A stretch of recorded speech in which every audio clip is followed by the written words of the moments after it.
Today we are going to talk about the modern concepts in heart failure.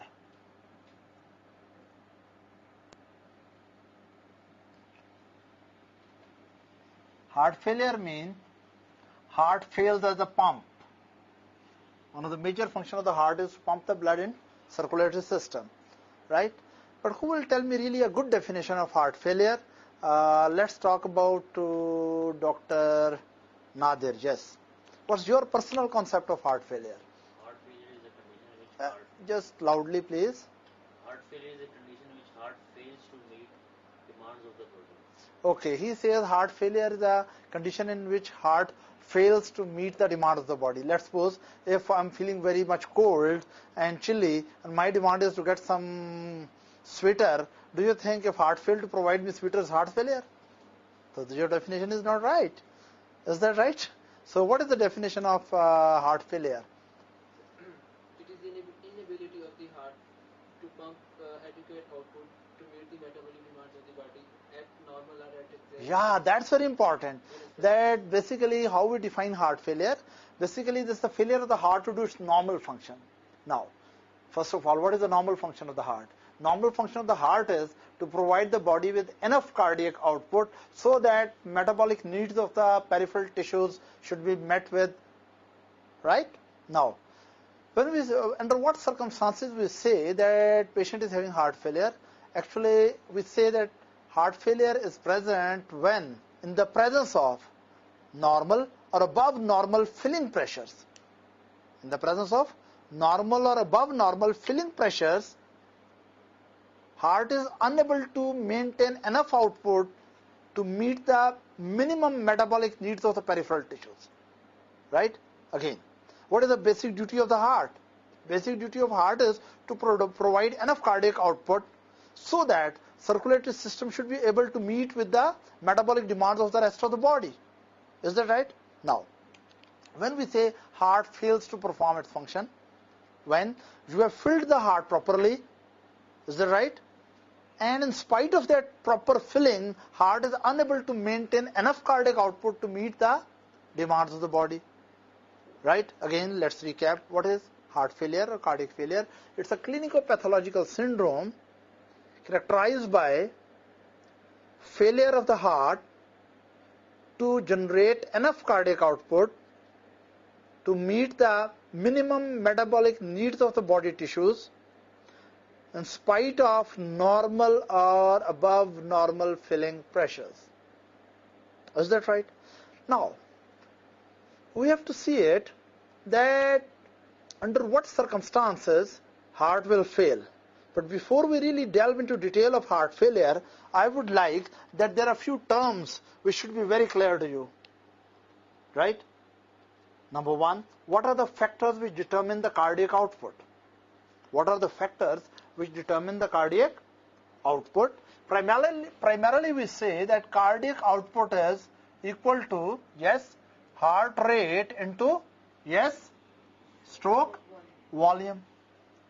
Now, there are so many determinants of stroke volume, but three most important determinants of stroke volume are, number one, intrinsic health of the myocardium. Heart should be intrinsically healthy. It should have healthy myocardium, intrinsic health of myocardium. Number one. Number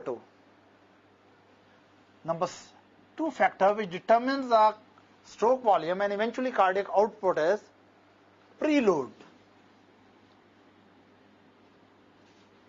I will explain what is preload. And third factor which determines cardiac output is afterload. Now, let me explain what is preload and what is afterload. Right?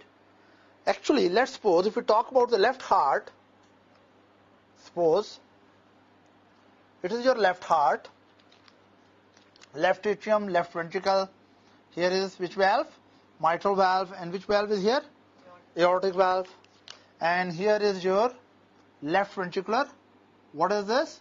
Left ventricular myocardium. right?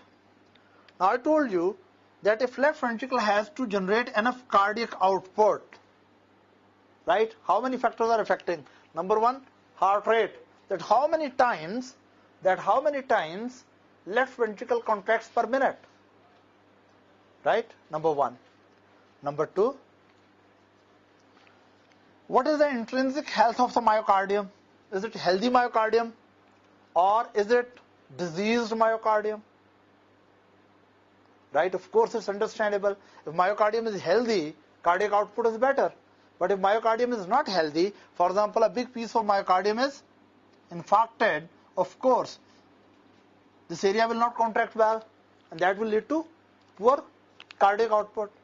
So what I'm talking about, to determine the cardiac output, heart rate should be good, stroke volume should be good, and stroke volume depends on number one, intrinsic health of the myocardium. So all those diseases will determine the intrinsic health of the myocardium up to an extent that it will affect the pump function or contractility function of myocardium, that will lead to heart failure. Number two, we have to make the concept of preload very clear. What is preload? Preload is the amount of blood which is present in the ventricular cavity at the end of diastole. You know that during the diastole, left ventricle is relaxed and it is accumulating the blood. And at the end of diastole, whatever amount of blood is present at the end of diastole in left ventricle, this amount of blood is called, yes, end diastolic volume. What do we call it? End diastolic volume. Now, actually this is the end diastolic volume on which the ventricle has to work. Is that right? So what is end diastolic volume? End diastolic volume is the amount of blood which is present in the ventricle by the end of diastole or just before the systole.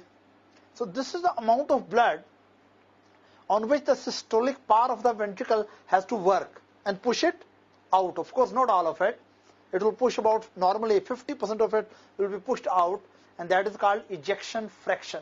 What is ejection fraction? Ejection fraction is the percentage, or you can say the fraction of the end diastolic volume which is ejected per stroke of the, or per contraction of the left ventricle or right ventricle. Right? Now, so what is preload?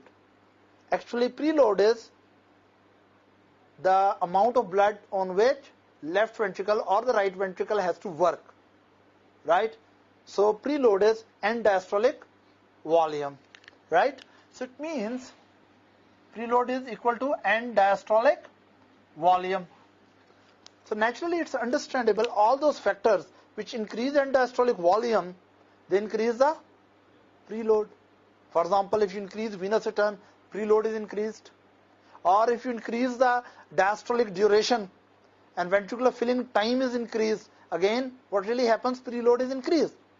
So ventricle should be intrinsically healthy, then it should be able to work on amount of blood which is end diastolic volume, which is also called preload, right? And then ventricle has to push this blood out, right, against the total peripheral resistance. You know, the vessels in the periphery, right, if we go for smaller units of the vessels, smaller divisions, right, you know that when these major arteries progressively divide into smaller branches, the smaller branches, just before the capillary networks, these smaller branches are having arterioles, and there are, what are this? Arterioles are highly muscular vessels. They are precapillary sphincters and arterioles. So when left heart is pumping into systemic arterial system, lot of resistance is offered by these musculature of arterial tree, right? So it means left ventricle has to generate the cardiac output against the total peripheral resistance. Is that right? Of course.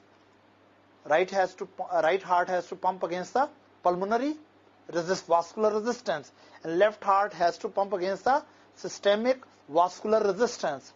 right? It means to produce enough cardiac output, left ventricle or ventricles must overcome the resistance against which they have to work. That resistance is also called afterload. That resistance is also called afterload. So what is afterload? Afterload is the resistance against which ventricle has to generate cardiac output. Am I clear? Another way to understand this analogy is that you must be knowing already, heart is a donkey. It's a donkey pump. Now let's take an analogy that there is a donkey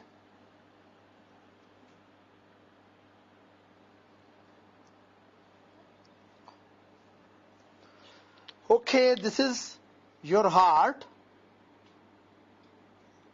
and it is working like a donkey, hard worker, you know. What it is doing? It is collecting the preload here. This is a preload. This donkey is carrying the preload and it is performing, right, against the slope. It has to carry preload against the slope. So it means it has to go up, right? And what is its performance?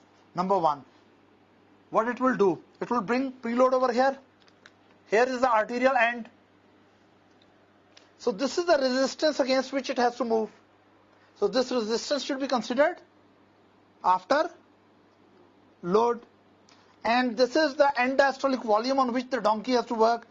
End diastolic volume on which the donkey has to work. So this should be considered preload. And of course, the performance of donkey, number one, depends on its own intrinsic health. Is it a healthy donkey or sick donkey? Number one, the performance of this donkey, the donkey is just like your heart, or maybe heart is like donkey, I'm not sure. But one thing is there is some relationship as far as the function is concerned, right? That if this donkey is performing, right, and number one, it is performing against a resistance. This resistance should be considered afterload. Number two, it is working on this given load, and this load is preload. Is that right? And of course, its performance also depends on its intrinsic health. Is that right? Now, it means, listen carefully, if we increase the preload too much, can donkey work well? If you increase the preload too much, can this donkey work well? Initially, if you increase the preload slightly, its performance will go better. But if preload becomes so much, the donkey cannot carry so much, then what will happen? It will fail to perform well and there will be cardiac failure, or you can say donkey failure, depends on your feeling. In this diagram, what I'm showing? Number one, there's normal preload. But if you increase preload little bit, and if donkey is able to handle that, we say cardiac output will increase or donkey performance will increase. But if you increase the preload too much, I think it should be now like this. Preload is too much. This is one way to fail the donkey, or it is one way to fail the heart.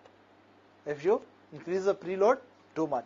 Another way to really make trouble to the donkey is, okay, you don't keep the preload that much, but what you do? Keep the preload normal, but you do an unfair game with the donkey. What you do? You increase the resistance too much against which it has to work. The resistance against which donkey has to work, it is too much. Do you think this donkey will perform well?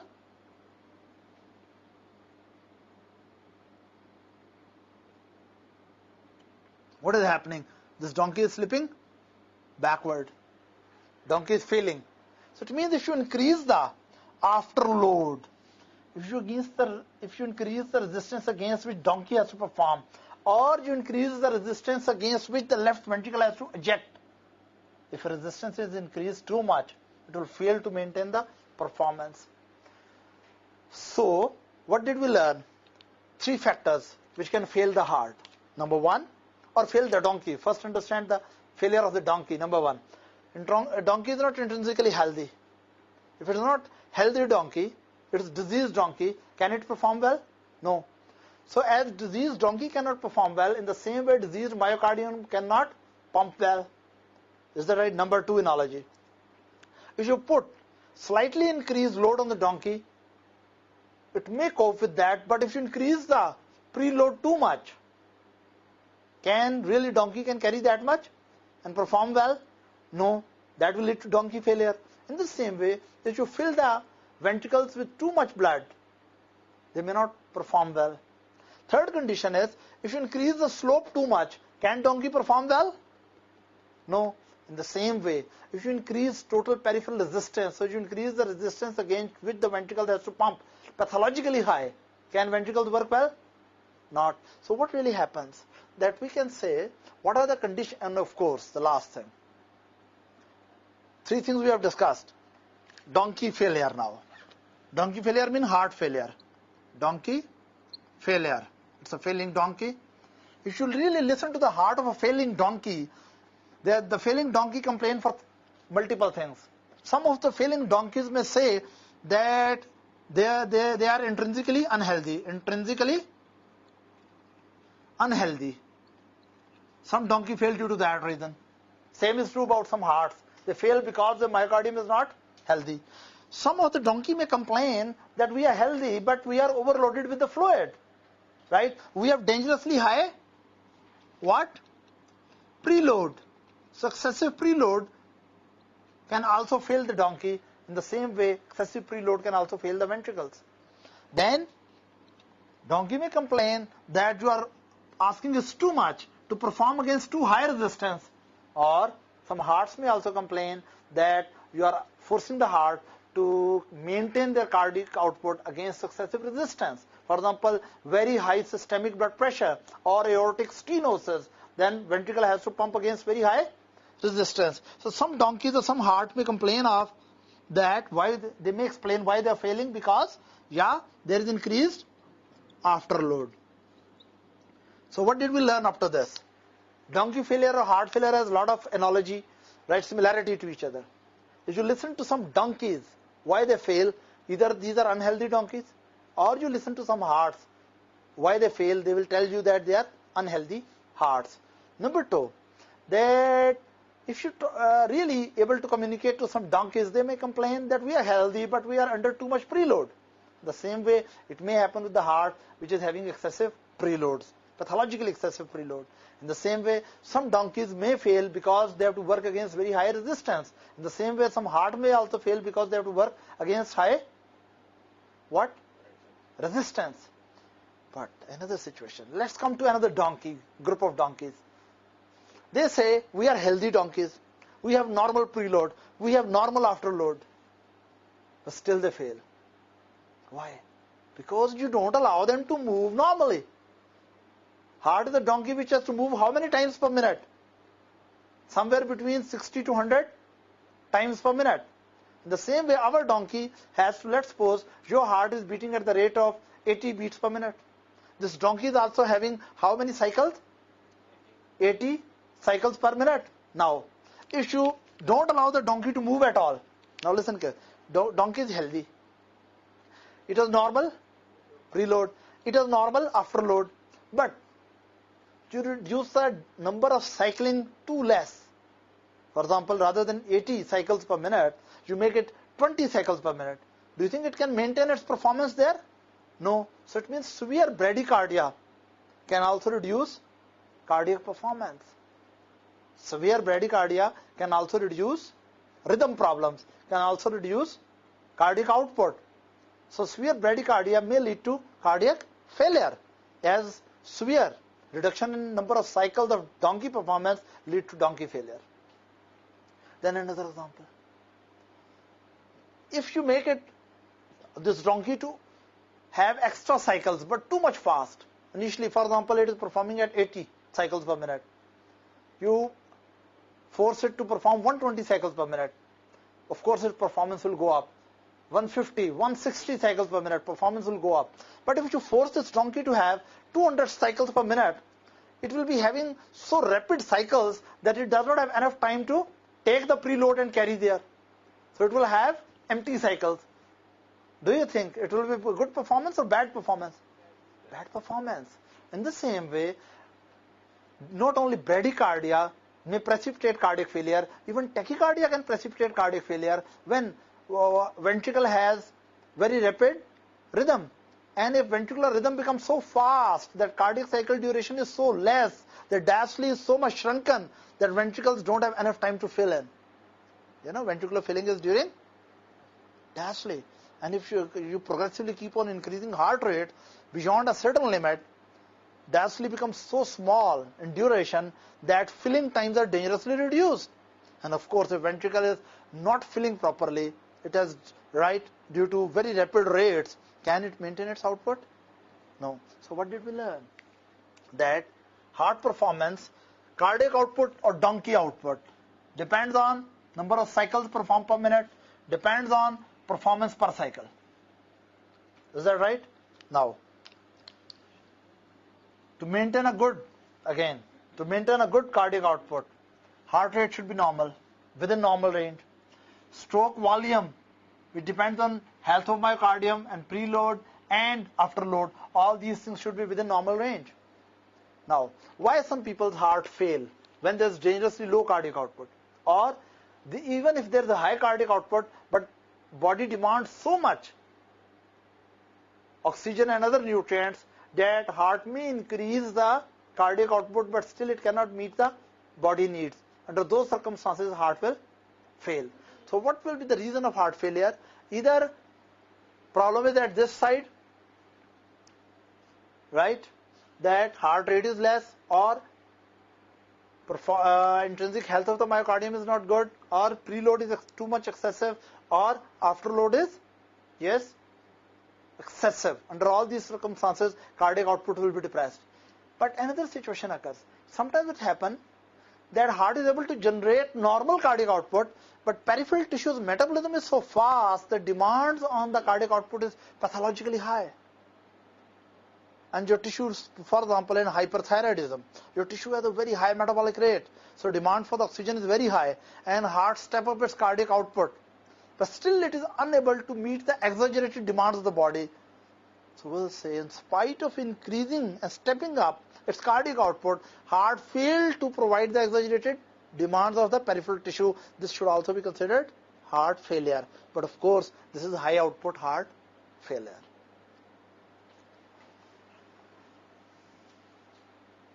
Now, we'll talk about some important terms related with congestive cardiac failure or different types of failures.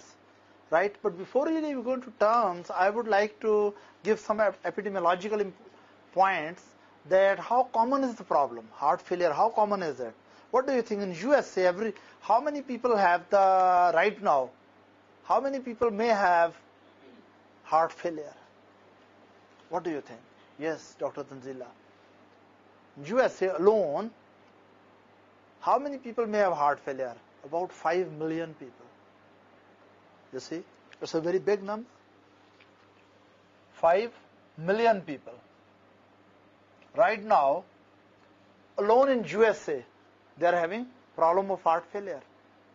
It's a big magnitude. And every year, about 500,000 are added to them. Of course, many of them die as well.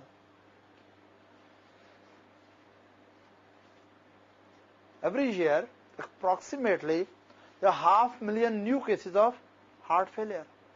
Another important point which you have to remember is that problem of heart failure is just increasing. You know why? Because it is dominantly a disease of old age. Below the age of 60, about 1% population may have heart failure, but above the age of 80, about 10% people have heart failure. So as age increases, the chances of heart failure progressively increase, And as you know, population percentage, which is in the elderly age, that is increasing. So you can say disease burden related with the heart failure is progressively increasing in USA. Disease is on the increase. Another thing, that this is a disease of old age dominantly, even though you may come across some younger patients, but most of the patients are 65 and plus, Now, before we go into detailed pathophysiology and symptomatology of heart failure, we'll discuss some important terms related with the heart failure. There are so many types of heart failures. For example, when you go to cardiology rotation, you may hear doctors talking about high output heart failures, high output heart failure, right? Or there may be, yes, low output heart failure, low output heart failure. Then you must have a clear concept. What is? Yeah, left ventricular heart failure, or how it is different from right ventricular heart failure, or some unfortunate patients have both ventricles failing. We call it biventricular failure or congestive cardiac failure. Right? Then we can talk another term, that is systolic failure. I will explain each term. Systolic failure. Some patients have dominantly diastolic failure.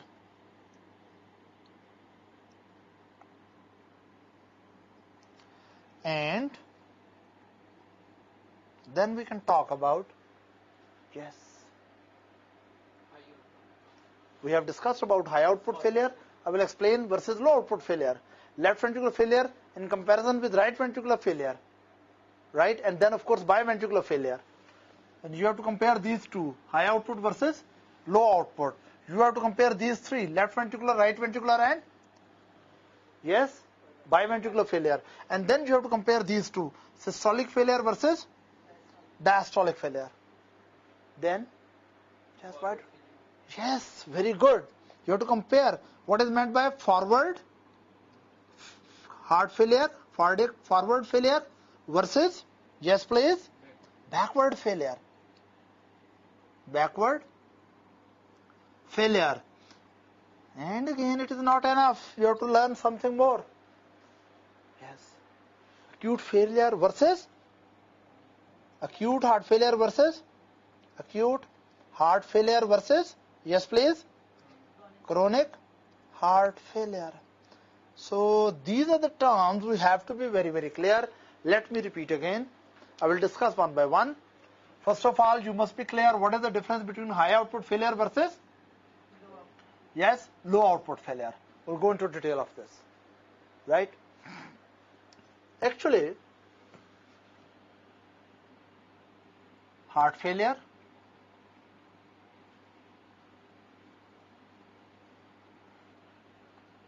according to what? Output. We divide into, yes, high output failure and low output failure. Now let me really explain what is the real difference in these two conditions. Sometimes it happens that heart is relatively healthy. It is able to generate cardiac output more than the normal circumstances. You know, in a resting, physically healthy person, cardiac output is approximately 5 liters per minute. In a normal person, each ventricle pumps out approximately how much blood per minute? 5 liters. Approximately 5 liters. Now, imagine if in my body demand on the cardiac output is too much. There's pathologically increased demand on cardiac output. And my heart, from 5 liter per minute, it steps up to 10 liter or 12 liter or 15 liter per minute. For example, I have severe thyrotoxicosis, peripheral metabolism is very high, and demand of the tissue for the oxygen and nutrient supply is about, that demand can only be met when about 20 liter blood is passing through my tissues every minute. So my heart, which normally produces how much output? 5 liters, it steps up and goes up to 15 liters per minute. And in spite of the high output of my heart, it is unable to meet the demands of the tissues. If it happens like that, we'll say still heart fails to do its pump function. In spite of doing extra work, it is unable to meet with the exaggerated demands by the body. And this type of problem is also called heart failure, because definition does not say that what should be cardiac output. Definition of the heart failure says that heart failed to work as a pump to meet the demands of the body. Is that right? Now, the demands are too much high, cardiac output become more than normal, and in spite of the fact that cardiac output is very high, still it is unable to meet with the demands. This type of heart failure is called high output cardiac failure. Under what circumstances we really see high output failure? For example, yes, thyrotoxicosis. Demands are very high metabolism, body has very high metabolism, and demands on the cardiac output is too much. Or very, very severe anemia. If there's very severe anemia, for example, my hemoglobin level is unfortunately just 3 grams per dl, then to meet the oxygen requirements of body, then I have to rotate that 3 grams per dl hemoglobin, which is, you can say, only 20% of the normal value. I have to increase the cardiac output maybe 5 times or 4 times. Am I clear? So what really happens? If this very severe anemia, it means oxygen carrying capacity of the blood is dangerously low. And if oxygen carrying capacity of the blood is dangerously low, then to provide the enough oxygen to the tissues, cardiac output has to multiply itself. And sometimes, heart, in spite of stepping up, cannot meet the body demands and goes into failure. So, very severe anemia may be cause of high output failure. Is that right? Then, any other cause of high output failure? Yes. I think we must talk about pregnancy. Yes, more common thing. Pregnancy. Dr. Naeem, pregnancy is a physiological state or pathological state? Are you sure? Yes, he knows that pregnancy is physiological state. Good. General knowledge. So, pregnancy, especially when female has more than one baby, more than one fetus carrying in her womb, in uterus. So she has to meet the demands of her own body, as well as she has to provide enough, you can say, nutrients to the growing fetus. So demands on the heart are less or more? More. And if heart fails to meet those demands, female may go in high output failure. Then any other cause? Yes, please. Yes, Paget's disease. What is Paget's disease? Dr. Paget was very clever, you know. He finds any disease and stamp its name. There's a Paget's disease of nipple. There's a Paget's disease of female genital system or vulva. There's a Paget's disease of bones. Right now we'll concentrate on the Paget's disease of bones. In Paget's disease of bone, what really happens? That bone turnover become very fast. Right? Bone catabolism and anabolism become pathologically rapid. Osteoclastic activity and osteoblastic activity become so fast that due to rapid metabolic turnover of the bone, it requires a lot of blood flow. Is that right? And if heart fails to meet that demand, heart may go into high output failures. Yes, can you tell me another condition? Yes, beriberi, which is due to deficiency of thiamine. Right? What really happens in thiamine deficiency? That glucose is broken down partially and a lot of lactic acid is produced and many peripheral vessels dilate. So blood moves from arterial side to venous side so rapidly that enough oxygen extraction cannot be maintained. You can say some degree of arteriovenous shunting is occurring. If there is arteriovenous shunting, means that from arterial side blood is very rapidly going to the venous side because total peripheral resistance is dangerously low. Right? If blood is passing by so rapidly through the microcirculation that it does not deload enough nutrients, then what will happen? You have to have more than normal cardiac output so that during every extra cycle, extra nutrients should be provided. So, beriberi. Any other cause you can tell me? Why don't you tell me something more common like, yes, why don't you tell me AV fistula, including the fistula for the, you make for what? Dialysis. Arteriovenous fistulas. right? If some normally blood should pass from the major arteries to smaller arterioles, then through a lot of capillary beds, and then blood should go to the venous side. But if from arterial side, blood directly shunt into venous side, do you think this blood which is shunting is playing a part in delivery of oxygen? No. So it means to meet the requirement of the peripheral tissues, we have to have more cardiac output, because some of the cardiac output has been wasted due to the arterial blood directly shunting to the venous side without delivering enough oxygen and nutrients through the microcirculation. Right? For example, it's quite possible someone got a gunshot injury here. And then what happens? That there was some hematoma here, there was injury to brachial artery and vein both. During the healing process, if arterial blood, injured artery and vein become adherent to each other, and then the bond between them undergoes necrosis, and arterial blood shunts into venous side. So naturally, to meet the demands of the arm, you have to have more cardiac output, because significant part of it is wasted due to shunting. Is that right? So arteriovenous fistulas. So these are few examples in which heart, like a donkey, is healthy. Its preload is well. Its afterload is not much. The real problem is you demand too much from the donkey. You demand too much from the heart. Right? And when your peripheral body demands too much from your own heart, and if your heart fails to meet the exaggerated demands, we say problems of cardiac failure will occur. And such patients which are showing the features of cardiac failures, in spite of fact that their cardiac output is more than normal, they are labeled as patient of high output cardiac failures. But such patients are less common. Most of the patients who have heart failure, they are the patient belonging to low output cardiac failure. Low output cardiac failure. What really I mean by low output cardiac failure mean that in these circumstances, the group of patients who have low output cardiac failure, it means peripheral demands of the body may not be exaggerated, they may be just normal, but heart is unable to maintain even the normal cardiac output. Am I clear? Let's talk about these conditions.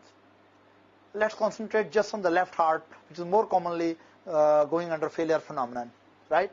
That how there can be low output in the left heart. What could be the causes of? Yes, low output failures, right? We will again go with our very basic concept. Here I draw the, what is this? You must be knowing your friend, left ventricle. Here is, yes, what is it? Left atrium. Which valve is here? And which valve must be here? Aortic valve. Now listen. Why left ventricle like a donkey fails? What are the circumstances under which when this particular ventricle, right, and similar analogies can be applied to the right side as well, but right now we concentrate just on the left side for simplicity.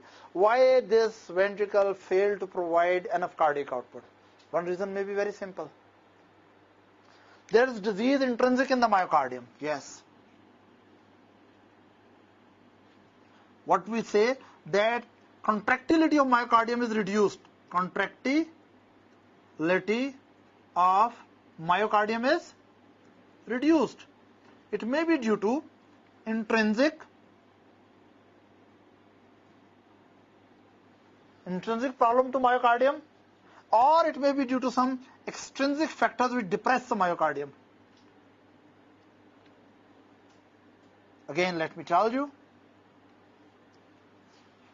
what has gone wrong. One reason may be due to reduced cardiac output, maybe your myocardium is not healthy, or it is healthy but some external factors suppress its performance and your myocardium is depressed.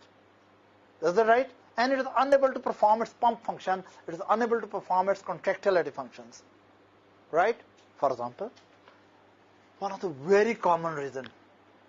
What is the most common cause of left ventricular failure? Or yes, ischemic heart disease. The most common cause of heart failure is ischemic heart disease. So we can say, here we write, yes, pump failure. Pump failure, which one? Myocardial failure. Myocardial contractility failure. failures, right? That lead to low output, contractility failure. What could be the reason for contractility failure? Again, they may be intrinsic diseases or intrinsic problems to the myocardium, or there may be, yes, extrinsic problems.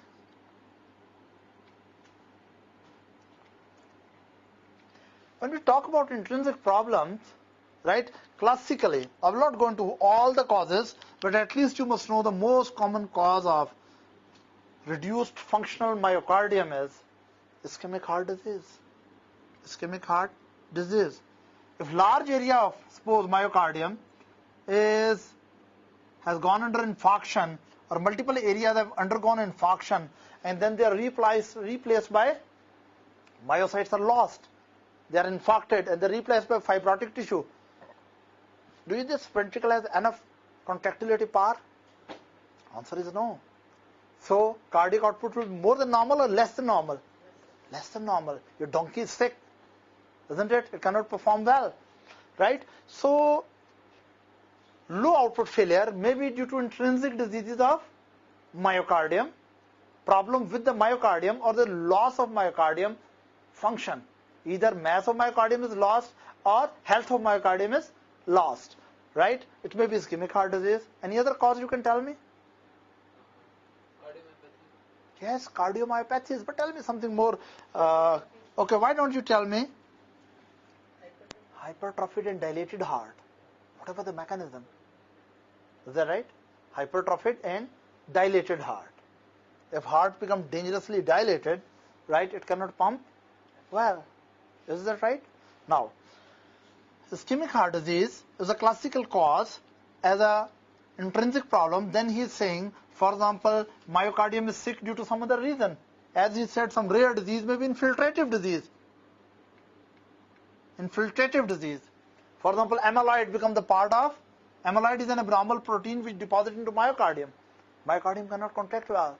Or in hemochromatosis, extra hemosiderin is deposited in myocardium and it produces toxicity to myocardium and it may not work well, right? Or there may be extrinsic problems. For example, there are some drugs which are cardiotoxic, donorubicin. There are some drugs like extrinsic factors, right? They may produce damage to the myocardium, and of course, when myocardium is no more healthy, it cannot pump well, and patient go into, yes, what problem? Cardiac failure and low output cardiac failure. So low output cardiac failure may be due to reduced contractility of myocardium, and this reduced contractility may be due to intrinsic problems within the myocardium, or it may be due to some extrinsic factors which suppress the myocardial function. What suppresses myocardial function? Even acidosis. Severe acidosis suppresses myocardial contractility. Metabolic acidosis, right? So there may be intrinsic problem with the myocardium and it failed to pump well, or there may be extrinsic suppressing factor to the myocardium, which may, for example, another extrinsic, toxicity of negatively inotropic agents. Negatively inotropic agents. We reduce the contractility of the heart dangerously. Can you tell me some group of drugs which are negatively inotropic? Yes, please. Dr. Naeem? Dr. Tanzila? What are the drugs which are negatively inotropic and they can suppress the toxicity of those drugs, can produce heart failure by reducing the contractility capability of the myocardium? Of course, that will be low output cardiac failure. Don't tell me the name of one drug. Just remember a very big group. Almost all antiarrhythmic drugs. Almost all anti-tachyarrhythmic drugs. The drugs which suppress the tachyarrhythmia in excessive doses may convert into like overdose of beta blockers, overdose of calcium channel blockers, overdose of sodium channel blockers, and so on and so forth.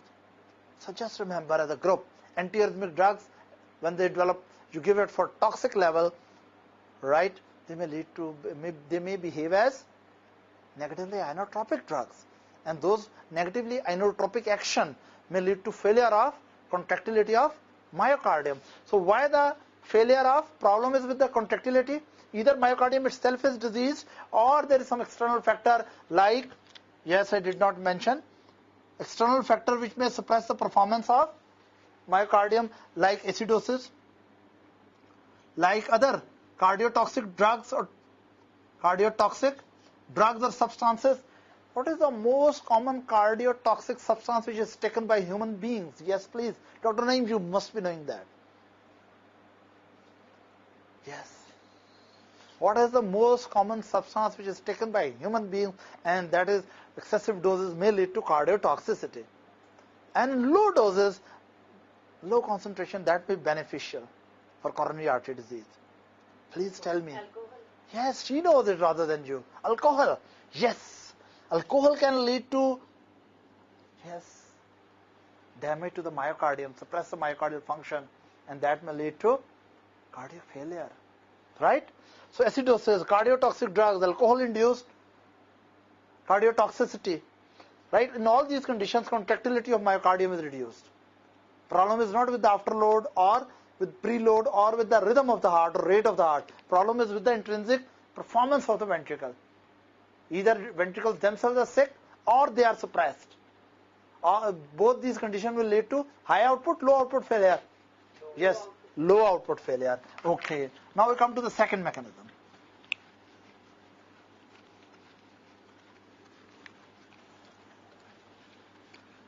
Let's talk about some other factors like, yes, you know, heart is a donkey. It may have performance problem, right? And then it may have preload problem. Do you remember that? I told you performance and stroke volume depends on, yes, preload.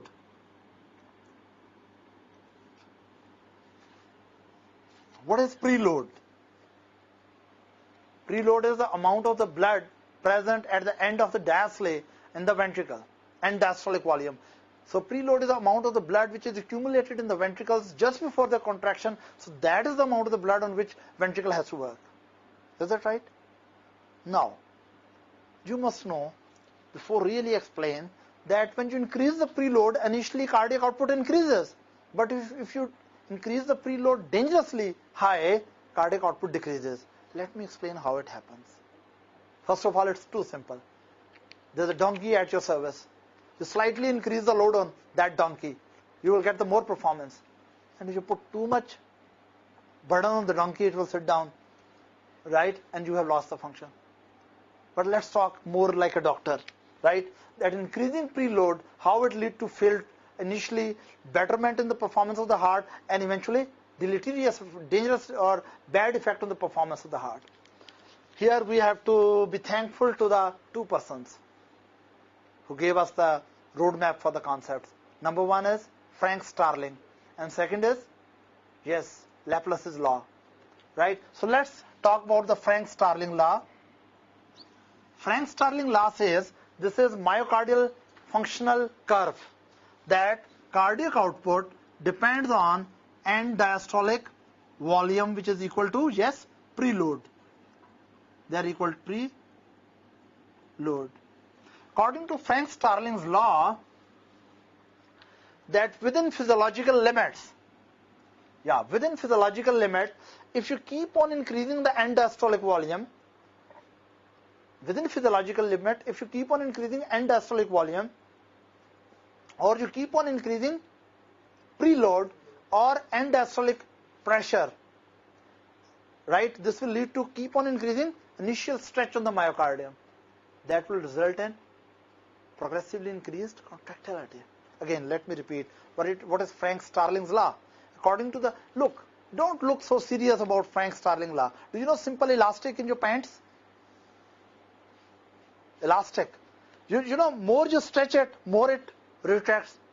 If you pull it little, it will shrink little. If you stretch it more, then what will happen? It will shrink more rapidly. If you stretch it too much, it will shrink too powerfully. And if you pull it too much, what will happen? It has gone beyond its physiological limits. It will break down. Same is true about heart. Myocardial fibers are like that. Just an analogy. More you stretch, more they contract. More you stretch, more they contract, but within physiological limits, like the elasticity of your, right?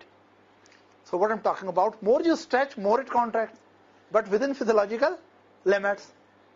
Now listen carefully. Let's suppose here is your left ventricle. Now listen carefully. This law is very important, Frank-Starling law. It intrinsically regulates the performance of the ventricles. Why? Look here. Look here. More you put in, if more is the venous return, more is the end diastolic volume, more is the preload. Again listen. More you put the venous filling, more will lead to preload, more will lead to end diastolic volume, more will lead to end diastolic pressures, more will lead to stretch of the myocardium, more will lead to contraction of the myocardium. Now, what is the real importance of this principle? Principle is very simple. More you put in, more it gets stretched, more it puts out. Less you put in, less it gets stretched out, less it will put out. It means it's a beautiful system. You put more blood, you get more blood out. You put less blood, you get less blood out. Is that right? In this way, intrinsically, myocardium is regulating the, adjusting the filling with the ejection. Right? So, if we make graph, what we can say? That as you keep on increasing end diastolic volume within physiological limit, as you keep on increasing, yes please? End diastolic volume, there's progressive increase in cardiac output. So, the healthy curve should move like this. Is that right? More you increase the end diastolic volume, more it will lead to increased cardiac output. But sometimes you become unfair with the donkey. When you see more you put in, more it puts out. You put in too much and it sits down. Same is true about the heart. What you do? That if you make end diastolic volume too much, right, pathologically increased, then what happens? Further increase in end diastolic volume is associated with progressively decreasing cardiac output. What did you learn by it? That end diastolic volume, if it's slightly increased, it leads to increased performance. But if it is pathologically increased, it will lead to decreased performance. Am I clear? Another rule which is related with this concept is Laplace's law. Laplace's law states that pressure which is generated by a cylinder, look here, this is left ventricle, if it has to contract, now look here please, when this left ventricle has to contract, it is producing tension in its wall. It is producing tension in its wall. And what is here? It is its radius. What is it? Radius. And what it is producing is pressure. You know, when left ventricle contract, the tension of the, there should be a relationship between the tension in the wall, working on the radius and generating the pressure. Now basic rule is what? The pressure is very important. That left ventricle has to produce enough pressure to maintain the cardiac output. Do you agree for that? Ventricle should have capability to produce enough pressure to generate, to maintain enough cardiac output, to overcome the afterload. Is that right? Now listen carefully. They say pressure is, yes, directly proportional to the tension and inversely proportional with the radius. What does it mean? If you keep on increasing the tension, pressure generated are more.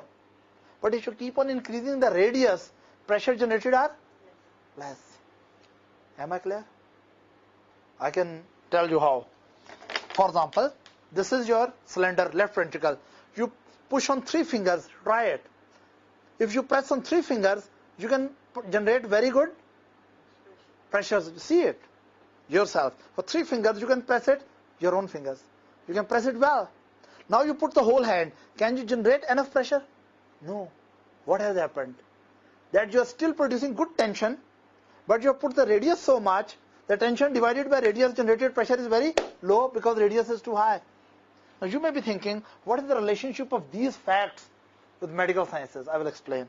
First you should know, pressure generated by a chamber is equal to tension divided by radius. Now, if you make the heart, look now carefully, if your heart becomes dilated chamber, if your heart becomes, yes please, dilated chamber and diastolic volume is too much, if this end diastolic volume is too much and your left ventricle is very much dilated, it means that for a given tension, radius is too big. So pressure generated are too less. So if it is unable to generate enough pressure, can it maintain the cardiac output?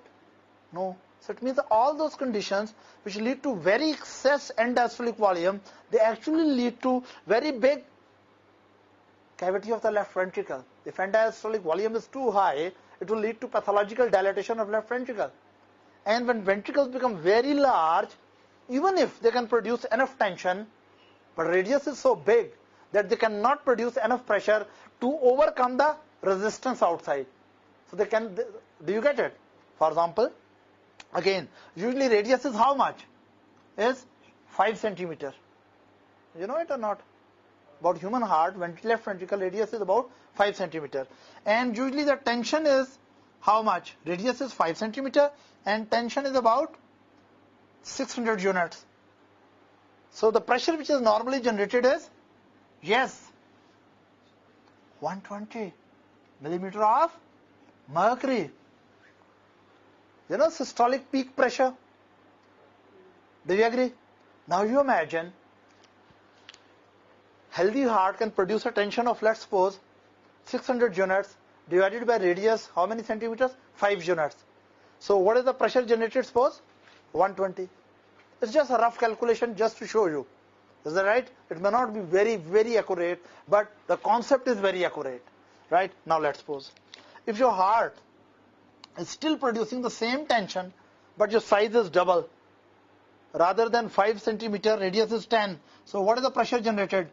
60. And 60 millimeter of pressure is not enough to push the blood into systemic arterial tree, and heart will undergo what? Failure. One cause of what? Low output failure may be excessive preload, pathologically excessive preload. When preload is too much, we say heart is under volume work overload. When preload is too much, it means volume on which the left ventricle has to work is excessive. And if volume on which left ventricle has to work is too excessive, we say heart is under volume overload. Now, restate the whole statement that if there is volume overload, it means there is too much preload.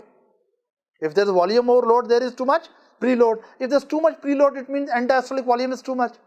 And if end diastolic volume stretches the myocardial fibers beyond their physiological limits, then Laplace's last state that in spite of good tension, what happens?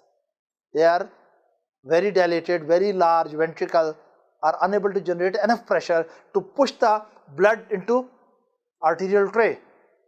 So heart goes into failure. Is that right? Low output failures. Excess of everything is bad, including your preload and afterload.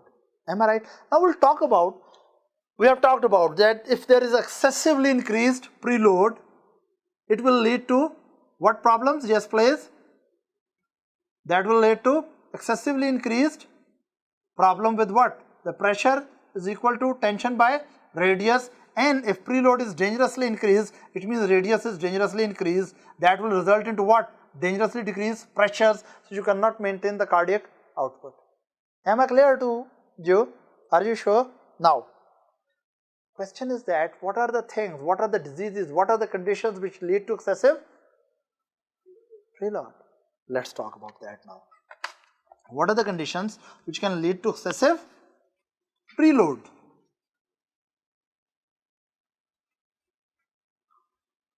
The classical examples of excessive preload are valvular diseases of heart. For example, I am talking only about the left ventricle right now, but similarly on the right ventricle I can also produce failure of the right ventricle. Again, let's suppose this is one patient's heart and this is the second patient's heart. Now in this patient there is, what is this? Mitral valve regurgitation. If a patient has mitral valve regurgitation during systole, normally mitral valve should close and which valve should open? Aortic valve should open. Normally, during systole, mitral valve should close and aortic valve should open. But this unfortunate patient has mitral valve regurgitation. So, what really happens?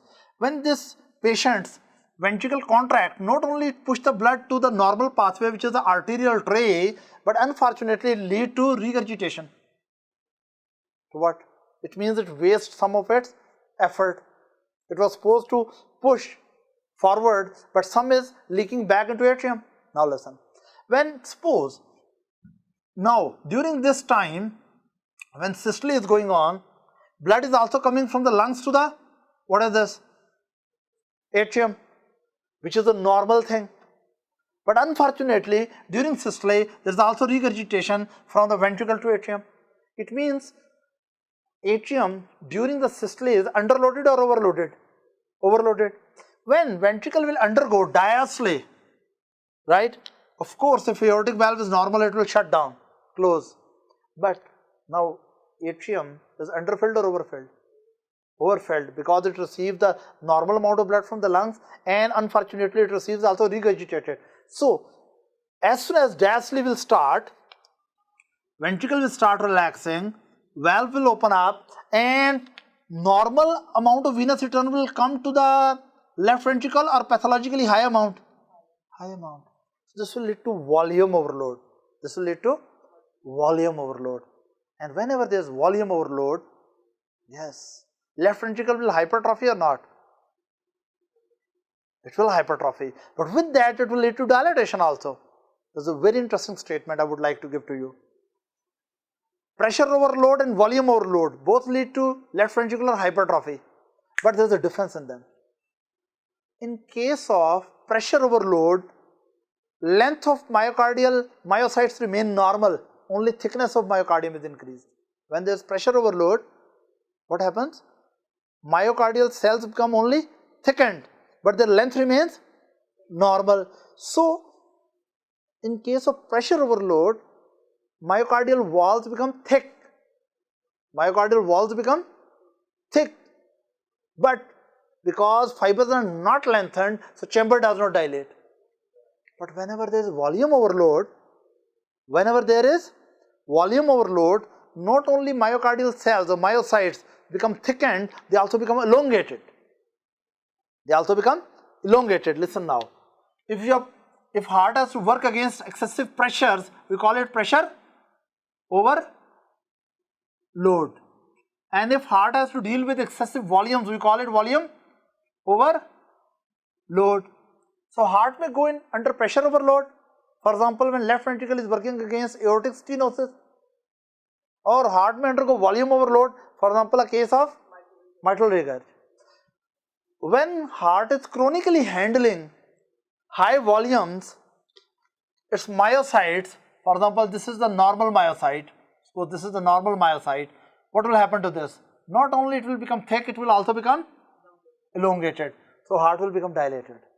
But when heart is chronically under pressure overload, myocardial fibers, right, it will go under thickness but not elongation.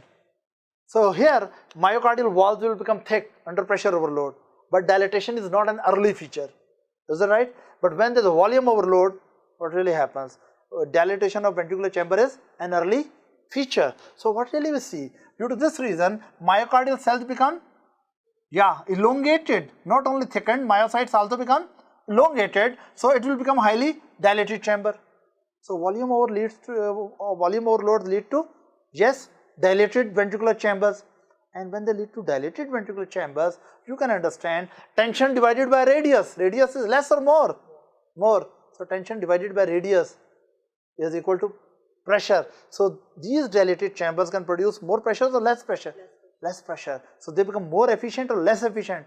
Less efficient. So conditions which lead to excessive preload, right, will lead to what problem? Chronic excessive preload will lead to myocyte restructuring, in which myocytes not only become thicker, they also become elongated, and left ventricle eventually become dilated, and dilated left ventricle is a poor pump and low output, failures will be there, right? Causes of this I was telling you, number one I told you what? Mitral regurg. Of course, in the right heart there will be tricuspid regurg. Second reason of high output failure is when mitral valve is perfectly okay, but aortic valve insufficiency is there, aortic valve regurg is there. If there is a patient who has aortic valve regurg, what will happen? First normal, then abnormal. When left ventricle contract, this should close and aortic should open and it should eject. And as soon as left ventricle undergo diastolic relaxation, this should close. But if it does not close, then some of the ejected cardiac output will fall back. So it means during diastole, not only blood will move from the atrium to the ventricle, which is the normal inflow, but there will be pathological regurgitating inflow to the ventricle also. So whenever there is aortic regurg, again there is a problem of volume overload and ventricles become pathologically, yes, dilated. And when it becomes pathologically dilated, it becomes more efficient or less efficient pump. Let's talk to Laplace's.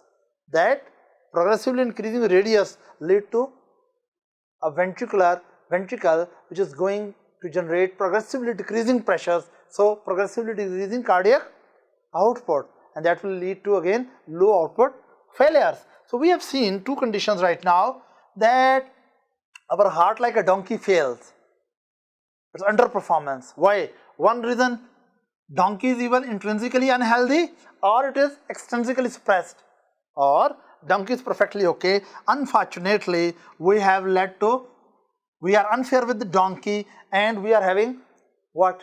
Volume overload, right? So in left heart, volume overload may be due to mitral regurg or aortic regurg. Of course, in right heart, the similar lesions like tricuspid regurg or pulmonary valve regurg will lead to right ventricular overload problem and right ventricular failure. Now, let's talk about preload problem, right? The resistance against which, after load problem. After load problem. Again, you remember your friend, the donkey. If your donkey has to work against a very high resistance, more chances it will fail. Its performance will go up or down. If donkey has to work against very high resistance, its performance will go up or down?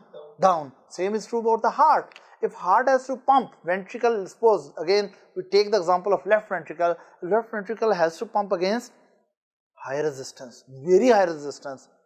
Can it pump enough or it will be pumping less? Less. So what will happen? That as you keep on increasing after load, as you keep on increasing the resistance against which left ventricle has to perform, right, what will happen? Progressively function will go down. Why? Again, let's talk to your friend Laplace's. Mr. Laplace's say pressure generated is equal to tension by radius.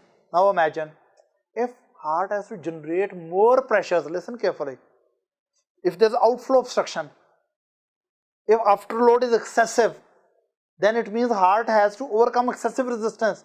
It means it has to generate excessive pressures. If it has to generate excessive pressures, right, then it means it has to, what is it? More tension is required. And if myocardium cannot generate that tension, what will happen? Pressure required are more, but it cannot generate that much pressure. So can it empty itself properly into arterial tree? Answer is no, right? So whenever there is excessive resistance to the outflow, right, it means there is excessive afterload. It means there is excessive resistance against which left ventricle has to work. It means it has to produce very high tensions. And if left ventricle, the demand on the tension is more than its physiological limit, what will happen? Heart will undergo hypertrophy and eventually fail. First it will go under hypertrophy. This is an example of pressure overload, because when preload is more, it means there is volume overload. Problem is volume overload. When afterload is more, it means there is a pressure overload. Pressure overload. It means under these circumstances, when there is pressure overload, left ventricle will undergo hypertrophy. Hypertrophied myocardial cells are thicker. Is that right? They are thick. But eventually, when they cannot generate enough pressure to meet the outflow resistance, then they start dilating. And Laplace will tell that heart will again fail. So remember, under volume overload, heart start hypertrophying and dilating simultaneously. In case of pressure overload, initially heart undergoes hypertrophy and eventually undergoes dilation. Am I clear? Now, what are the conditions which produce excessive outflow obstruction? Yes, of course, one of the most common causes systemic, yes, arterial hypertension. The patients who have hypertension, one of the very important cause of left ventricular failure, or pulmonary hypertension, an important cause of right ventricular failure. In both cases, if one patient has systemic hypertension, other has pulmonary hypertension, it means in first patient left ventricle is under excessive afterload, and in case of pulmonary hypertension, it's the right ventricle which is under excessive afterload. And if heart cannot produce enough tension to generate enough pressure to meet with the afterload, then it will undergo failure.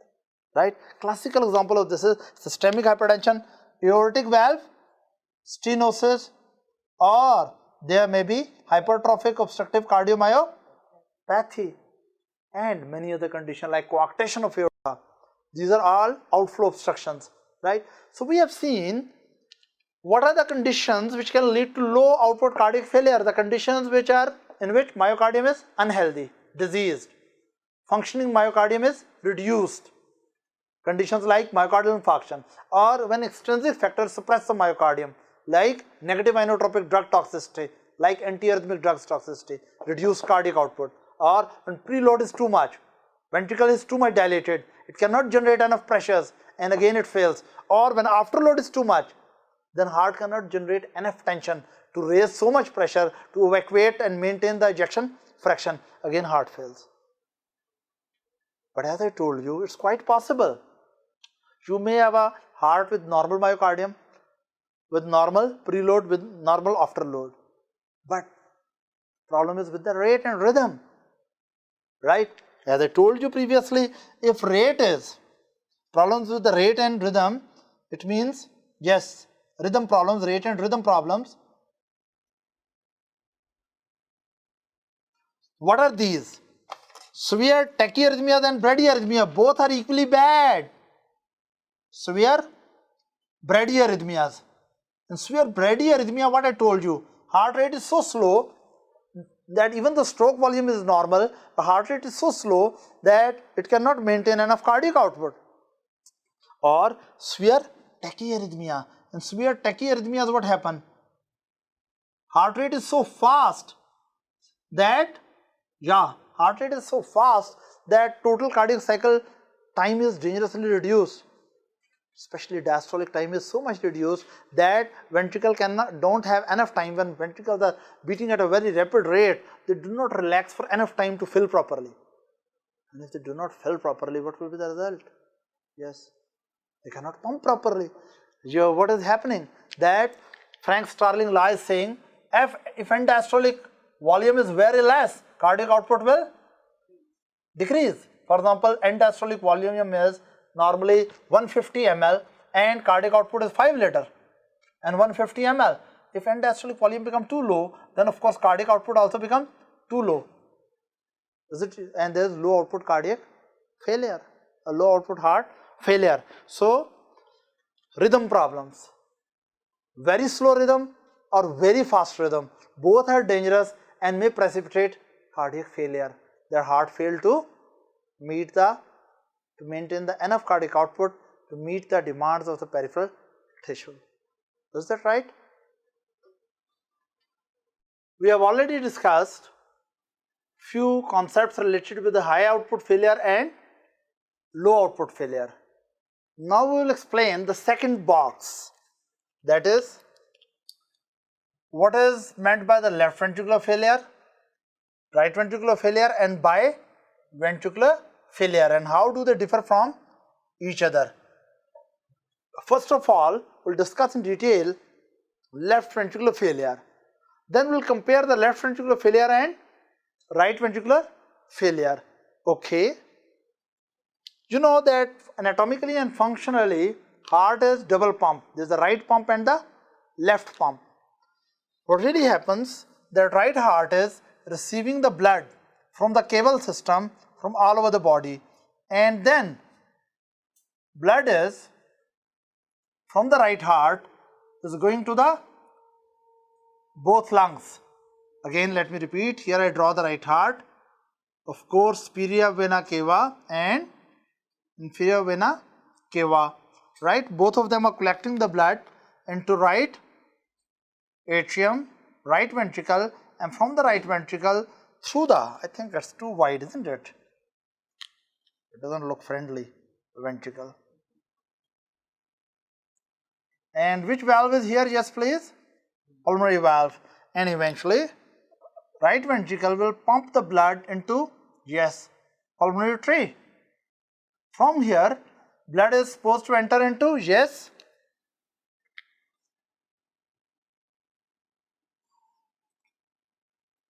pulmonary circulation, right? As you know, let's suppose here I draw the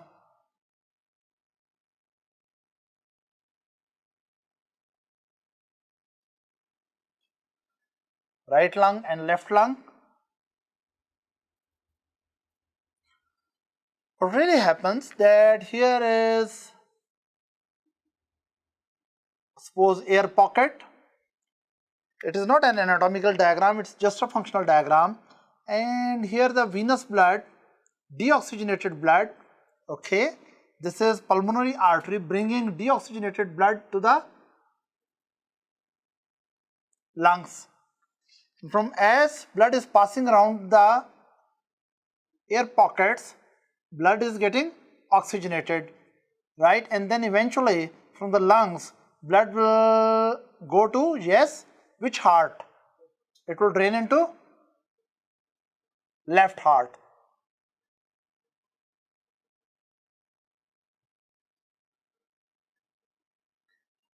Right? Of course, you know that here is which valve? Mitral valve, and here we have aortic valve. Now, again, this is right heart, there it is left heart. Left heart is pumping into systemic and portal circulation, and these are different arteries.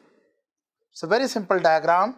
This is systemic capillary network in different tissues, and eventually blood will collect from here, capillary networks, to the systemic caval system and come back to the, now this is capillaries. Which capillaries? Systemic capillaries. Maybe this is in the brain, this is in the lungs, oh, sorry, not lungs, maybe kidneys or GIT or limbs.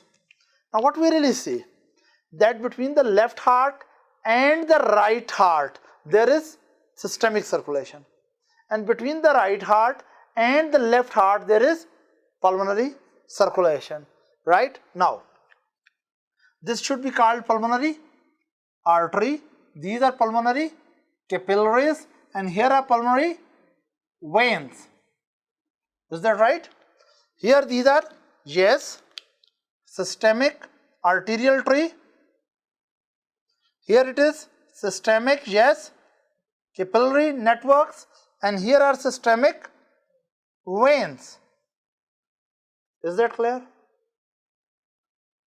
And if we talk about the pulmonary system, here it is pulmonary artery, okay, as I said, this is pulmonary artery, here it is pulmonary capillaries, and here these are pulmonary veins. Now, first we will talk about the left ventricular failure. If I say that in this particular patient, left ventricle is failing, it means left ventricle is unable to maintain enough cardiac output. What could be the reasons? If it is low output failure, let's suppose, you know, high output failure is a less common phenomenon. More common phenomenon is low output failure. Let's compare the left ventricular low output failure with the right ventricular low output failure. As you know already, why there should be left ventricular failure at the first place? Left ventricular failure, it means left ventricle is unable to maintain the enough cardiac output to meet the demands of the body.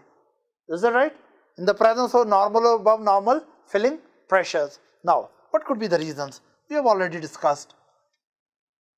Either there is, myocardial dysfunction, as I told you, MI, or there may be excessive, yes, preload, right? For example, in MR or AR, or there is excessive afterload, right? Which may be, for example, yes, systemic hypertension or coarctation of aorta, or there is aortic stenosis, or there is hypertrophic obstructive cardiomyopathy, whatever. Now, any one of these conditions, don't please put as a cause of left ventricular failure, isolated failure, as a bradycardia or tachycardia. Bradycardia or tachycardia, rate and rhythm problem involve right and left ventricle simultaneously. Is that clear? So these three things we have to concentrate. Let's suppose either there is MI problem, or there is dilated left ventricle, or there is, you can say, excessive pressures it has to generate due to afterload. If left ventricle is not working well, what happens? Of course, when I say left ventricle is not working well, it means whatever it is receiving, it is unable to pump out, isn't it? Whatever it is receiving, it is unable to pump out. Low output failure, it means its ejection fraction is reduced. Normally what happens? About 50% of the end diastolic volume is ejected during one beat. For example, if there is 140 ml at the end of diastole and ventricle work on the preload of 140 ml, usually about 70 to 75 ml is ejected out. So it means the ejection fraction is usually about 0.5 to 0.55. But if this ventricle is not working well, it means whatever end diastolic volume is there, it is unable to eject enough fraction of it. For example, rather than out of 150 ml, rather than ejecting 75 ml, if out of 150 ml, it only eject 40 ml, it means the ejection fraction is very low. It is less than 0.35. It means it is low output failure of the left heart. What happens? It is receiving blood, end diastolic volume is increasing, but it is pumping very poorly. So receives more, pump out less. It means progressively it dilates. It means end diastolic volume is pathologically more. It means end diastolic pressures are also pathologically more. Do you think an atria can easily empty into ventricle, left ventricle? No. Can atrium easily empty into left ventricle? Now here one thing, as I told you, again repeat it. What happened? Problem is with the output system of the left ventricle is not able to eject properly. Ejection fraction is dangerously reduced. It means whatever it receives is unable to pump out. It means it progressively becoming dilated. When left ventricle is progressively becoming dilated, it fluid overfilled and rapid filling occur. Which sound come? If left ventricle is, yes, if left ventricle is overfilled with the fluid during the diastole, it receives excessive amount of blood again, but already it is overfilled, so an added sound comes. What is that sound? S3. Very good. The sound is S3. It means one of the earliest feature of left ventricular failure is S3. It shows that heart is undergoing volume overload. And if at the top S4 also appear, it means the atria is doing excessive effort to push the blood here. So addition of S3 and S4 in the left ventricle is showing onset of left ventricular failure. Is that right? In both conditions tell it is volume overloaded if S3 is there, and if S4 is also there, it means the atria has to contract forcefully to push the blood here. It means not only volume is too high here, even pressures are also high here. Can left atrium easily empty into ventricle? No. So it means back pressure will go. Now look that right heart is pumping into pulmonary circulation. But from the pulmonary circulation, when blood comes to the left heart is unable to pump into systemic circulation properly. It means first of all, problem is in the fluid and pressure elevated into left ventricle, resulting into fluid and pressure elevated into, yes, left atrium. And now this side is pushing the blood, but blood is not properly moving forward. So, yeah, pulmonary vein pressures will go and volumes will go up. And now look, pulmonary vein pressures and volumes also go up. Result is what? Of course, veins are thick walled as compared to the capillaries. Capillaries are very thin walled. Arteries and veins are relatively thicker than the capillaries. Now what happens? This side is pushing the blood into pulmonary arterial tree. Arterial tree is feeding into capillary system, but capillary system is unable to drain into arterial system and into left side. So back pressure will go up to what? Pulmonary microcirculation.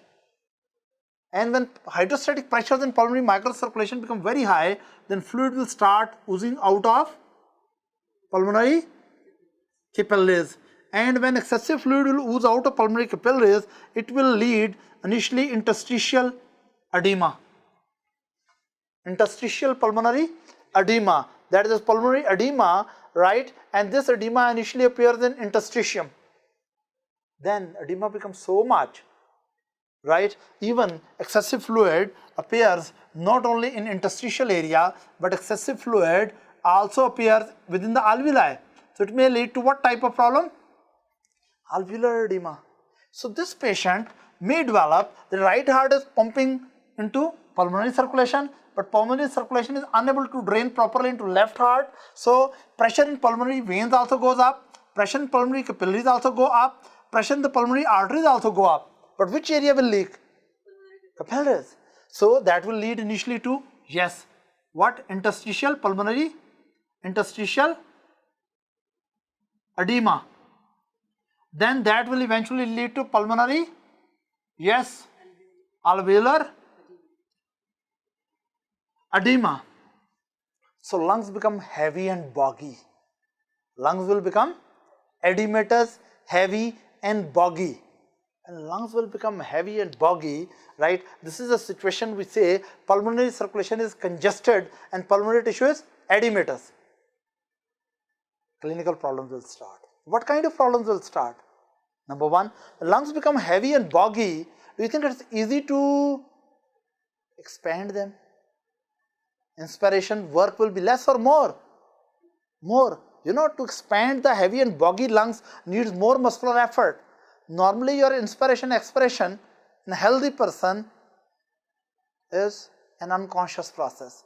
Usually in a healthy person, you are usually not aware of your breathing, except in some unusual circumstances like, yes, when you are doing some degree of exercise, right, you become aware of your breathing. Or when some other situations also, you may become aware of your breathing.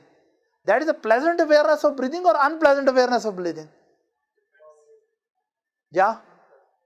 Okay, when you are having some exercise, you become aware of your breathing. Is it pleasant awareness or unpleasant? It's pleasant. It's pleasant. Or when, okay, fine, if you have some sexual activity and your breathing goes up, it's pleasant or unpleasant awareness? Yeah? It's pleasant, okay, he remembers it. Now, listen, there's another person who has this problem. His lungs become heavy and boggy.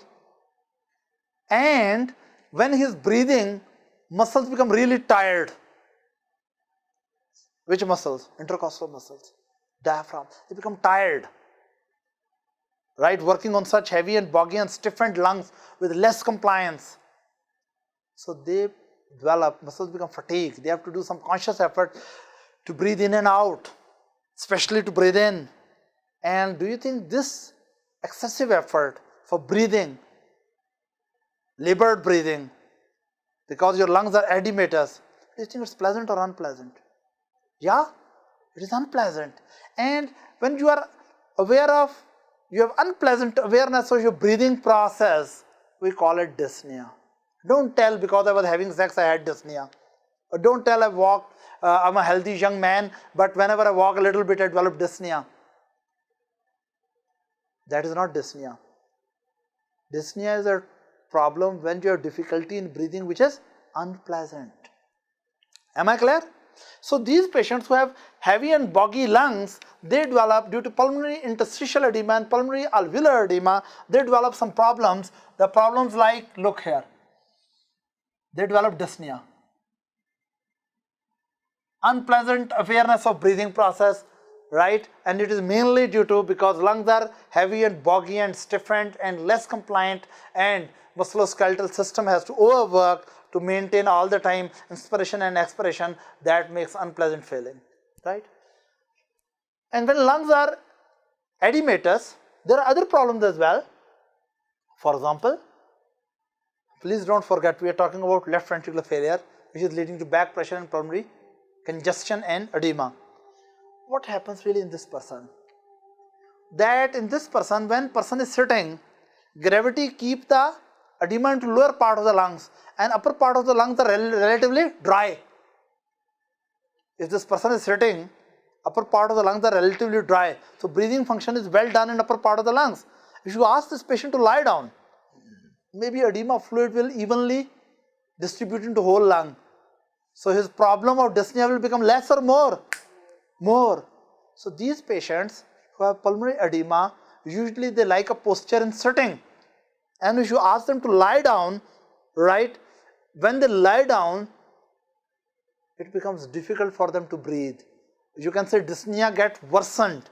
And this such dyspnea which worsens on lying down is called orthopnea. What is it called? Orthopnea. So what is orthopnea? Orthopnea is dyspnea which gets worse on lying down. That is called orthopnea. Is that right?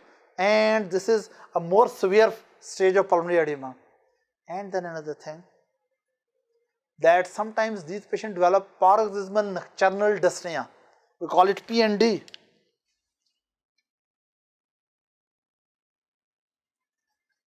Right? That when these people they are sleeping, right, suddenly they wake up with severe breathlessness and gasping for the air. We call it paroxysmal nocturnal dyspnea, right? Again, because when they're lying down, what really happens? Venous return to the right heart increases, and right heart keep on progressively increasing the output to the lungs. But because lungs cannot empty well into left heart, so edema becomes progressively more. Is that right? So when you sleep, when you lie down, right, venous return from the body, right, is coming more and more to the right heart, and right heart more eagerly and enthusiastically push into edematous lung, more blood, more pressures, edema gets worsens, and patient find trouble. And you can say to maintain the sleep, patient will suddenly wake up with gasping for the air. Right? So usually in these patients, they have these three problems, but one problem which is central and usually overlooked is chronic cough. This is what I don't know why you underestimate chronic cough, because there is not only pulmonary interstitial edema and alveolar edema, these patients may have bronchial edema as well. Bronchial mucosa may be edematous, and if bronchial mucosa is edematous, it means that there is irritation to bronchi, and that irritation may lead to cough. So dry cough is one of the very important feature. Sometimes even capillaries in bronchial system may rupture, and that may produce what type of sputum? Frothy pink sputum. Frothy pink sputum with dry cough usually, but sometimes frothy pink sputum. And with that, you must remember that not only these patients have dyspnea or orthopnea or paroxysmal nocturnal dyspnea, they do have cough, right? And sometimes, listen carefully, that bronchial edema becomes so severe. Let's suppose bronchial edema is here. Bronchial edema is in this system. It becomes so severe that airflow becomes obstructed. Obstructive pulmonary disease type situation develop. Again listen. Sometimes in left ventricular failure, pulmonary edema becomes so severe, especially bronchial edema, bronchial mucosa swell up, and lumen will become wide or narrow? Narrow. So narrow lumen of bronchial tree may act as a whistle. So when air passes through that, especially during expiration, because during expiration bronchi become usually more narrow, and if they edematous, it means during expiration what really happens, they act as powerful whistles. So the musical whistling sounds coming from your chest. This time these are not due to asthma, they are due to edema produced by the left ventricular or cardiac dysfunction, and we call it wheezing, but this is cardiac wheezing. What we call it? Cardiac wheezing. So patient may have cardiac, yes, wheezing. Then of course there are some other features also. As I told you that if, okay, let's examine the chest, especially lungs. If you auscultate the bases of the lungs, if lungs are having alveolar edema, what kind of sounds may be coming from respiratory system? And inspiratory, yes, and inspiratory, fine crackling sounds, fine crepitations. Why? Because you know wet alveoli, they open and close with sounds. This is a feature of pulmonary edema, that bases of the lungs may be producing fine inspiratory and inspiratory crepitations, right? So all these things are left ventricular failure. So what left ventricular failure is doing? It is leading to back pressure to the lungs, and it is leading to pulmonary congestion and pulmonary edema, right? When there is pure left ventricular problem. But remember, if this problem is chronic, lungs will react. How? Due to chronic irritation to, what is this thing? Pericapillary areas, fibrosis may start. And even there may be reflex arterioconstriction of pulmonary tree. So if it becomes constricted and this area become relatively more resistance, then eventually right heart will find trouble to empty into pulmonary system, because now right heart is trying to push into high resistant pulmonary circulation. We say there is development of pulmonary hypertension. So if this problem remains long time, it may lead to pulmonary hypertension, and if there is pulmonary hypertension, then it becomes difficult for right heart to pump there, because these vessels will constrict. They are trying to protect the lung from edema, but what really happens, right ventricle start undergoing pressure overload initially, and right ventricle will start undergoing hypertrophy. Now, if right ventricle has not yet undergone hypertrophy, problem is limited only low output by the left ventricle and features related with pulmonary congestion and edema, we say there is pure left ventricular failure. So again, in a nutshell, when there is pure left ventricular failure, clinical features are due to, yes, edema and congestion of pulmonary system. Is that right? Am I clear to everyone? We have already discussed left ventricular failure and its major clinical problems which are related with the congestion and edema of the pulmonary system. Congestion means that there is excessive blood loaded into pulmonary circulation, and edema means there is excessive interstitial fluid in the, yes, where interstitium of the lung, alveoli of the lung, mucosal layer of the lung. Is that right? Now we are going to talk about right ventricular failure. Now we have discussed left ventricular failure. Let's concentrate on right ventricular failure now. You know, isolated right ventricular failure is very rare or less common. Most of the cases of the right ventricular failure are actually secondary to the left ventricular failure. As we have already discussed that whenever there is left ventricular failure, if it is for longer duration, it will eventually lead to pulmonary, yes, hypertension, and that may result into right ventricular failure, right? Let's suppose right now we talk about that someone is undergoing right ventricular failure, either secondary to left ventricular failure. Causes of right ventricular failure may be, number one, secondary to left ventricular failure, or right ventricular failure may be due to pulmonary hypertension due to some primary disease of lungs. Sometimes there is primary disease in the lung, for example fibrosis of the lungs, right, and due to that reason left ventricle is perfectly okay, but pulmonary hypertension develops and it becomes difficult for right heart to pump into lungs. Of course then right heart will become hypertrophied and eventually dilated and fail. Such situations are called cor pulmonale. Now let me tell you what is cor pulmonale. Cor pulmonale is right ventricular hypertrophy, dilatation and eventual failure due to pulmonary hypertension, is that right, which is not due to left ventricular failure, which is not due to pulmonary hypertension has many causes, right. All the causes of pulmonary hypertension excluding left ventricular failure which lead to right ventricular hypertrophy or dilatation or eventual failure should be called cor pulmonale, right. Am I clear what is cor pulmonale?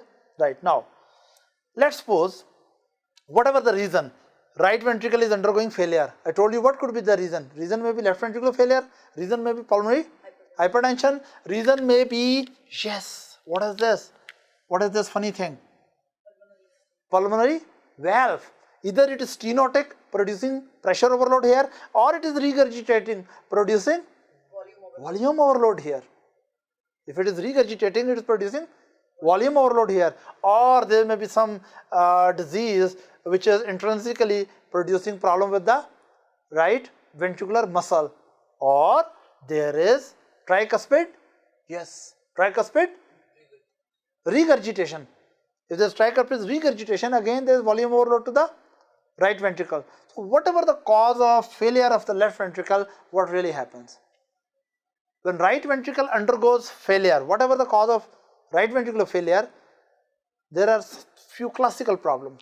Problem number one is that initially pressure in the ventricular cavity goes up and it becomes difficult for right atrium to empty into right ventricle. So pressure into right atrium goes up. That results that cable system cannot drain well into atrium. So pressure into, what was the column here? Jugular venous pressure, right? Jugular venous pressure, JVP, goes up, one of the very early features. When right ventricular failure occurs, it also backfires. Remember, when left ventricle was failing, it was backfiring into pulmonary circulation. That was backfiring into pulmonary circulation. They were damming of blood into pulmonary circulation. When there is left ventricular failure, when there is right ventricular failure, this backfire into systemic circulation and portal circulation. For example, the blood from the jugular venous area cannot drain well.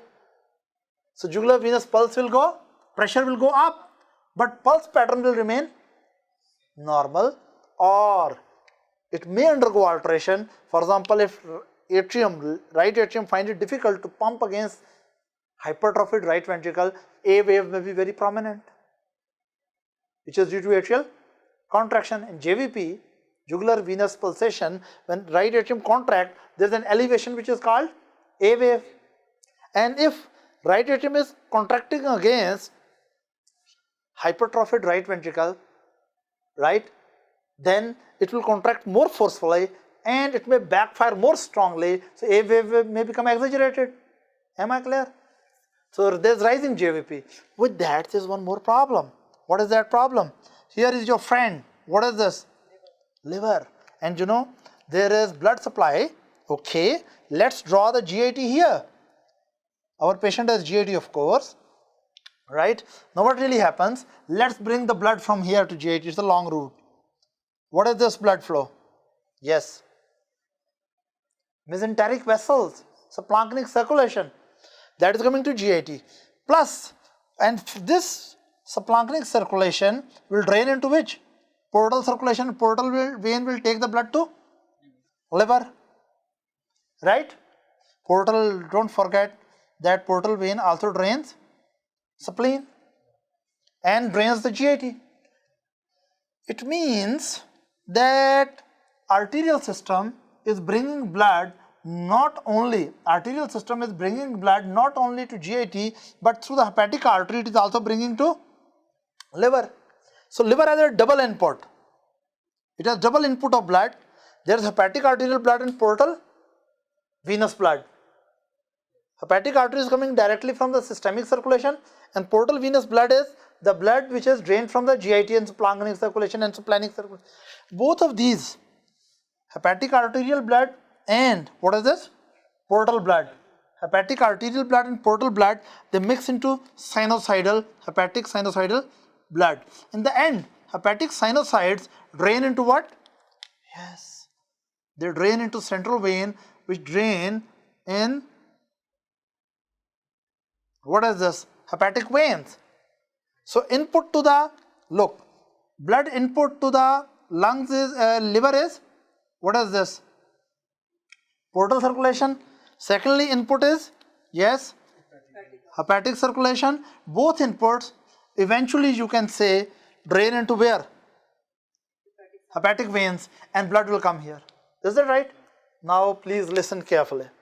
When right heart is not pumping forward, the back pressure will come from right ventricle to the right atrium to the inferior vena cava. Because pressure in the inferior vena cava will become high, right? Can hepatic veins drain into inferior vena cava?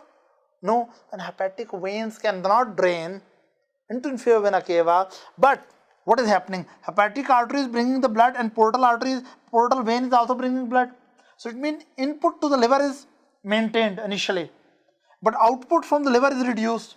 So pressure in the liver microcirculation become high. Pressure in the liver microcirculation become high because hepatic arterial blood is coming, portal venous blood is coming, right? But liver output going to the inferior vena cava cannot drain well. So what is the result? That in this area, what are these? Microcirculation? Yeah, please tell me. These are sinusoids, hepatic sinusoids. Pressure in hepatic sinusoids become more. So there is more formation of edema fluid, and liver start swelling. And when liver will start swelling, the liver capsule has pain receptors. So there will be hepatomegaly. Along with that, if there is rapid swelling, there may be tender hepatomegaly, painful tender hepatomegaly. But if it is very gradual swelling, then it will be painless non-tender hepatomegaly. That's what I'm talking about. I'm trying to explain it to you. The liver drains into inferior vena cava system through the hepatic veins. And if right ventricular failure occurs, right atrial pressure goes up, caval system pressures goes up. Superior vena cava high pressure manifests as rising JVP, and inferior vena cava high pressure, one manifestation is impairment of drainage of hepatic venous blood, so leading to swelling of or edema of the liver, and there is hepatomegaly with right upper quadrant pain sometimes, right? So this is one more feature of what? Right ventricular failure. But one thing I also want to highlight, if right ventricular failure is due to, what is this valve? Tricuspid valve regurgitation, then right ventricle will contract and give a very strong wave in this area as well as a very strong back pressure here. Again, if there is right ventricular failure due to tricuspid regurg, then whenever right ventricle contracts, give a strong fire back into caval system. Right? Due to that reason, JVP will become very elevated. Right? We can say that JVP pattern will become very abnormal and C and V wave will accumulate. That I will explain in the lecture related with JVP. Along with that, there will be strong back pressure to liver, and with every right ventricular contraction, liver will move. We say liver will become pulsatile. In tricuspid regurg, liver may become not only enlarged, but it may become pulsatile. But remember please, sometimes you may have pulsations here because there is a big tumor. Every pulsatile liver is not due to tricuspid regurg, right? But anyway, tricuspid regurg give a classical what? Pulsatile liver. Then another thing, look, if liver is engorged and blood cannot drain well from the liver to the caval system, then can portal system easily drain into liver? Answer is no. So portal hypertension develop. That may lead to splenomegaly because spleen cannot drain well.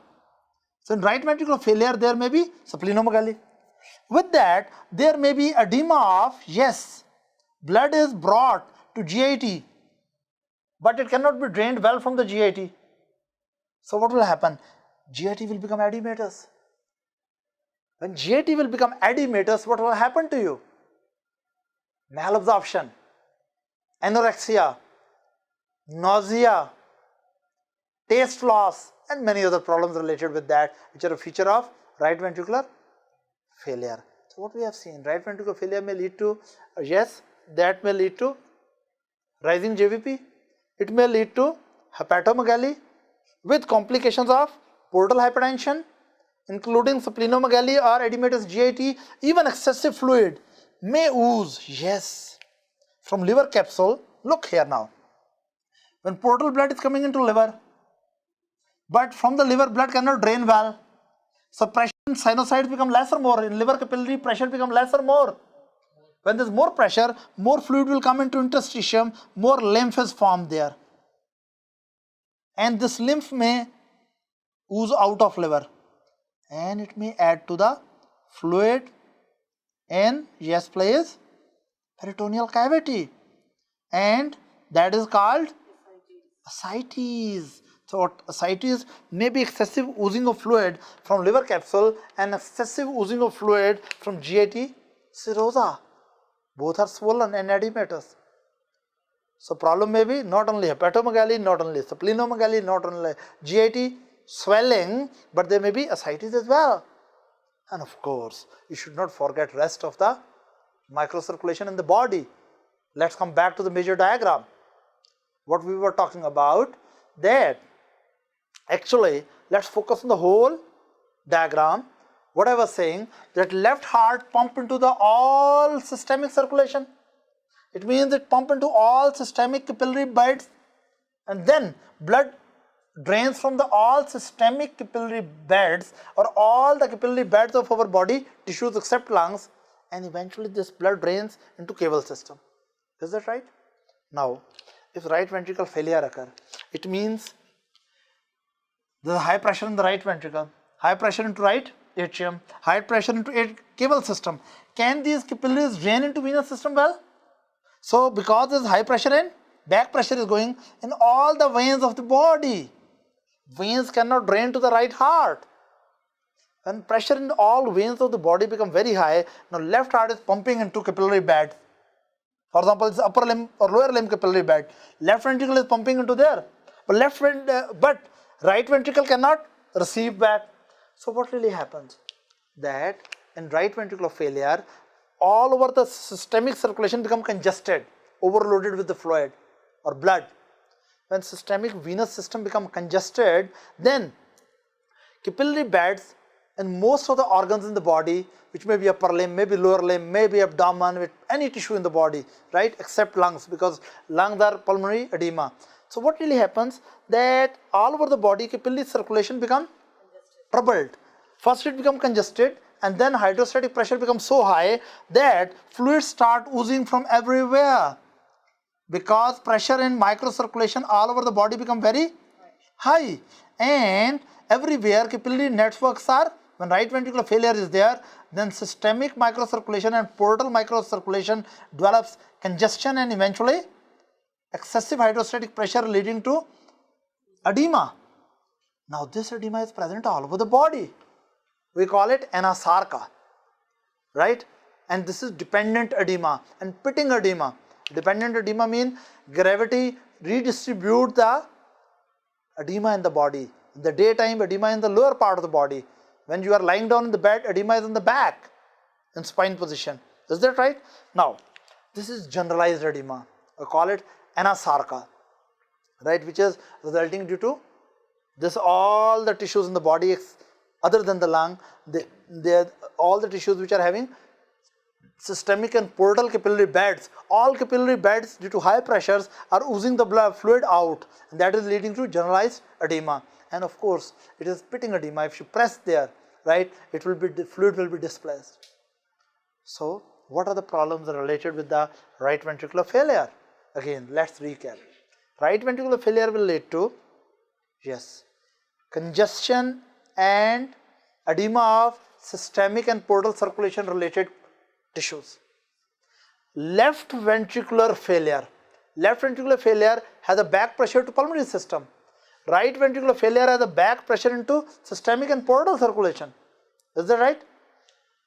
Let's concentrate on all diagram. Left ventricular failure lead to pulmonary congestion and pulmonary edema and clinical features related with the lungs. Right ventricular failure lead to back pressure to the all systemic capillary beds and portal capillary beds. So that number 1 lead to rising JVP. Number 2, hepatomegaly. Number 3, if portal hypertension is developed, splenomegaly, ascites, GIT edematous. Along with that, all systemic capillary beds are congested and eventually they ooze out excessive fluid, and that may lead to generalized edema all over the body. And if these capillaries are pleural lining capillaries, there may be pleural effusion. If these capillaries are pericardium lining capillaries, that may lead to pericardial effusion. So there is peritoneal effusion, there is pericardial effusion, there is pleural effusion, and there is excessive fluid in all the systemic interstitium of the body, right? With rising JVP, with swollen liver, all these are the features of right ventricular failure. So I hope now you can differentiate between left ventricular failure and right ventricular failure. If there is isolated left ventricular failure, please talk about pulmonary congestion and edema. If there is isolated right ventricular failure, please talk about portal and systemic. Yes, portal and systemic. What? Congestion and edema. Is that right? And sometimes, unfortunately, there are patients who have biventricular failure, who have failure of the left ventricle as well as failure of the right ventricle. I mean, now I'm talking about in the second box, third category. Left ventricular failure you already know. You should always talk about pulmonary congestion and edema. Right ventricular failure, you please talk about systemic congestion and edema. And when there is biventricular failure, it means pulmonary system is congested as well as systemic system is also congested. All the circulation in the body is congested. So we call it congestive cardiac failure. We call it congestive cardiac failure. So next time in your life, when you hear congestive cardiac failure, it means you are dealing with a concept of biventricular failure, where left ventricular failure is leading to, yes, congestion and edema of lungs, and right ventricular failure is leading to congestion and edema of systemic system. Right. So let's recap what we have already discussed. We have already discussed what is meant by the high output failure. First of all, we discussed what is cardiac failure. Cardiac failure is a complex progressive clinico-pathological syndrome characterized by the failure of the heart to provide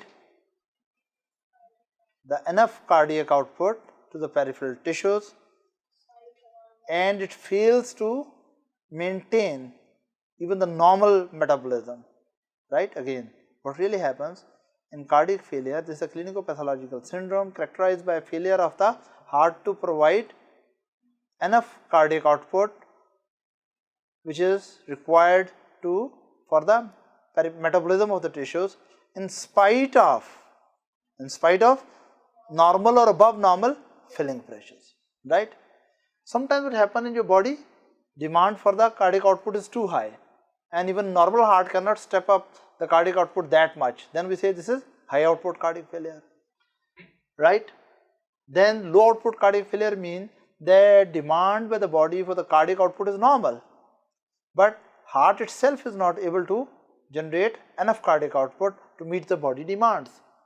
Left ventricular failure, we discussed that this is an isolated case in which left ventricle is not working as a proper pump and it cannot pump the blood forward. So naturally there is backward pressure and that leads to pulmonary congestion and edema and related pathological and clinical features. Then we discussed about the right ventricular failure. What did we discuss? That this is a condition in which right ventricle is unable to maintain enough cardiac output forward towards the pulmonary circulation. So what really happens when right ventricle is not working well, there is a back pressure in the systemic circulation and portal circulation, right? And there is generalized edema, ascites, pericardial effusion, pleural effusion, right? Then we can come to biventricular failure, which is also called congestive cardiac failure. In this condition, patient has right ventricular failure as well as left ventricular failure. But you must remember, left ventricular failure is far more common than the right ventricular failure, and most of the cases of right ventricular failure are mainly due to secondary to the left ventricular failure, right? Why we call it congestive cardiac failure? When both ventricles fails, pulmonary circulation is congested as well as systemic circulation is congested. So we call it congestive cardiac failure. Now we will go into detail of what is the concept of systolic failure and diastolic failure. You know, heart has basically two functions.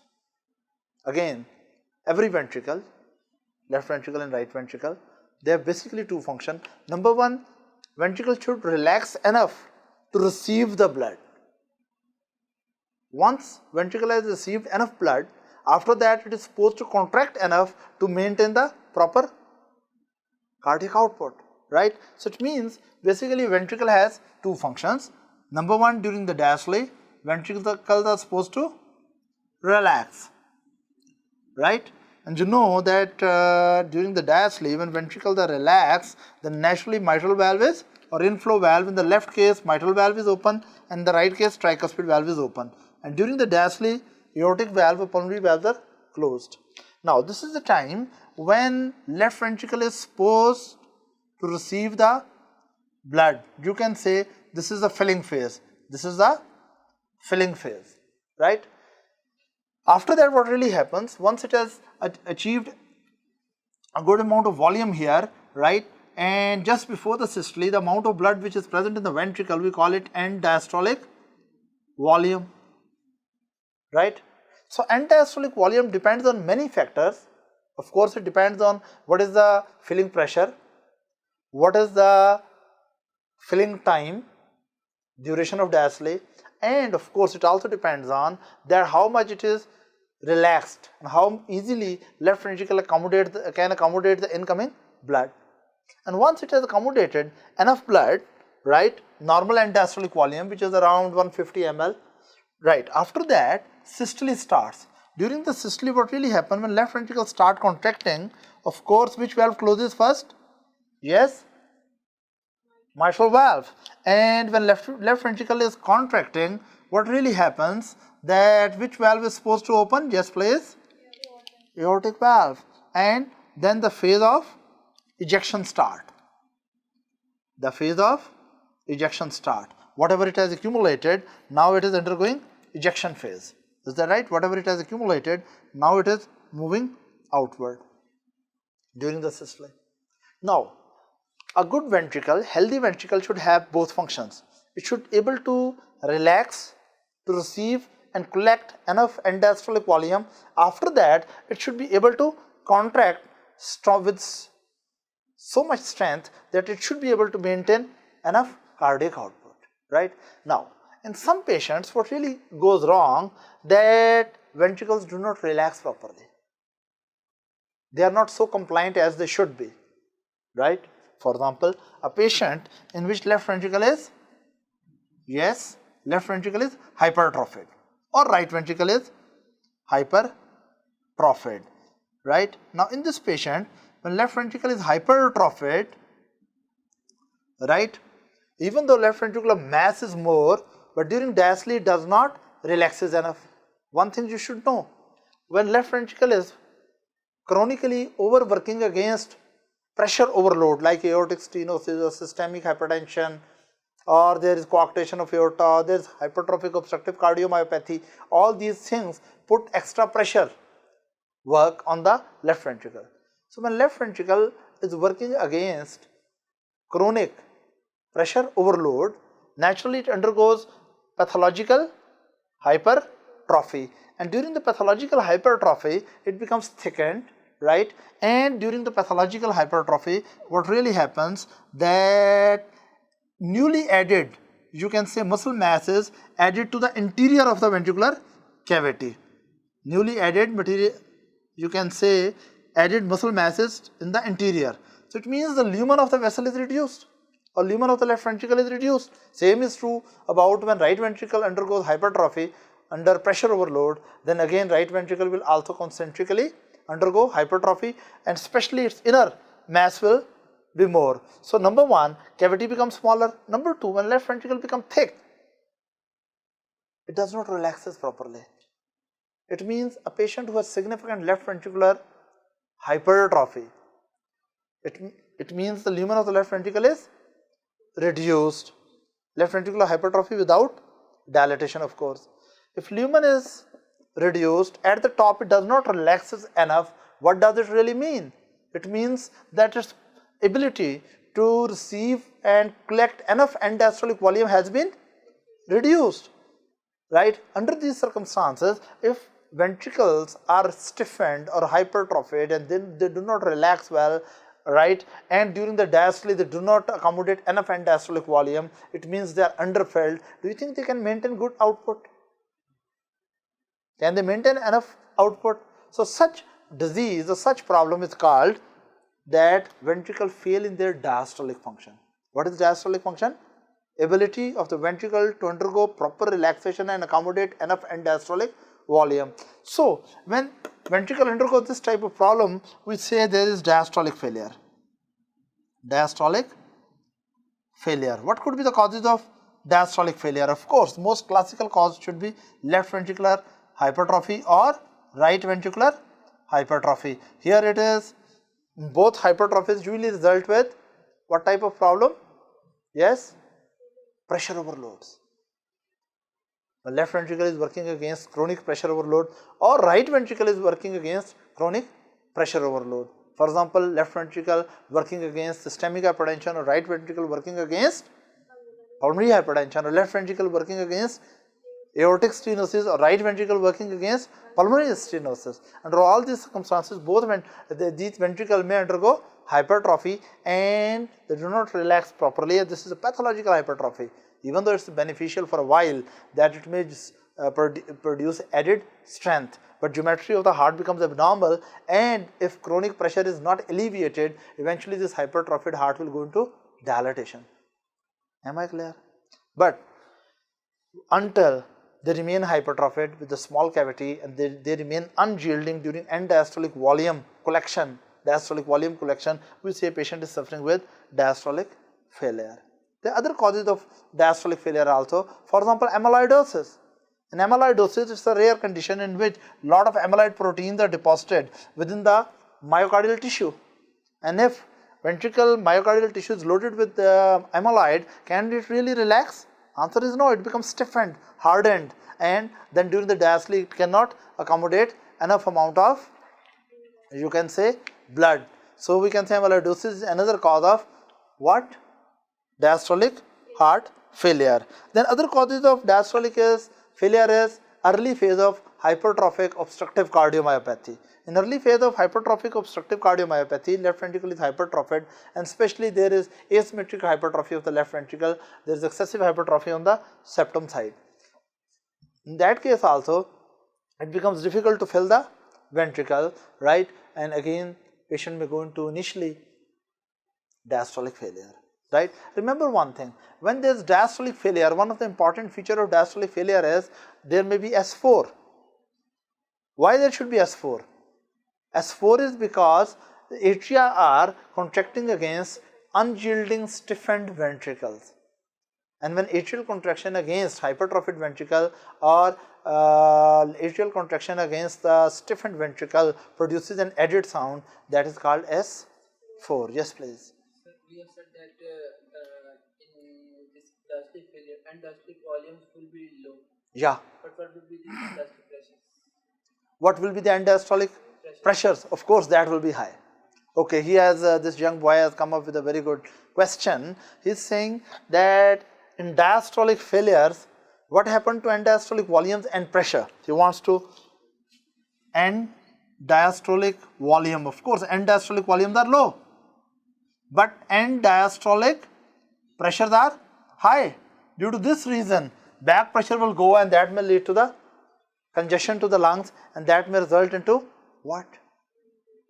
Yes, pulmonary edema and features like cardiac failure of the left side, right? Am I clear? Good. This is diastolic failure. Some people initially develop systolic failure. Systolic failure means that diastole is normal, systolic is disturbed. Systole is disturbed. How?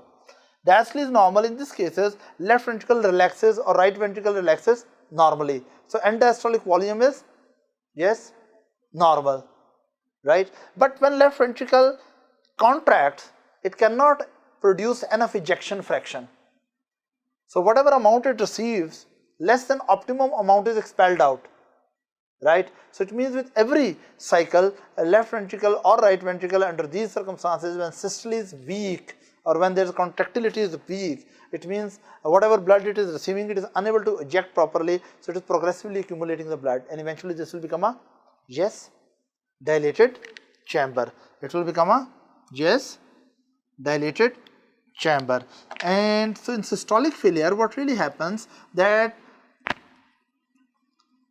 ventricular contractions are weak, and every time in the diastole whatever they receive, they are unable to pump out properly. Due to this reason, they keep on accumulating the fluid that will lead to increased, yes please, increase end diastolic volume, and of course that will also lead to increased end diastolic pressures. But when you compare this failure, which is called what type of failure? Systolic failure, with the diastolic failure, what is the real difference? That in this particular case, in diastolic failure, end diastolic, yes, volumes are low, but end diastolic pressures are high. And this finding is very important, because one of the very good investigation in cardiac failure is echo, right? And investigations will show that here is a low end diastolic volume, here it is high end diastolic volume, but the common thing in both is high end diastolic pressures. Here is problem failure in relaxation of the ventricle, here is the problem failure in contraction of the ventricle. Yes please. Is it saying that every time in a systolic failure we have raised in diastolic pressure? Yeah, as when there is systolic failure, what really happens that it will contract poorly, right? For example, in systolic failure, if 200 ml blood is present over here, it will not eject the 50%, it may eject maybe only 30%. But the volume is already raised, so we don't really have to. I mean, if initially it was 100 ml. Yeah, okay, let's suppose initially the volume was 150 ml and normally it should eject 75 ml. Is that right? Now, if it is poor systole, out of 150 ml, it may eject only 50 ml. So 100 is left there. Then more 70 ml come. Now it become 170 ml. One it will become now 170 ml. Out of 170 ml again it eject only 60 ml. So end systolic volume is 110, and again 70 more come. Now end diastolic is 180. So progressively it keep on dilating, but pressure also is higher than normal. And remember one interesting thing, as I told you, in diastolic failure, atria is contracting against stiffened ventricle, so it may produce an added sound. What is that sound? S4, right? In this particular case, atria, there is rapid ventricular filling, right? Rapid ventricular filling during the diastole in overfilled ventricle, and that may produce a sound which is called S3. So, if you hear in patient S1 plus S2 plus 0 plus S4, this is what? Diastolic problem, right? And if you hear in a patient S1 plus S2 plus S3, yes, and plus 0, it is the beginning of systolic problem. But of course, you have to make sure it is abnormal S3, because S3 may be considered normal up to the age of 35 or so. Is that right? Am I clear? So, and of course, in advanced cardiac failure, what really happens, there may be patient has S1 plus S2 plus S3 plus S4 and with sinus tachycardia. Is that right? This is S3 rhythm, S4 tachyrhythm, S4 gallop, this is S3 gallop, it is a full gallop, S1 plus S2 plus S3 S4 into sinus tachycardia. This is advanced stage of failure. Am I clear? Do you have any question? Yes, you people? There's no. Now, one interesting situation, what do you think? What is the most common cause of systolic failure?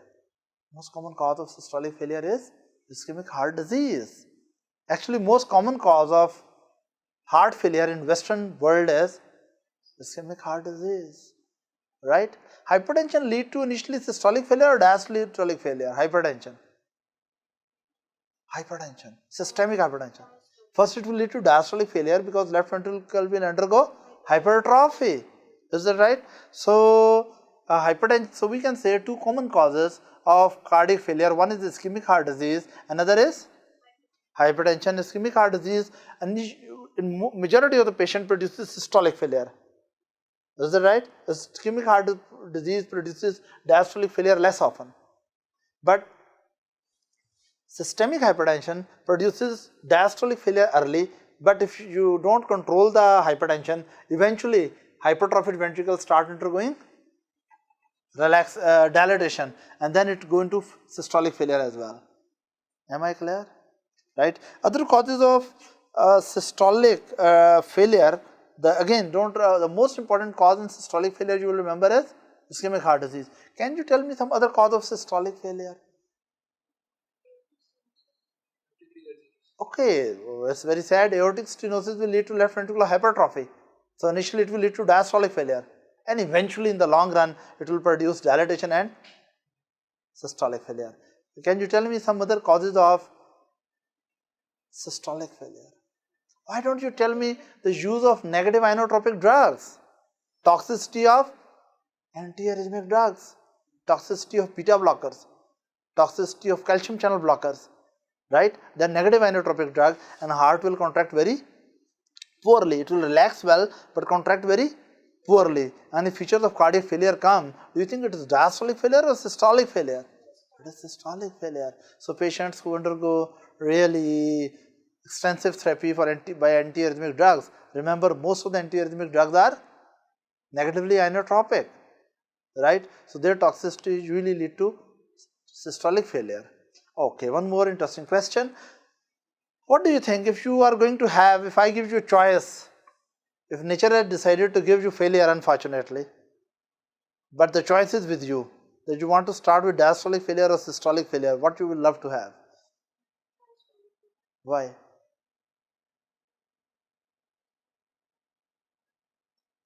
Diastolic failure has better prognosis. Is that right? So if you really want to have cardiac failure and a good one, start with the diastolic failure. Is that right? But unfortunately systolic failure is more common than diastolic failure. We will be discussing about the concept related with the forward failure and backward failure, right? These terms are very commonly used when we are discussing the symptomatology of cardiac failure.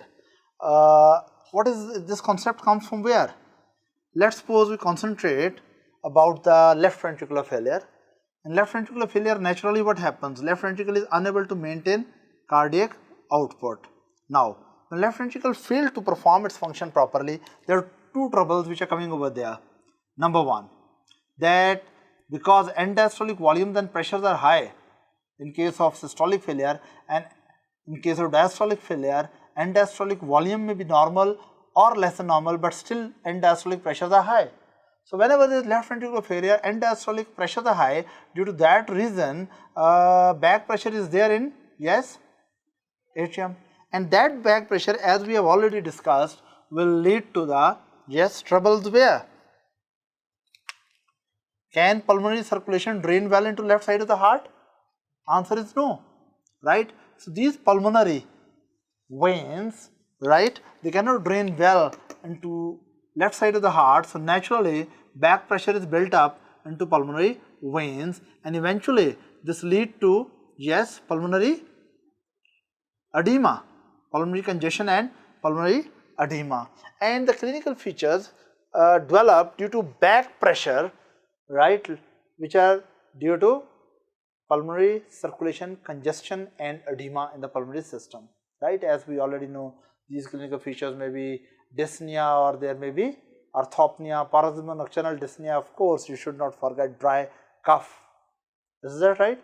Now, or sometimes cardiac wheezing. Now, these clinical features which develop due to backward damming of the blood in the pulmonary circulation in case of left ventricular failure, right, we say such clinical features are developing due to backward failure. So what is our concept of backward failure? In case of left ventricular failure, many clinical problems and clinical features develop due to damming of the blood in all the vasculature proximal to the left ventricle, right, which may be vascular system, maybe left atrium, then there is a left draining vessels, pulmonary, yes, what are these? Pulmonary veins, and then there are pulmonary capillaries, all these are congested, and eventually there is interstitial edema, and then there is alveolar edema, maybe bronchial edema, right. All these problems are said to be due to backward failure. So we can say the problem is with the which ventricle? Left ventricle, and it is leading to some clinical problems due to back pressure, and these clinical problems which are due to back pressure, they are due to, yes, backward failure. At the same time, do you think forward output is normal or less than normal? Less than normal. So naturally cardiac output become very poor in forward arterial system, and when body tissues are chronically hypoxic and they are underperfused, systemic arteries are underperfused, tissue dependent on systemic arteries are underperfused, and due to that reason certain clinical features develop like fatigability, right, and features like fatigability are said to be due to forward component of failure of left ventricular failure. So what we can say, when a ventricle fails, there are double problem. Number one, the blood proximal to that point, failure point, accumulates and produces clinical problems. Backward circulation become congested, and eventually backward capillaries become high hydrostatic pressure and eventually lead to edema. So these are called, all the problems related here are called what? Problems due to backward failure.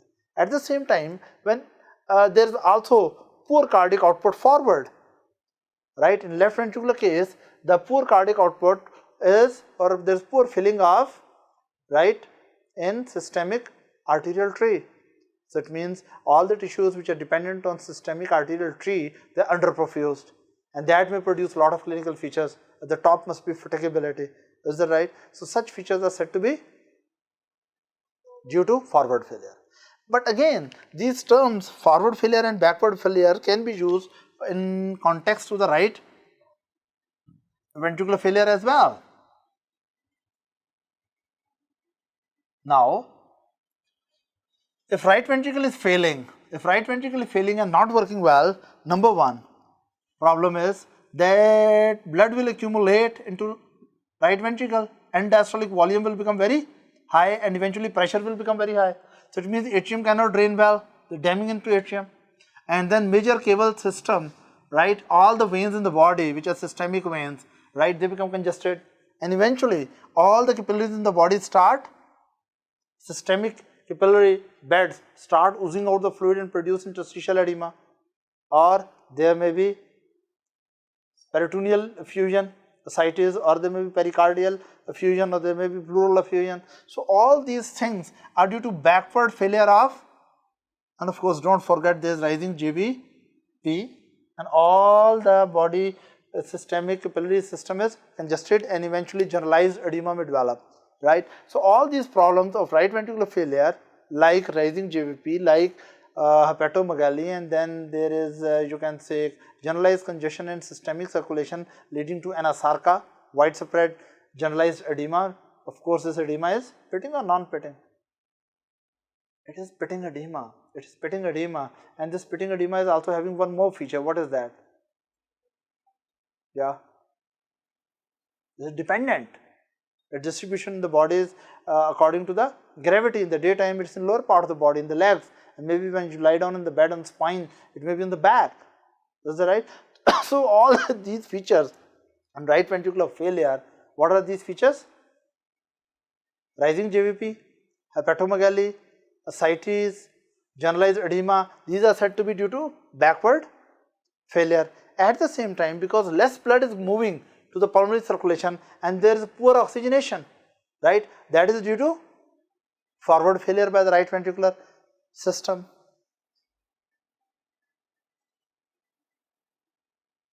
Now we shall be discussing about the acute cardiac failure and chronic cardiac failure.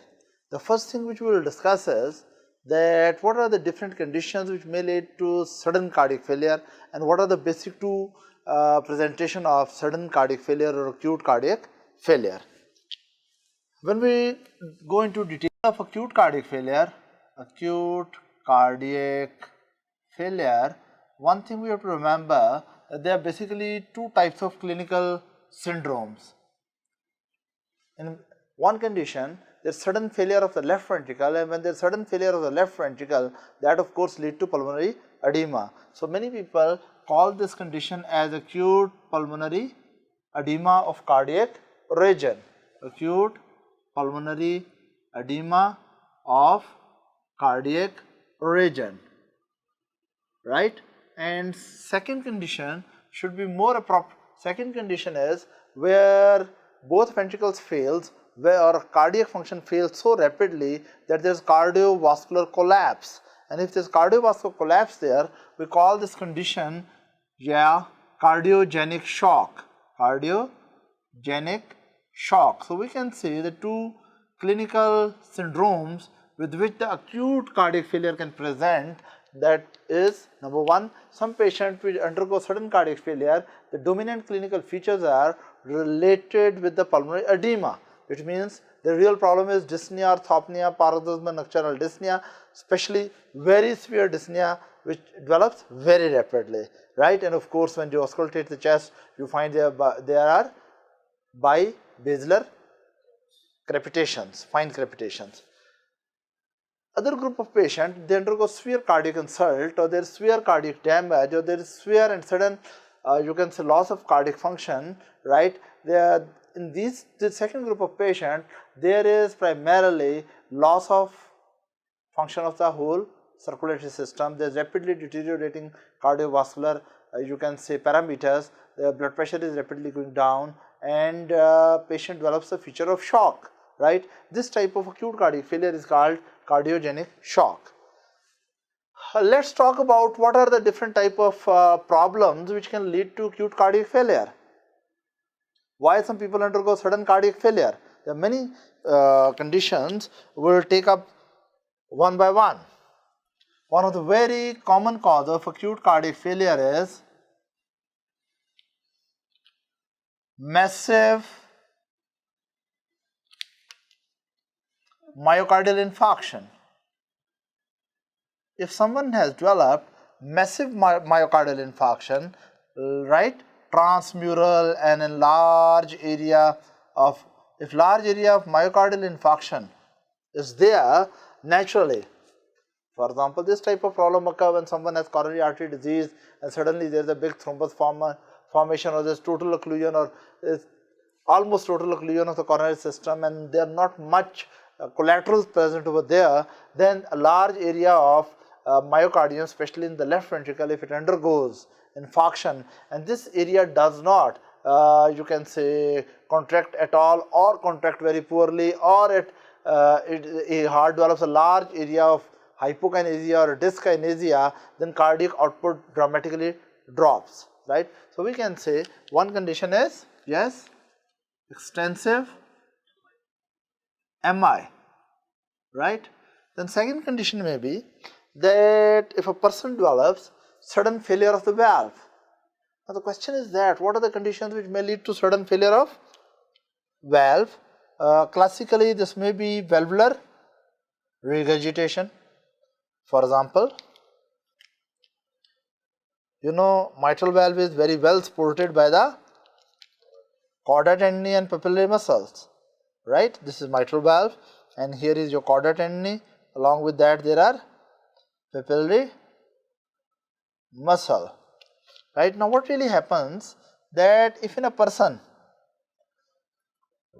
a large area, some area of infarction involves the papillary muscle as well, let's suppose this part of myocardium to which the papillary muscle is anchored, this part of the myocardium to which a papillary muscle is anchored, right? If that part of the myocardium undergoes infarction, what really happens that overlying papillary muscle will either itself will undergo infarction and become dysfunctional, or even it may undergo rupture. And if we believe muscle is evolves from its attachment, then naturally what really happens that mitral valve during systole will start regurgitation. And if mitral valve start, you can say regurgitation during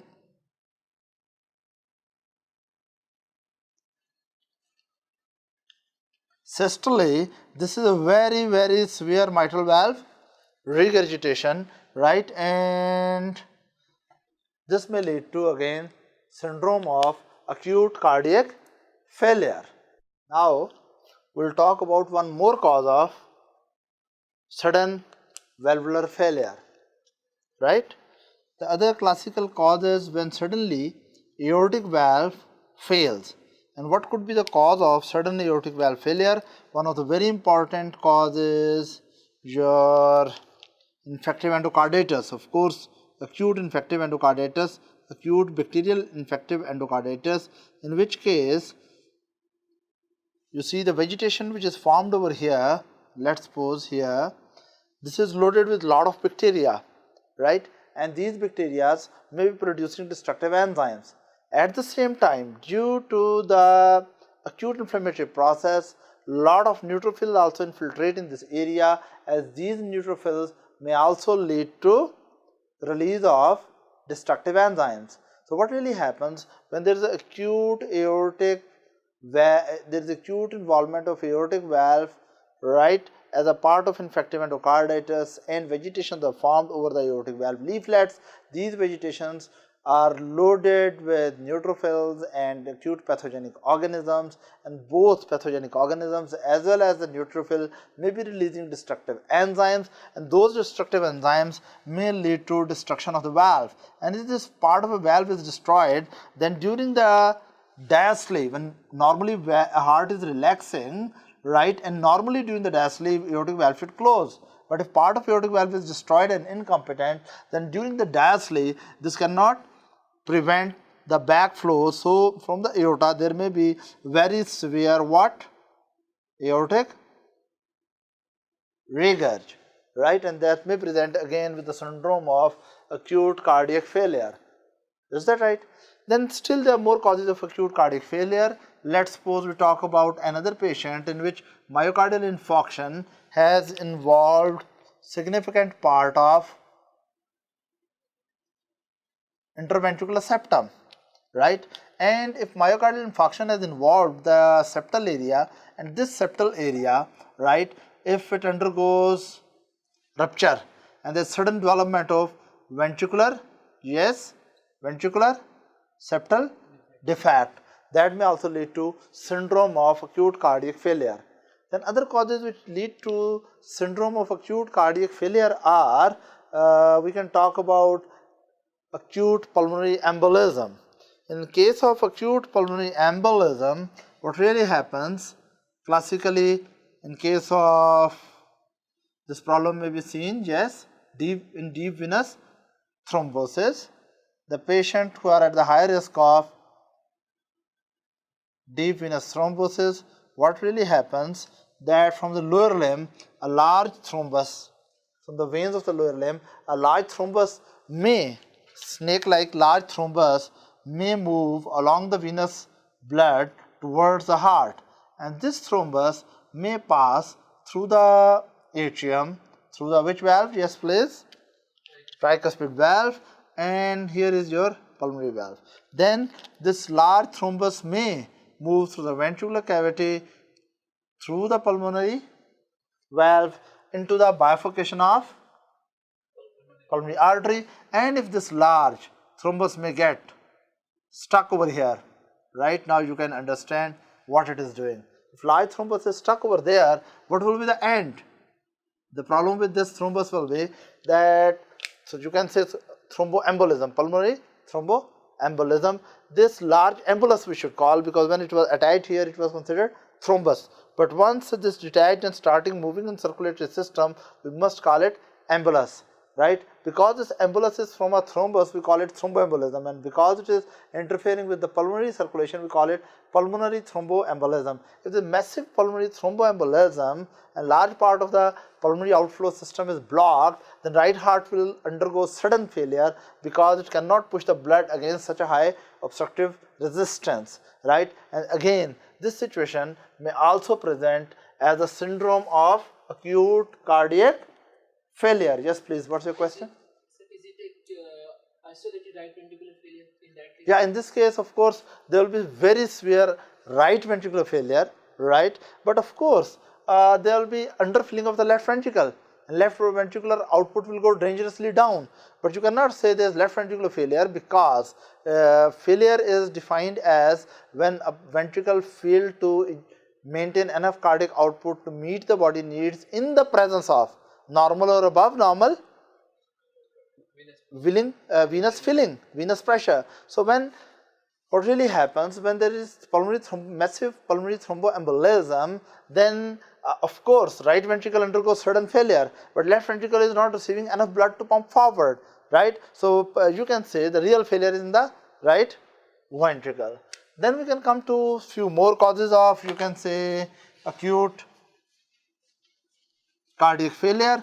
The classical cause may be development of cardiac tamponade. Right now, how do you define cardiac tamponade?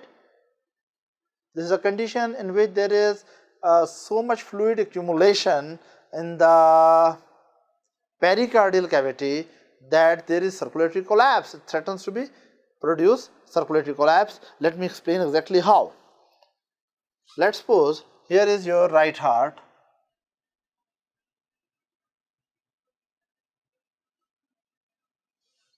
And here is your, of course,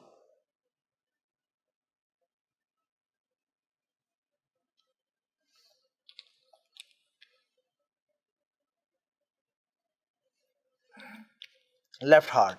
And around the left heart and the right heart, all of you know that there is a very important structure which is called, yes, pericardium. Now what really happens that if there is too much fluid accumulation in pericardial sac and very rapid accumulation in pericardial sac, the classical example is again after myocardial infarction, a part of you can say left ventricular wall, free wall, undergoes destruction by the and softening and by the infarctive process, right? So this may rupture, and if this free wall rupture, massive amount of blood will accumulate into, yes please, pericardial sac, and as pericardial sac accumulates more and more blood, right? Because pericardial sac cannot distend outwards so rapidly, so as pericardial sac receives more and more blood with every ventricular beat, you can say there will be so rapid and massive development of effusion that hemophilia, it is basically hemopericardium, so much development of the hemopericardial fluid that this will compress the ventricles, and then ventricles cannot fill. Okay, let me draw another diagram what really happens there. This is a patient and his heart has become somewhat like, yeah, this. Both ventricles are compressed, right? Both ventricles are compressed by the rapidly bulging inward. What is this? Yeah, pericardium. So what really happens?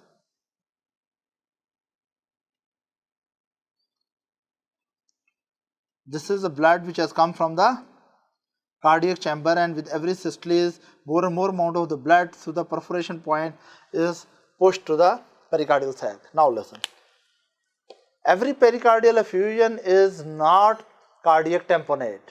Actually, to define cardiac tamponade, we say due to the pericardial effusion, both ventricles are compressed so much, right, that venous blood cannot drain into right ventricle and jugular venous pulse goes up. What should be there? There will be rising, progressively rising jugular venous pressure, right, because venous blood cannot drain into right heart, and because left heart cannot receive enough end diastolic volume, its output drops dramatically, and when left ventricle cannot pump well, so there is significant decrease, progressively decreasing. What is this? Systemic blood pressure. So if you come across a patient where there is rapidly rising JVP and progressively falling systemic blood pressure, along with that, when you auscultate to the heart sounds are muffled or they are very distant, right? This type is so severe, you can say pericardial effusion, which lead to progressively rising JVP, progressively falling systemic blood pressure, and along with that it leads to distant cardiac sound. This type of situation is called cardiac tamponade. And when there is cardiac tamponade, patient of course may come to you with the syndrome of acute cardiac failure. So we have talked about the different conditions of which can lead to acute cardiac failure.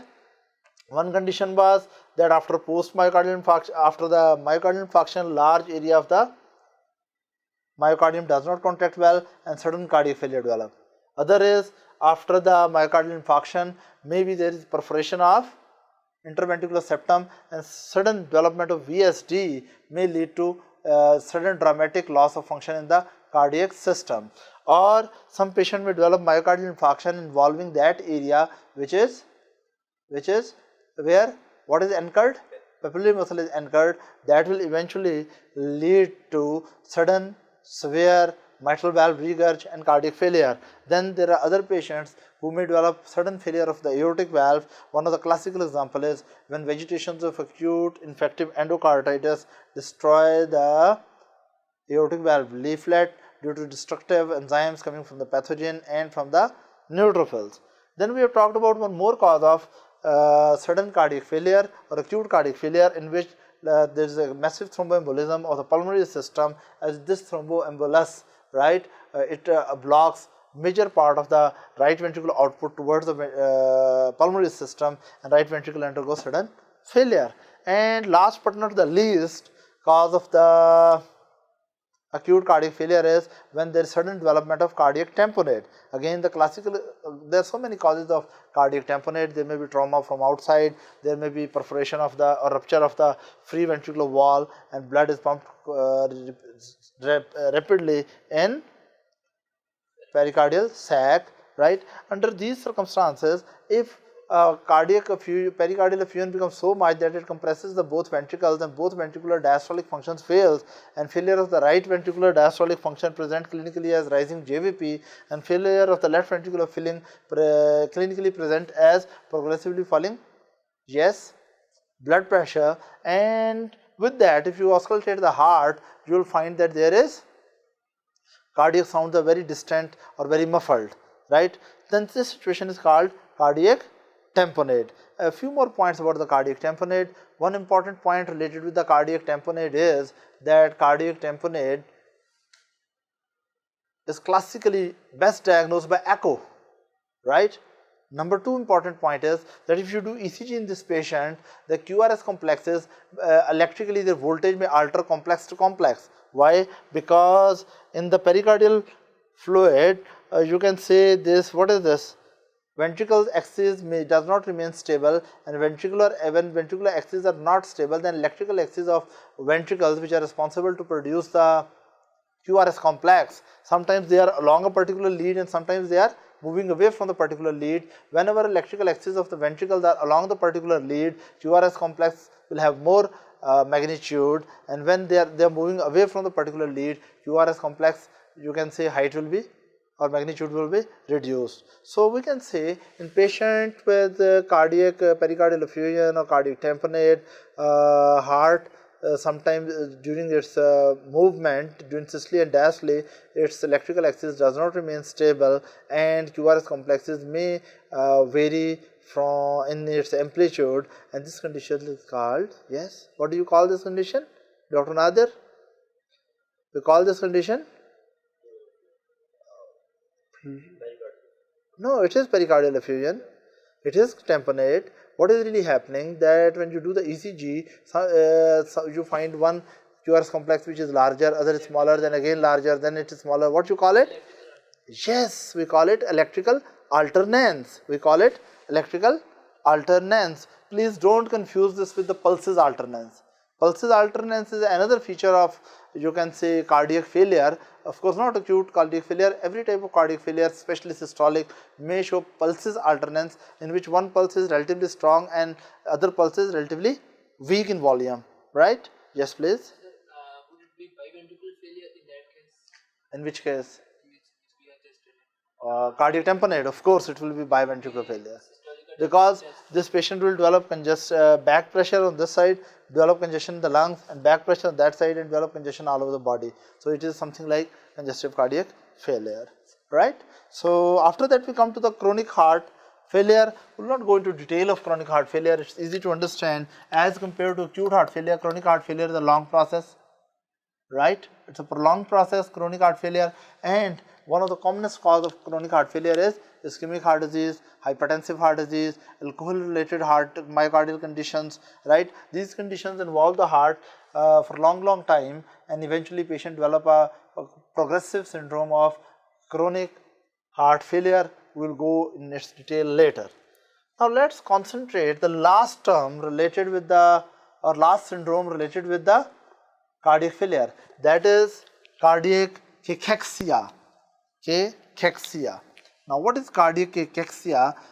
Basically the patients who have severe cardiac failure, and usually it has lasted more than 5 years, and this is severe cardiac failure. Some of these patients develop very severe generalized wasting of their body, especially this severe loss of lean mass of the body. Lean mass means that loss of the non-edematous tissue. Of course, when a patient comes with congestive cardiac failure, if you are using diuretics, lot of fluid is lost and patient's weight will decrease. That is not cachexia. Cachexia means that patient's really muscles are lost, lean mass is lost. So we are talking about cardiac cachexia. What is the cause? What is the mechanism? There are multiple reasons, right? But one reason is that when someone has congestive cardiac failure, right, GIT become, yes, GIT is edematous, isn't it? When GIT is edematous, can it digest and absorb well? Answer is no. So number one problem is, yes, malabsorption. Number two, the patients who are having, you can say, congestive cardiac failure for a long time, some of them develop severe anorexia. And if there is severe anorexia, what really happens, so rather it should be put as first cause, that patient who have congestive cardiac failure, there is severe anorexia and taste abnormalities, especially in right ventricular failure, right, and that lead to less output of the nutrients, input of the nutrients to the patient's body. If patient's nutrient intake is less, and whatever he is taking, patient is not digesting or absorbing well. So anorexia combined with malabsorption, combined with another third factor, that nutrients, excessive loss of nutrients in, yes, or N from GIT, loss of nutrients through GIT, and loss of nutrients or other, for example, important proteins from the, what is it, renal system, right? So there is not only loss of nutrients by the GIT, there may be loss of you can say proteins and other nutrients from the urogenital system. So these two losses, right, loss from the urogenital system and loss from the GIT, that also adds to the cachexia. So it means we have discussed three conditions. Number one, food intake, nutrient intake is less. Number two, digestion absorption is less. Number three, there is excessive losses of nutrients into the gastrointestinal system and from the urogenital system, urinary system. All these together lead to weight loss to the patient. Then other causes, that generally patients, you can say it's a severe catabolic disease. Patient's anabolic rate is down. Anabolic rate is down. It means the formation of new, you can say, proteins in the body is significantly reduced, right? Along with these things, metabolic rate of the patient is increased. Increase metabolic metabolism. So increasing metabolism requires more nutrients, right? And nutrients are not available or they are less available. At the top, anabolic rate is also less available. So all these things together, you can say fourth cause and then the fifth cause, all these things together lead to significant loss of lean mass. Again, let's recap. A patient who has severe congestive cardiac failure, usually more than 5 years, right? His lean body mass significantly reduces and patient becomes, you can say, bony and skinny or emaciated if edema is not there. But of course, edema keeps him swollen, otherwise lean body mass is really too less, right? What is the reason? Number one, food intake is reduced, anorexia and taste changes. Number two, malabsorption. Number three, excessive losses to GIT and urinary system.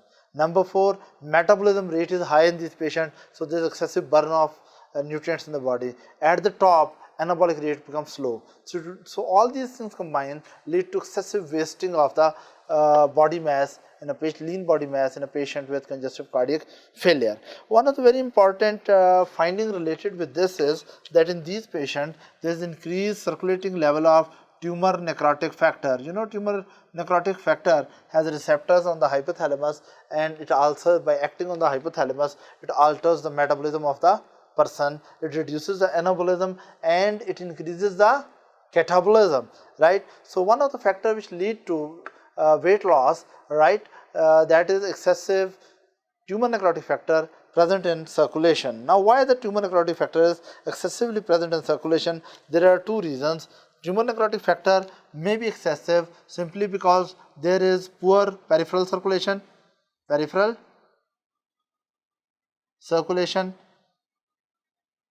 Number two, tumor necrotic factor may be excessive due to generalized, number one, poor peripheral circulation. It means generalized hypoxic or hypoperfusion condition to the tissue lead to formation of excessive tumor necrotic factor. Number two, failing myocardium itself may produce excessive amount of, in many patients, failing myocardium, right, also produces excessive amount of tumor necrotic factors. So these two things together, right, the production of tumor necrotic factor from peripheral tissue due to under perfusion and hypoxia, and production of tumor necrotic factor from the, what is this?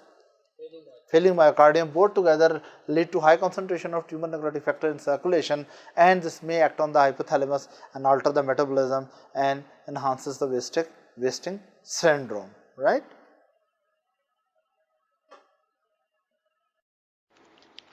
So now we are going to talk about pathophysiology of congestive cardiac failure.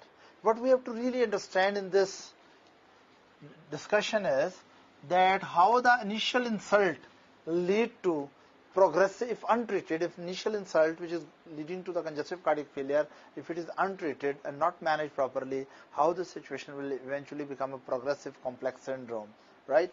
So we'll discuss this pathophysiology of congestive cardiac failure, number one, under the heading of initial insult to the myocardium or cardiac function, insult to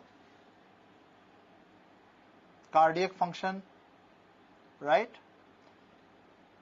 After that, we'll discuss that how there is onset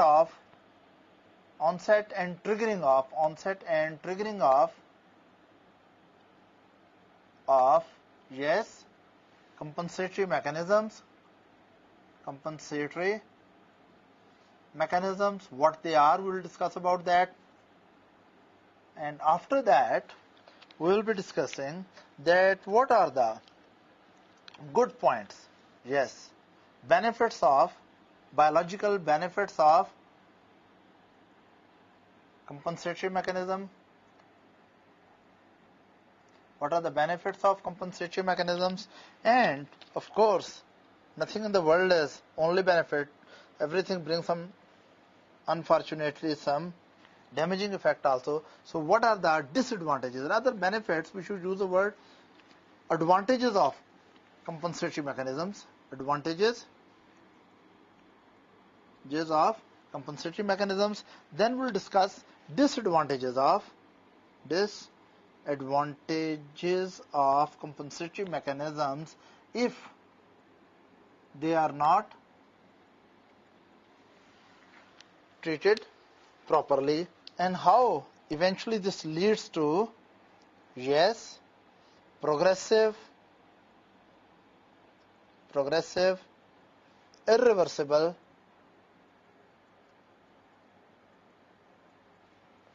congestive cardiac failure syndrome, which has a very high rate of mortality.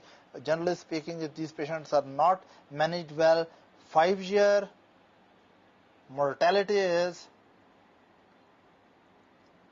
approximately 50%. Of course, it means 5-year survival is also 50%.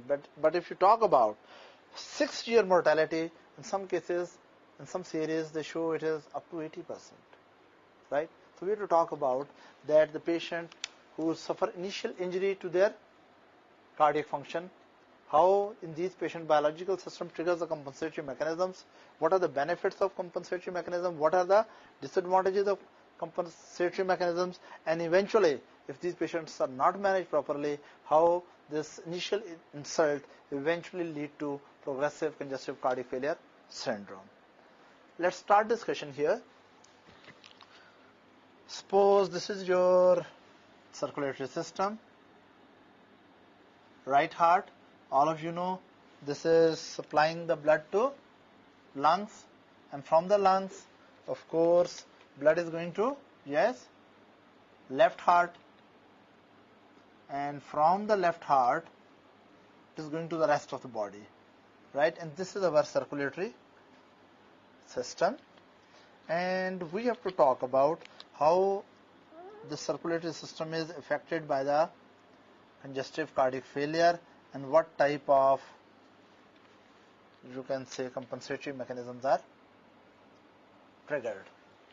Right, here it is the right heart, pulmonary circulation, right, and then there is left heart and systemic circulation, right.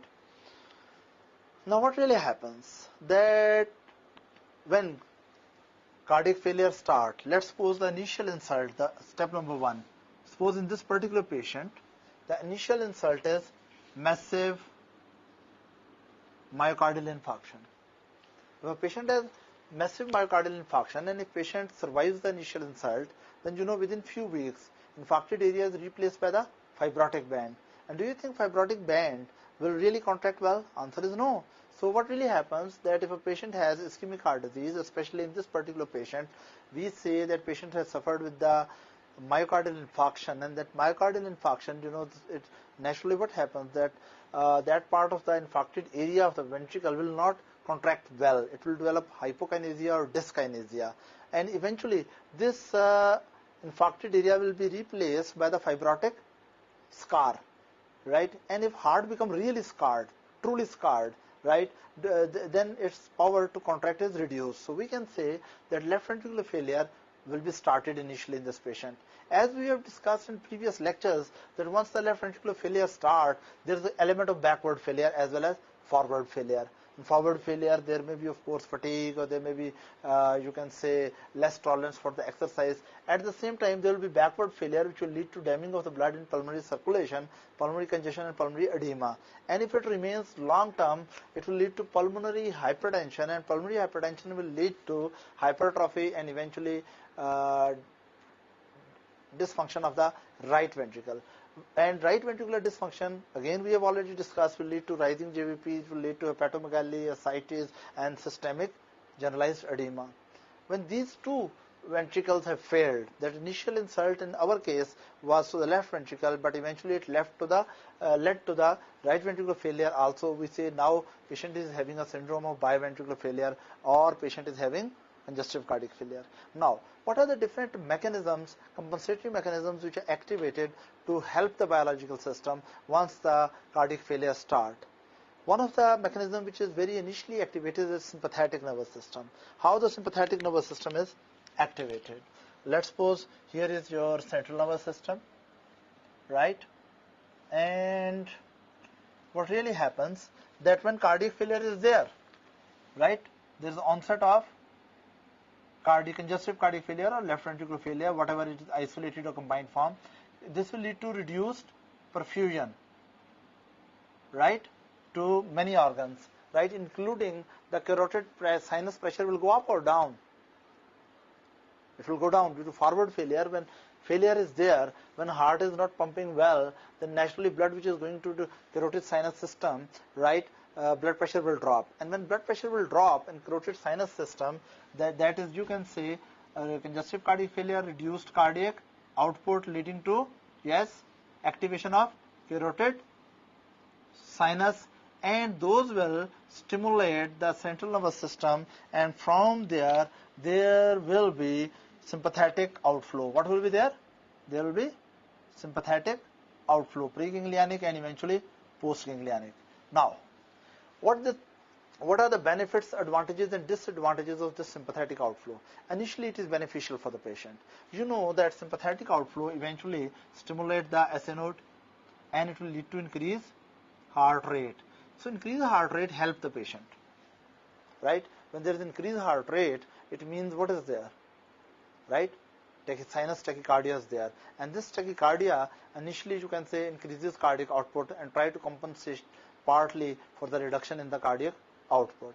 Secondly, not only sympathetic overflow produces, you can say, increased heart rate, but sympathetic overflow also stimulates the myocardium of right ventricle and left ventricle, and it is a positive what?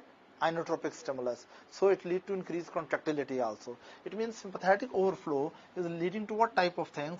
Number one, increased heart rate. Number two, it is leading to increased stroke volume. So both things are initially beneficial because they lead to increased cardiac output. Is that right? Then, of course, not only nerve endings are going, even sympathetic stimulation to the adrenal medulla will lead to a lot of release of adrenaline in circulation, and adrenaline will also act on adrenergic receptor and further increase heart rate and stroke volume. These two are beneficial effect. Another thing is that this sympathetic system will also lead to stimulation of, what are these? Smooth muscles in the veins, right? When sympathetic nervous system will stimulate the smooth muscles in the vein, there will be significant venoconstriction. And you know, veins are capacitance vessel. They have a lot of blood present in their system. So when veins will constrict, what really happens? That venous return to the left heart will increase. So another compensatory mechanism is not only heart rate is increased, not only stroke volume is increased, but there is, yes, venoconstriction. And venoconstriction, it is beneficial. How the venoconstriction is beneficial? Because venoconstriction, when veins constrict, venous return to the heart is increased. It means cardiac filling is increased. Cardiac filling increasing means that initial length of the Frank-Starling laws, initial length of the fiber is increased, and when myocardial fiber's initial length is more within physiological limit, what really happens? That it contracts with more vigor, right? So stroke volume increases. So venoconstriction lead to what? Increased venous return, which lead to, yes, increase end diastolic volume, and initially in the problem that may lead to increased stroke volume. So we can see that beneficial effect of sympathetic activation is increased heart rate, increased stroke volume, increasing cardiac output. Then venoconstriction, and venoconstriction will lead to increase venous return, increase end diastolic volume, increase stroke volume, and that will again lead to increased cardiac output. Then there is another effect, that is not only there is venoconstriction, there is also arterioconstriction. Arterioconstriction. And if this arterioconstriction is there, let's suppose this is smooth muscle of arteriole, then sympathetic nervous system is also stimulating that. Arterioconstriction is there. This is beneficial as well as bad. The beneficial benefit of arterioconstriction is that it will redistribute the blood to more vital organs. You know that there is venoconstriction to the splanchnic circulation, renal circulation, cutaneous circulation under sympathetic stimulation. But there is no significant coronary or cerebral circulation. So what really happens is sympathetic overflow lead to redistribution of blood in the body, so that vital organs are getting the perfusion on preferential rate, right? And that is initial beneficial effect. But there are disadvantages of whole story as well. I will talk about this. Up to now we have discussed the advantages. Advantages are sympathetic overflow with adrenergic gland, release of norepinephrine and epinephrine. You know, norepinephrine mainly coming from sympathetic nerve endings and epinephrine coming from the adrenal medulla. Both of them lead to increased cardiostimulation, increased heart rate, increased stroke volume, increased cardiac output. Along with that, they produce venoconstriction, so that leads to increased venous return. Initially, it is beneficial because it increases the cardiac output. Then there is arterioconstriction, which redistributes the blood to more vital organs. Again, initially it is beneficial, right? So these are, but all this system has disadvantages also. We'll talk about them later. So this was one compensatory mechanism, activation. What was this compensatory mechanism? Sympathetic adrenergic stimulation. Sympathetic adrenergic stimulation, right? This was one compensatory mechanism. Second compensatory mechanism is that when there is cardiac failure, the perfusion to the kidney is increased or decreased. Of course, when cardiac output is less, at the top, sympathetic nervous system is stimulating the what? Constriction of renal vessels as well. So what really happens, patients who have gone under congestive cardiac failure, right? Number one, their total cardiac output is less, and you know about 20 to 25% of the cardiac output is regularly going to the kidneys. So there's significant drop to the renal perfusion. And second, added complex problem comes when sympathetic overflow is activated, and that also constricts the renal vessels. Both things together, reduced cardiac output plus renovascular constriction, significantly reduces, you can say, blood flow or perfusion of the kidneys. Then kidney will respond to this hypoperfusion by two mechanisms. I will explain that. Let's suppose this is renal vasculature, and here is your beautiful kidney, right? Now, what really happens, that there is reduced renal perfusion. Why? Number one, due to sympathetic stimulation, there is arterioconstriction. Number two, overall filling pressure is less because cardiac output, reduced cardiac output has led to reduced perfusion of the renal artery. And at the top, there is venoconstriction, alpha-1 adrenergic receptor mediated venoconstriction.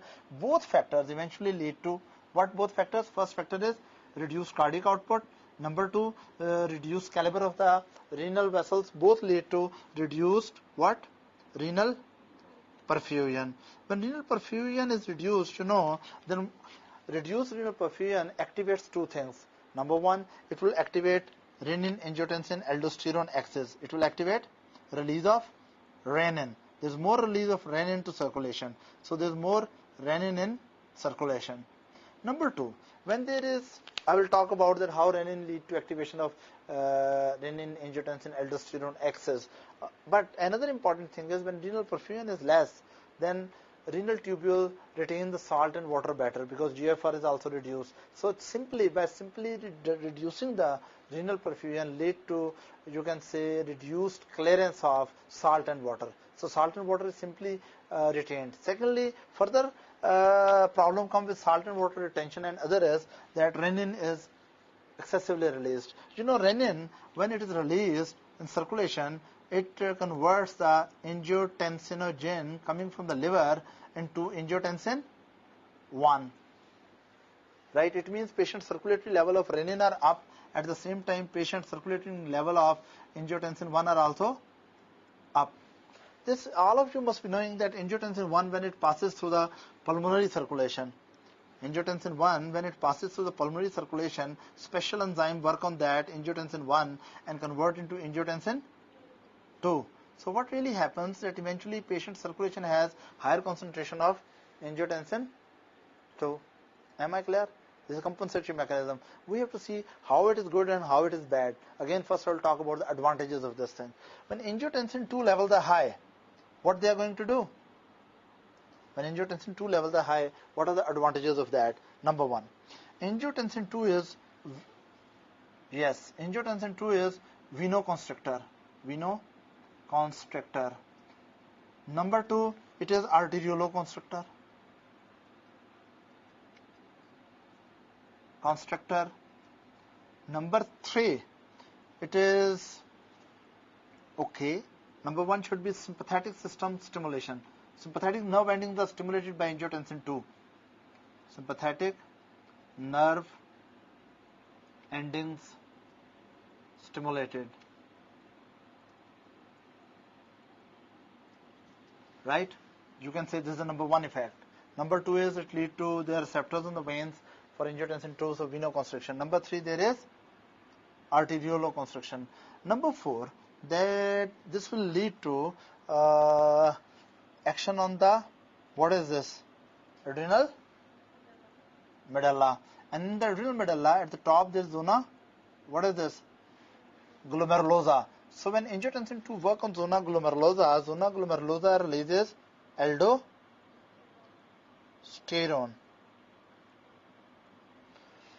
Right? Now we'll talk about the beneficial effects of every step. Right? That again, when there is cardiac failure, then cardiac output drops. Due to that reason, renal perfusion drop. At the top, reduced cardiac failure activates the sympathetic nervous system that lead to renovascular constriction that further reduces renal perfusion. Reduced renal perfusion has two actions. Number one, due to reduced GFR, there is simply salt and water retention.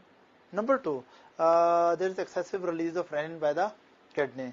This renin will come to the general circulation. Of course, you must be knowing renin is released by juxtaglomerular apparatus. When this renin is coming to the general circulation, it will convert angiotensinogen coming from the liver into angiotensin 1. So what really happens that we can say renin has acted on what? Angiotensin 1. It has acted on angiotensinogen and converted into angiotensin 1. Angiotensin 1 passes through the pulmonary circulation where endothelium is decorated with special enzyme which is called angiotensin converting enzyme, which convert angiotensin 1 into angiotensin 2. Then patients, you can say circulation has excessive amount of angiotensin 2. Now, angiotensin 2, number one, stimulates the sympathetic nervous system. Now, what are the benefits of it? When sympathetic overflow occurs, right, nerve endings overfire, number one, heart rate will increase. Number two, contractility will increase. Number three, venoconstriction will lead to increased venous return and more, you can say, preload and more cardiac output. And arterioconstriction will help us to redistribute the blood to more vital organs. Right? This is the advantages of stimulating the sympathetic nervous system. Secondly, it stimulates the veins.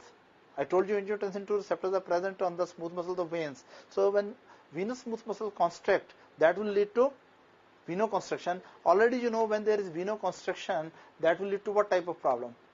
When there is venoconstriction, increased venous return to the heart. And if there is increased venous return to the heart, again cardiac output will slightly increase. Number three, there is arterioconstriction. Again, the only benefit of this arterioconstriction is that it will lead to redistribution of the blood to more vital organs like myocardium itself and to the cerebral circulation, because coronary vessels and cerebral vessels are not under significant sympathetic constrictor effect, right? Another thing which I told you, that this will also release aldosterone, and this aldosterone is also released with best of its intentions, because aldosterone will act on the kidney. You know, when aldosterone act on the kidney, what it is doing? It acts on the principal cells of distal convoluted tubule and collecting tubule, and it helps them to retain more salt and water. So it means aldosterone mediated salt and water retention occurs. Salt and water retention occur. So what we have seen, that why the salt and water retention is occurring? Due to two mechanisms. Number one, simply reduced perfusion lead to reduced GFR, which lead to salt and water retention. Number two, renin, angiotensin, aldosterone system has released a lot of aldo, and aldosterone mediated retention of salt and water. Again, initially the salt and water retention is even good. Only initially, it is an effort to improve the cardiac output, because if you retain salt and water, your blood volume will become more, your venous return will be more, and again diastolic volume will be more. And if heart is somewhat, you can say, responsive to Starling's law, then it will increase cardiac output, right? Then last but not the least is that under all these circumstances, there is excessive release of ADH as well, right? We told you first mechanism was sympathetic adrenergic stimulation. Second mechanism was, yes, what was that? Renin, angiotensin, aldosterone system. Third compensatory mechanism is, yes, please. Yes, ADH release, right? Or a vasopressin release. All of you know what are the functions of ADH. Number one, it will lead to the retention of water. ADH work on the last part of the nephron and make the last part of the nephron more, you can say, porous to the water, and more water is pulled back to renal interstitium, so it leads to water retention. Again, an attempt to increase the blood volume so that venous return should be increased, and that eventually lead to more cardiac output. Secondly, ADH is vasoconstrictor or dilator.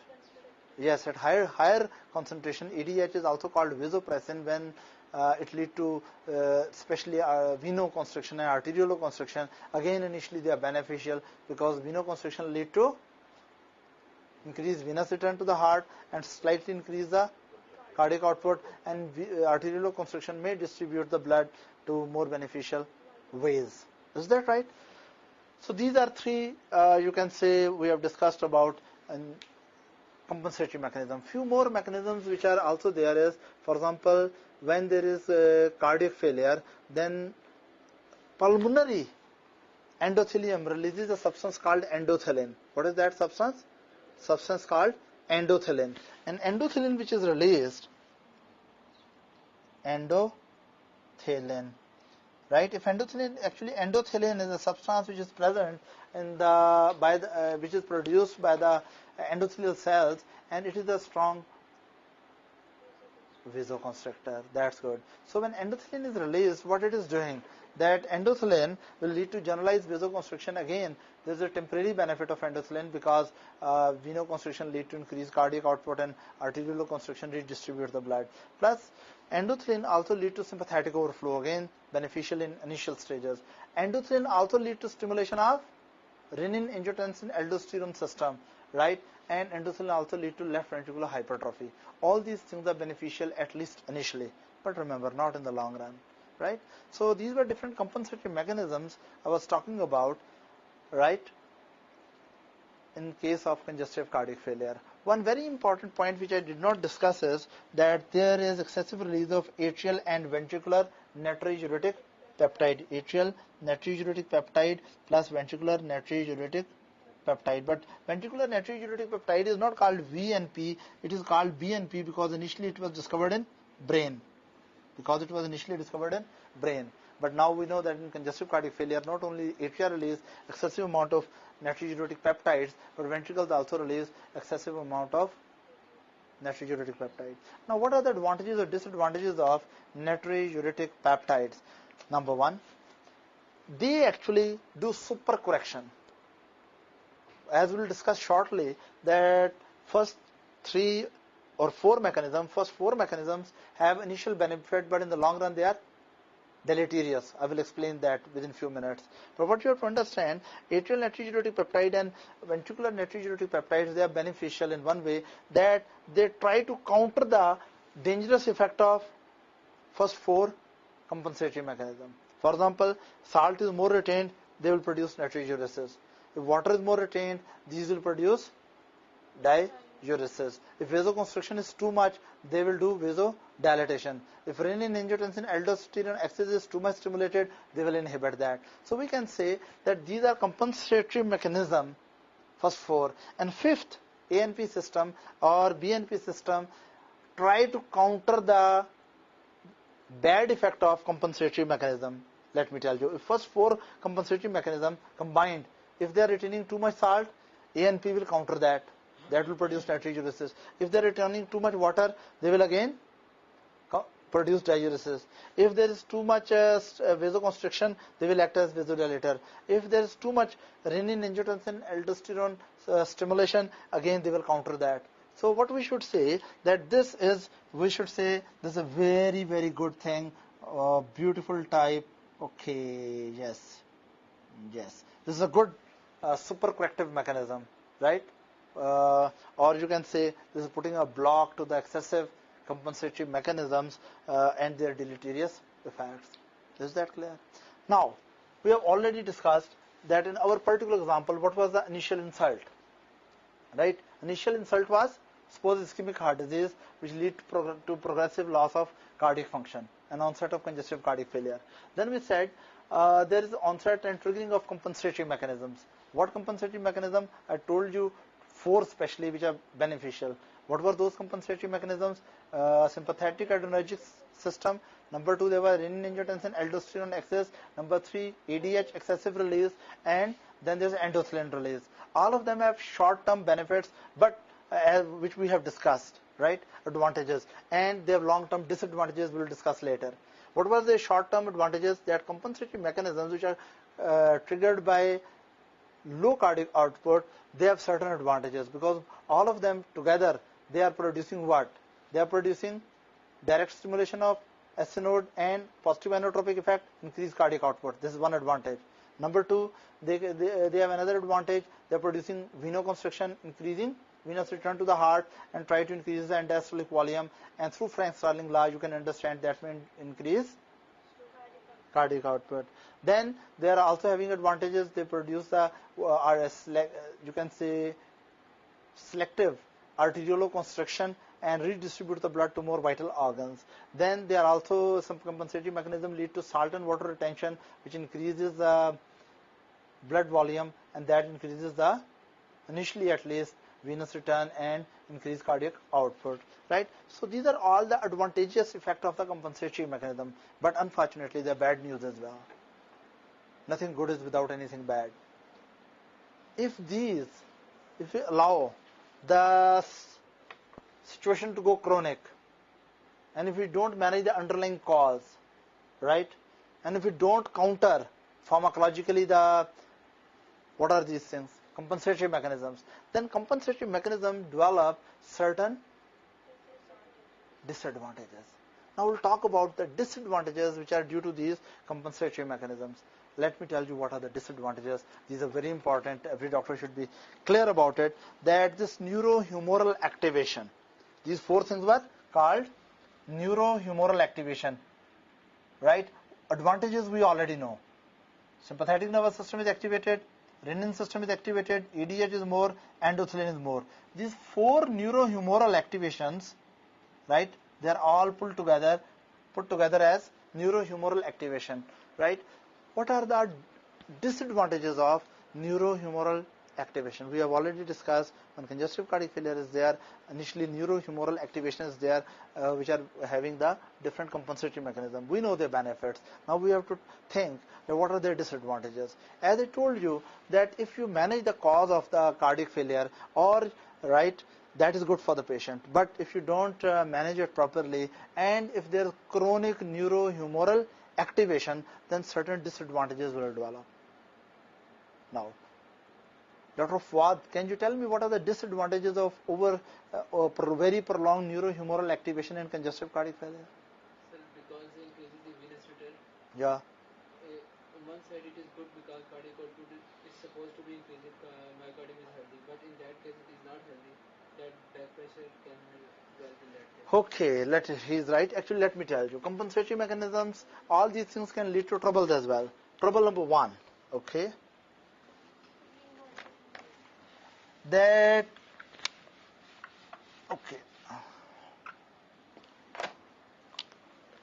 we'll make a very special frame. It is very important to understand what are the disadvantages of prolonged compensatory mechanisms, right? Number 1, initially they lead to left ventricular hypertrophy. Initially it may be good. Again, left ventricular hypertrophy is also what?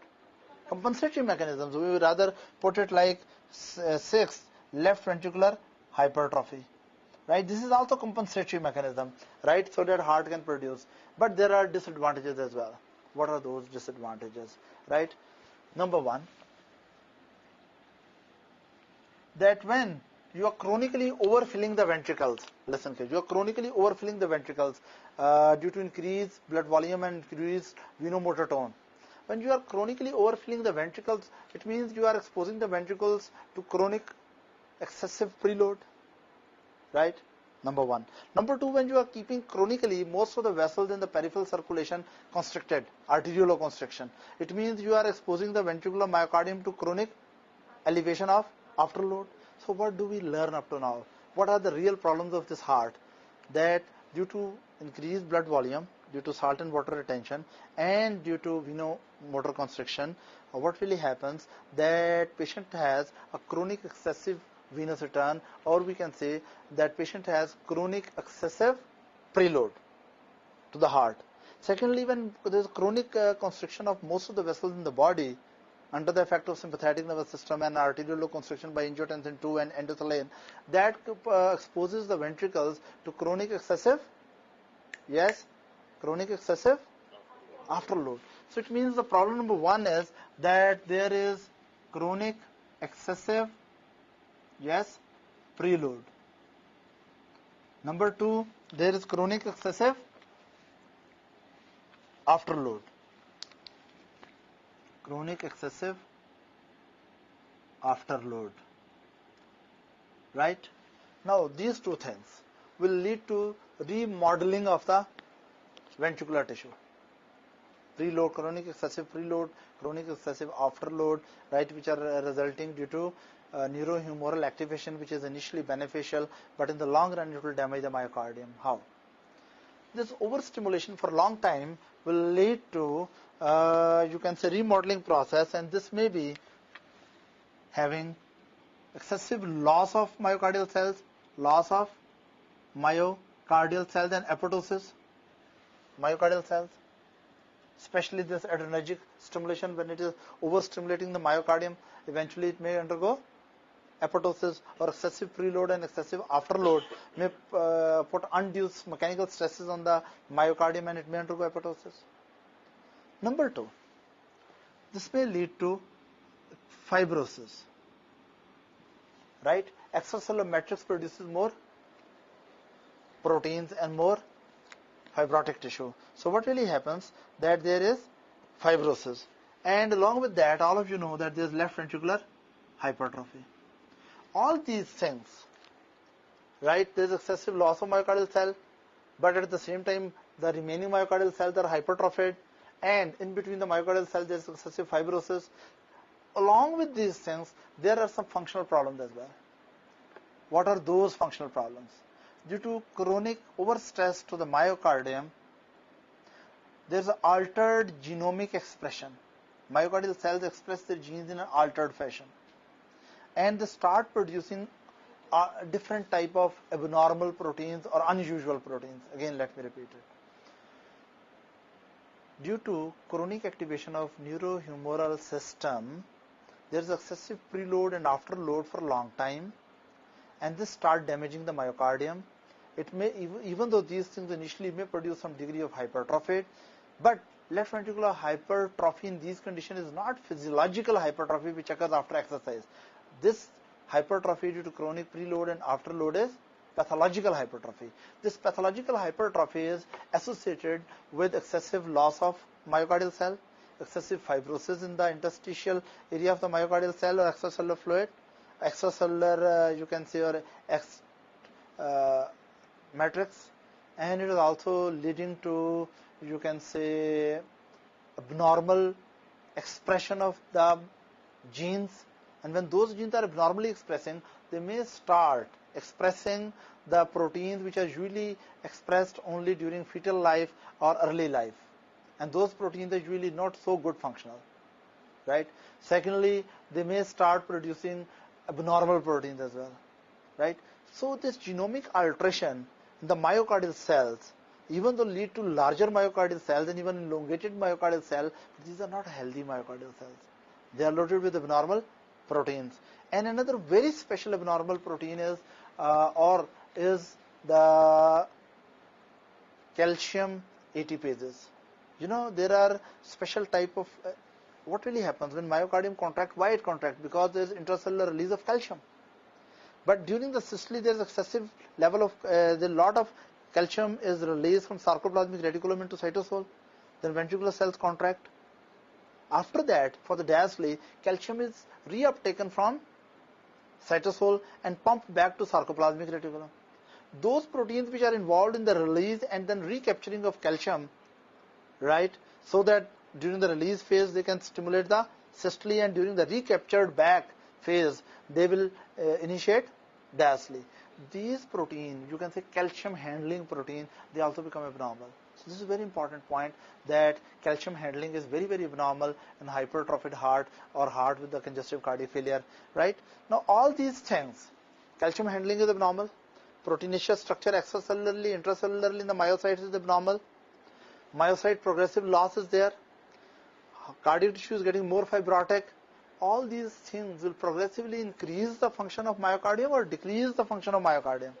They will decrease the function of myocardium, right? When they will decrease the function of myocardium, then what will happen? Further cardiac failure. What will happen? Further cardiac failure. That further cardiac failure which will occur due to chronic neurohumoral mechanisms leading to pathological remodeling of the myocardial structures, right? That will lead to further cardiac failure. How? Because in the end, heart will become dilated. So how the, you can say, very dangerous dilatation develop and heart become globular? Let me tell you that thing. We have already discussed Laplace's law. According to Laplace's law, what was there? Yes, please. We said the pressure generated is equal to tension by radius. Or you can say pressure which are generated by left ventricle, which are responsible to create the power for the cardiac output, that is directly proportional to the tension in the wall of the myocardium, and as well as this is inversely proportional to the radius of the myocardium. Now listen, in congestive cardiac failure, due to chronic neurohumoral activation, right, myocardium is getting stronger or weaker? Weaker. I told you there's chronic excessive preload, chronic excessive afterload leading to apoptosis, leading to fibrosis, leading to, you can say, abnormal calcium handling, abnormal contractile proteins. So myocardium is becoming stronger or weaker? Weaker. So if myocardium over the months and years is becoming more weak and more weak, so the capability of myocardium to produce tension during contraction is less or more? Less. Weak myocardium will produce more tension or less tension? It means as years pass by, right, the capability of myocardium to produce tension has been reduced. As time goes by, myocardium is becoming pathologically remodeled, right? It cannot handle, it is producing abnormal proteins. It cannot handle the calcium well. It has lost a lot of myocytes. It has gained a lot of what? Fibrotic tissue. And even in hypertrophy, capillary densities in toto is reduced, right? So all these things will lead to reduced capability of the myocardium to produce enough tension. So we can say over the long time, myocardium reduces its which power? Tension producing power. Number two, it means when tension will be reduced, it means the pressure which is generated will be reduced. Let's make it here a myocardium. What I'm saying, the tension which is produced by the wall is reduced, right? If that is reduced, then pressure which are generated, which are supposed to move the blood out and maintain the cardiac output, when tension is going down, then pressures are also going down. It means with progressively less efficient myocardium, as tensions which are generated at a given end diastolic volumes are less, it means pressures which are generated at a given end diastolic volume are also less. It means cardiac output is progressively dropping. A further decrease in cardiac output will lead to more retention of the blood in ventricular cavity. End diastolic volume progressively increases, and when end diastolic volume progressively increases, that will lead to excessive what? Too much radius. It means it is leading to what? Dilatation. So what is really happening in these patients? That tension is capability to produce tension by the myocardium is progressively reduced, and unfortunately radius of the myocardium is, or cardiac chamber is, progressively increasing, right? Now you understand, as years will pass by, contractility is becoming less efficient, and what is happening? Radius is becoming more larger. It means as the time is passing by, capability to produce pressure is reduced, because dilated heart does not produce enough pressure, especially with abnormal myocardium. So as time passes by, the pressures generating capability of ventricles is reduced. It means progressively what is reducing? What is reducing? Cardiac output. As cardiac output is decreasing over the years progressively, it means neurohumoral mechanisms are more amplified. They will lead to, now you can say those adaptive mechanisms have become maladaptive mechanism. More neurohumoral activation will lead to what problem? More worsening of the whole situation, because that will lead to more pathological remodeling.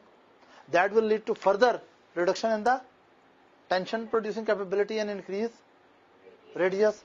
Further reduction in the capability by the ventricle to produce pressures. Further cardiac failure. Further exaggeration of neurohumoral compensatory mechanism. And further chronic load on preload and chronic afterload on the ventricles. Further abnormal, pathological, less efficient remodeling of myocardium. Further reduction in capability to produce tension. Further increase in the radius. Further cardiac failure. So it becomes a dangerous vicious cycle. And then under that situation, heart becomes more and more globular, larger, dilated, and patient is moving towards progressive deterioration. Of course, if not managed well, mortality is very, very high. Let us discuss the pathophysiology in relation to ventricular function curve. Let's suppose I draw a ventricular function curve here. In this curve, what we really show is the relationship of end diastolic volume with the cardiac output. Of course, this must remind you Frank-Starling's law, right? According to the Frank-Starling's law, what we really say, that more you fill the ventricles, more they empty. It's a very simple law. More you fill the ventricles, more they empty. But in more professional terms, how we'll talk about the Frank-Starling's law, that within physiological limit, if you increase the ventricular filling, it means you increase the left ventricular volume. It means you increase left ventricular pressure. It means you increase the initial fiber length, right? This will be followed by increased contraction, right? So again, let me repeat it. What is Frank-Starling's law? That within physiological limits, if you increase the left ventricular filling, the left ventricle will increase its ejection. Or we can say, if you increase the initial length of the left ventricular fiber, it will contract more strongly. And in this functional curve, this can be represented like this. As you are progressively increasing end diastolic volume in a healthy myocardium, there will be progressive increase in cardiac output. Progressively increasing end diastolic volume will lead to progressively increasing cardiac output. Now, right now, suppose if I consider you are absolutely healthy as far as your cardiovascular system is concerned, then right now where your system is operating, actually right now it is operating at this point. Suppose that your end diastolic volume is suppose 140 ml and ejection fraction is suppose 50%. Then your cardiac output will be about 5 liters. Is that right? So we can say that you are operating at this star point, or you can say this is point number 1. Right now your heart is operating on the curve at point number 1, where at the end diastolic volume of 140 to 150 ml, it is progressively producing, it is repeatedly maintaining the cardiac output at 5 liters per minute. Now, let's suppose there is an episode of myocardial infarction and myocardial function has been reduced due to the loss of myocardium. Then curve will change. What really happens, that this is the sad thing, let's suppose that there is acute event here, and there has been myocardial infarction. When there is myocardial infarction, then naturally there is loss of significant myocardium, and if there is loss of significant myocardium, then at a given, what is this, end diastolic volume, the cardiac output generated is less. So, or the normal, what is this? At the normal now, at the normal end diastolic volume, it is producing less cardiac output, let's suppose 2 liter or so. Right? Now, as I said, that initial insult has led to the reduction in the cardiac output, and person has fallen, the cardiac performance has fallen from point number 1 to point number 2. This is point number 2. Is that right? Everyone agrees to that? Now, of course, this will initiate activation of baroreceptors and sympathetic overflow. And reduced cardiac output will also stimulate renin, angiotensin, aldosterone excess. So we can say when cardiac output drop, the drop in the cardiac output will be leading to stimulation of, yes, sympathetic adrenergic system. It will be also leading to stimulation of renin, angiotensin, aldosterone system. It will be also leading to release of ADH, and this will be also leading to, yes, release of endothelin, right?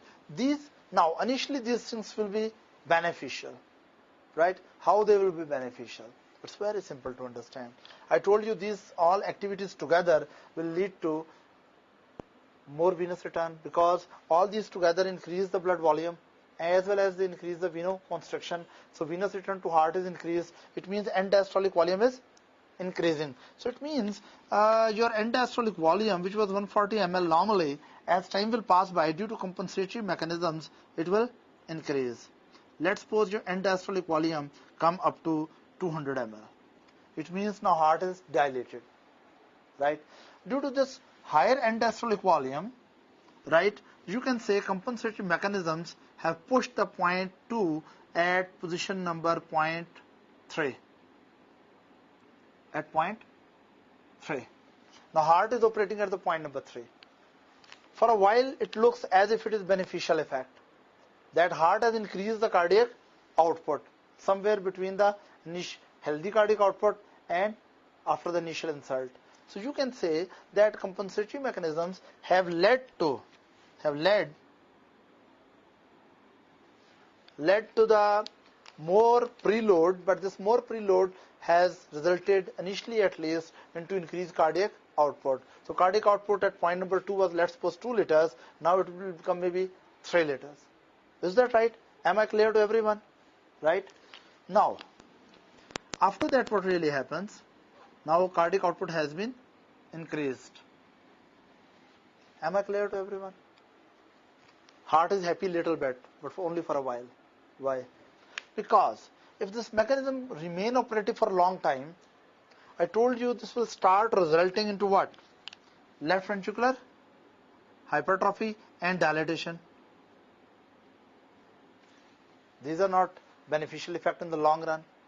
With that, there will be, yes, chronic preload excess and chronic afterload excess, which is leading to not only dilatation and hypertrophy, that is also leading to some abnormal expression of genes, that is leading to abnormal proteins production, that is leading to more apoptosis, especially over sympathetic overflow, that is leading to more fibrosis, excellent, right? And that is leading to, yes, abnormal handling of intracellular calcium, so abnormal handling of intracellular calcium.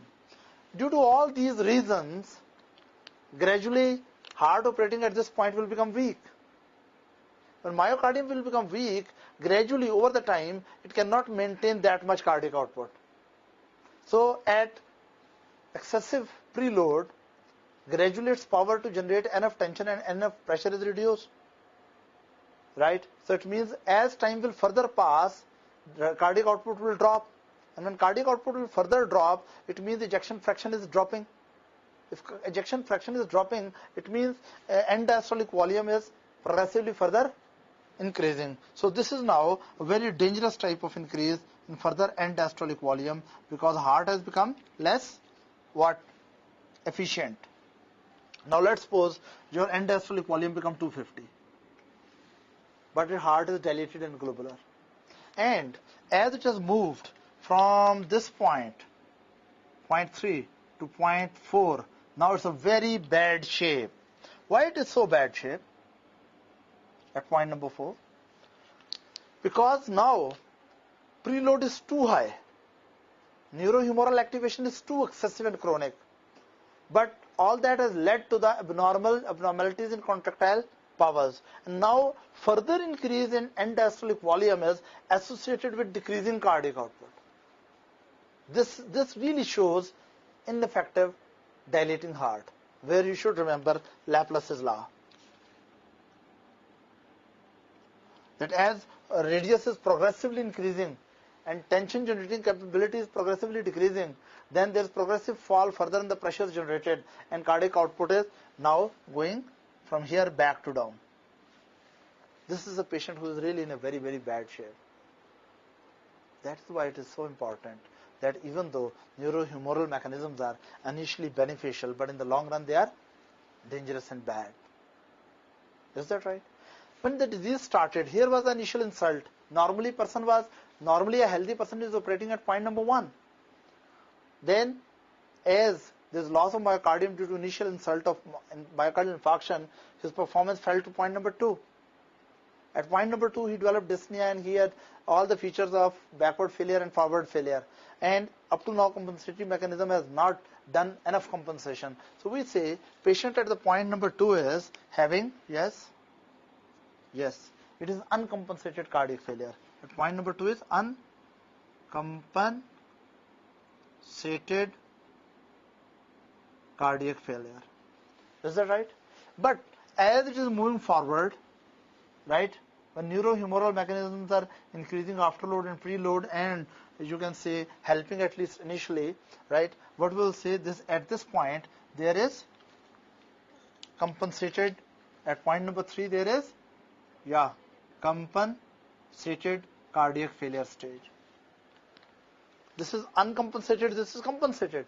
And after that, if unfortunately has not been managed well, it goes further at point number 4. This is decompensated cardiac failure.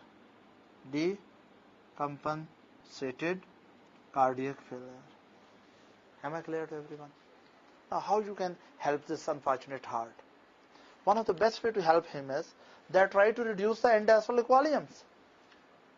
How we can reduce end diastolic volumes? Of course, we have to reduce the blood volume. We have to reduce salt and water retention. We have to reduce venomotor tone. We have to, right? And so, management principles, there are so many management principles, but I will just correlate few management principles here with this graph, and remaining detail will be done later on under the heading of management of congestive cardiac failure. Number 1. Number 1 is we have to reduce, preload.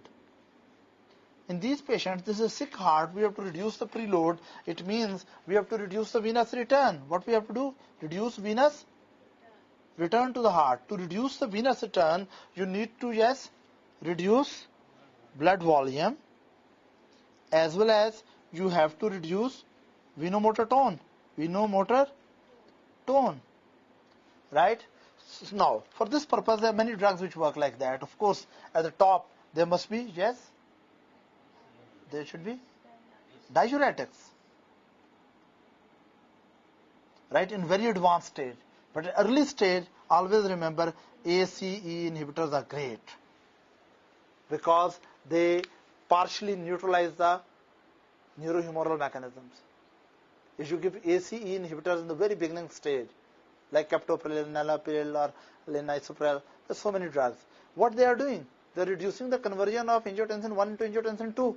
It means when angiotensin 2 levels are less, venoconstriction is less, so preload is reduced.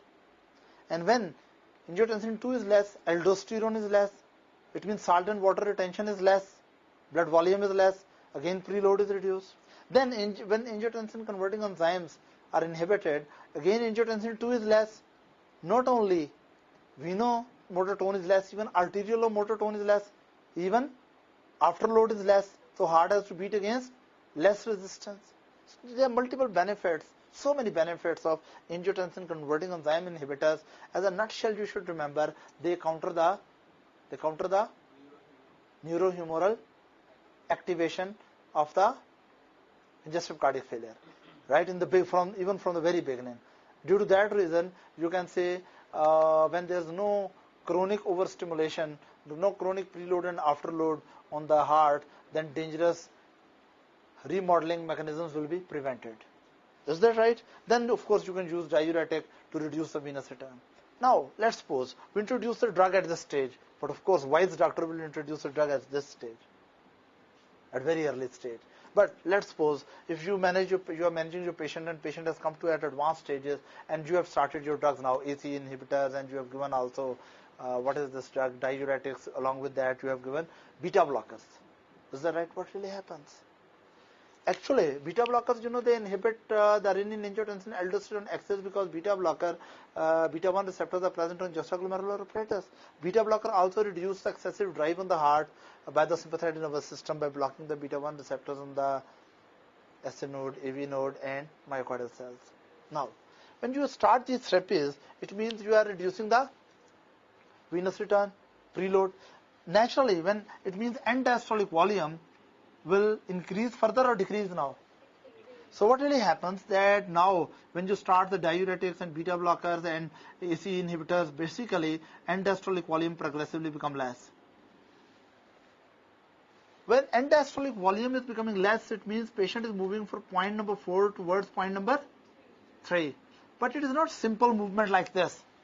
Should I tell you that as end diastolic volume is becoming less, Laplace's law is telling you the pressure generated tension by radius. It means these drugs are reducing the radius.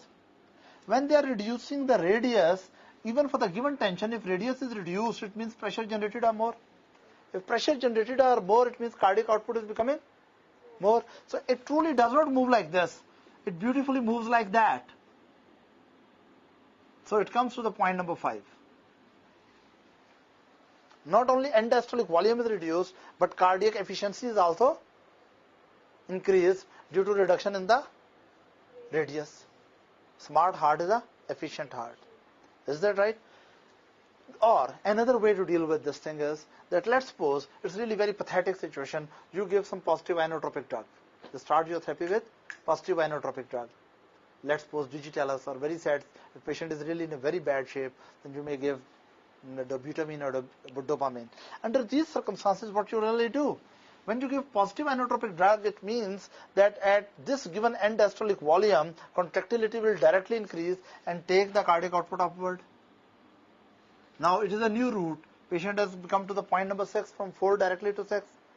That when you give positive inotropic drugs, positive inotropic drugs, right, which may be digitalis or intravenous drugs like butamine, dopamine. Now when you are giving the positive inotropic drugs at a given end diastolic volume, right, the pressure generated are immediately increased. It means cardiac output is increased because positive inotropic drugs lead to increase in tension. In Laplace's law, positive inotropic drug handles this point, right? And in Laplace's law, your venodilators and arteriolodilators and your diuretics, all these handle this parameter. So positive inotropic drugs, which increases the tension, of course pressure generated are more. When pressure generated are more, it means cardiac output will become more. When progressively cardiac output become more and ejection fraction become more, heart will start getting a smart heart and it is evacuating better. So it means again it will start moving towards point number 5. Purpose was to come here. Is that right? Am I clear? Or ideal purpose is even to move this somehow back towards this side, very near to the normal cardiac output with minimum neurohumoral activation. Right? We'll talk these things in detail when we'll discuss management of congestive cardiac failure. Now we will be discussing stages of heart failure. Rather, we should say, patient passes through progressively deteriorating stages during the evolution of the disease, and disease management is very different as different stages. Right? Let's suppose here is healthy, happy life. healthy, happy life. Patient is living very, very happily, right? Now, what really happens, unfortunately, first he will go into stage A. The 4 stages, right? Stage A. If patient is not managed well, then patient will reach to stage, yes, logically you should be able to tell, B, right? And if still patient is unfortunately not managed well, patient will be going into stage C, right? And some unfortunate patients eventually may go into stage 4, or we call it simply stage D. Now this is how disease evolve. Initially it starts at stage A, then to B, C and D. Now we have to see what is the real difference in them. Actually, patients who are living happy and healthy life, they will enter into stage 1. And if unfortunately,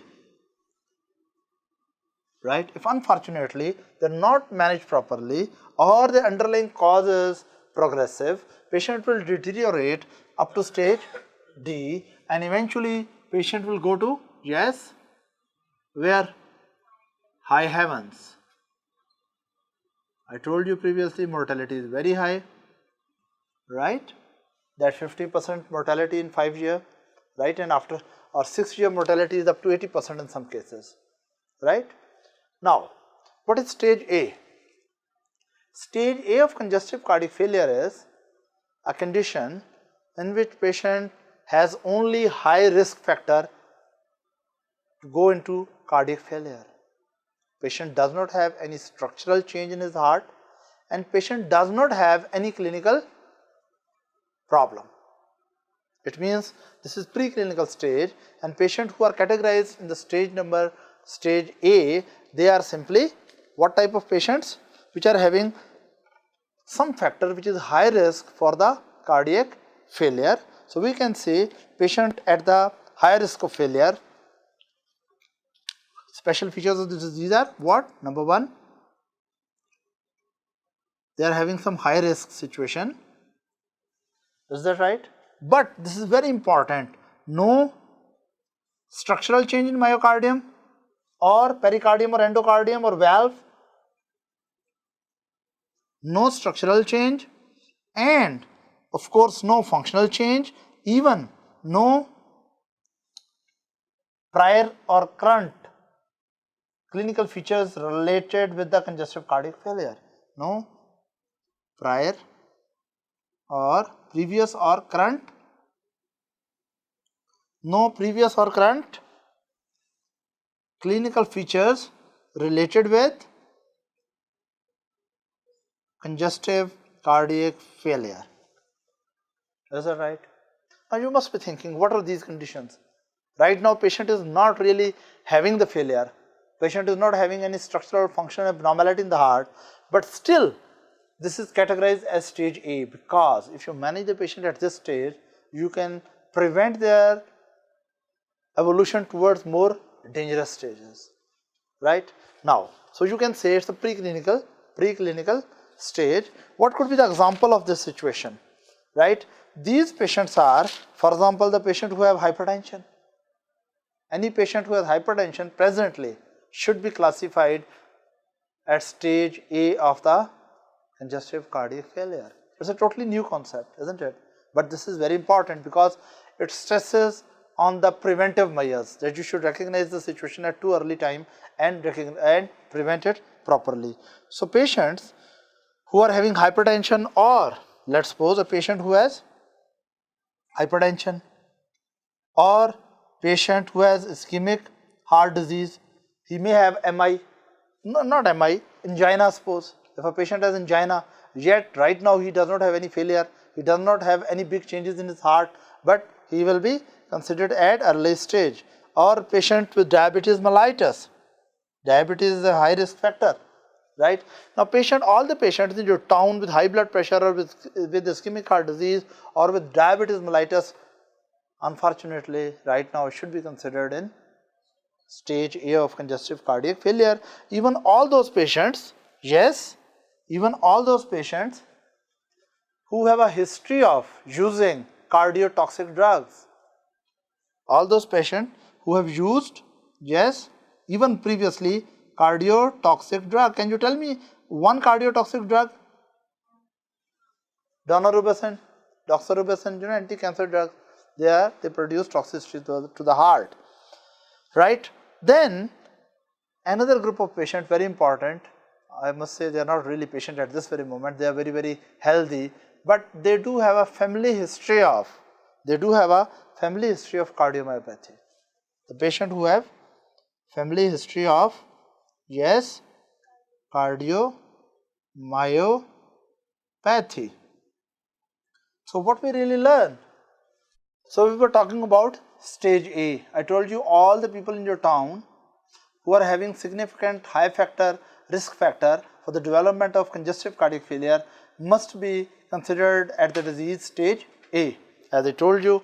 But at this stage, patient has some very high risk factor to develop the disease, but yet there is no structural change in the heart. There is no hypertrophy, there is no fibrosis, there is no dilatation, there is no dyskinetic left ventricular function. There is no problem, structural or functional problem with the heart. And at this stage, you can say that patient does not have any current clinical feature related with congestive cardiac failure, or he does not have a history of previous clinical feature related with congestive cardiac failure.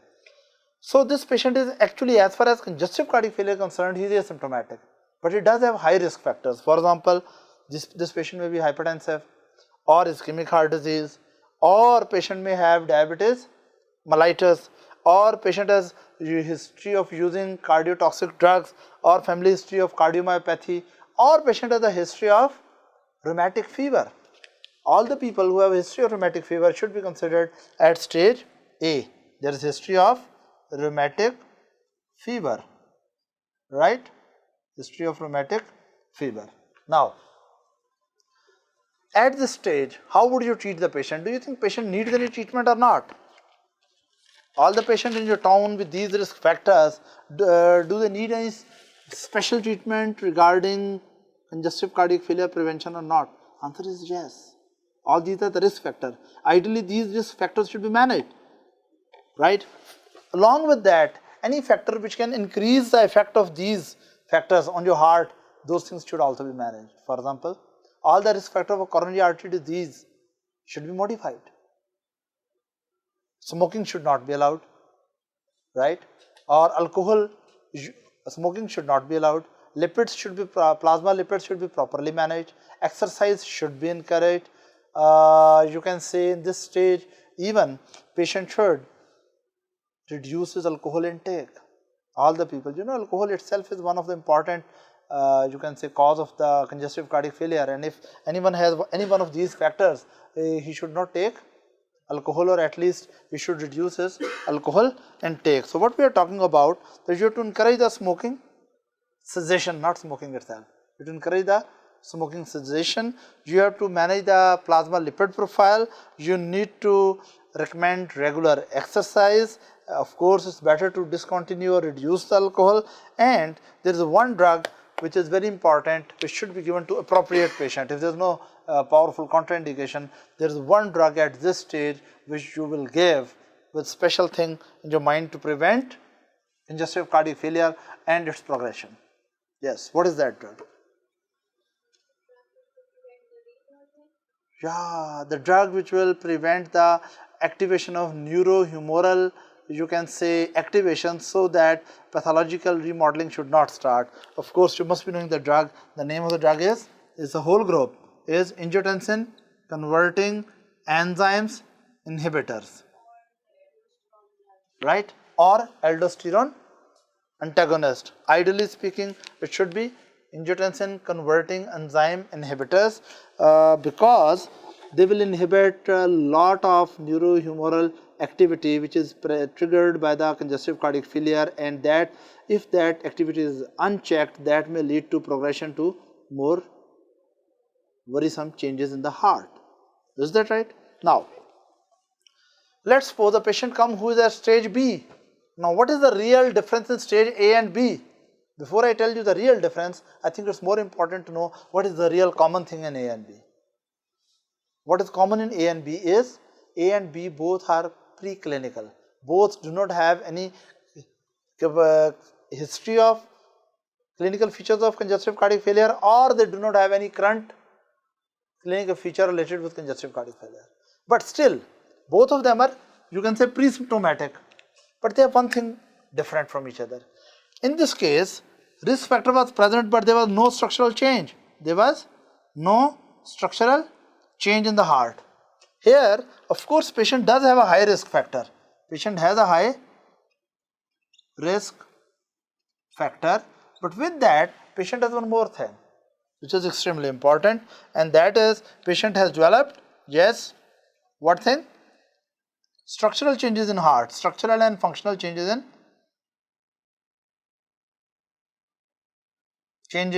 morphological changes in myocardium.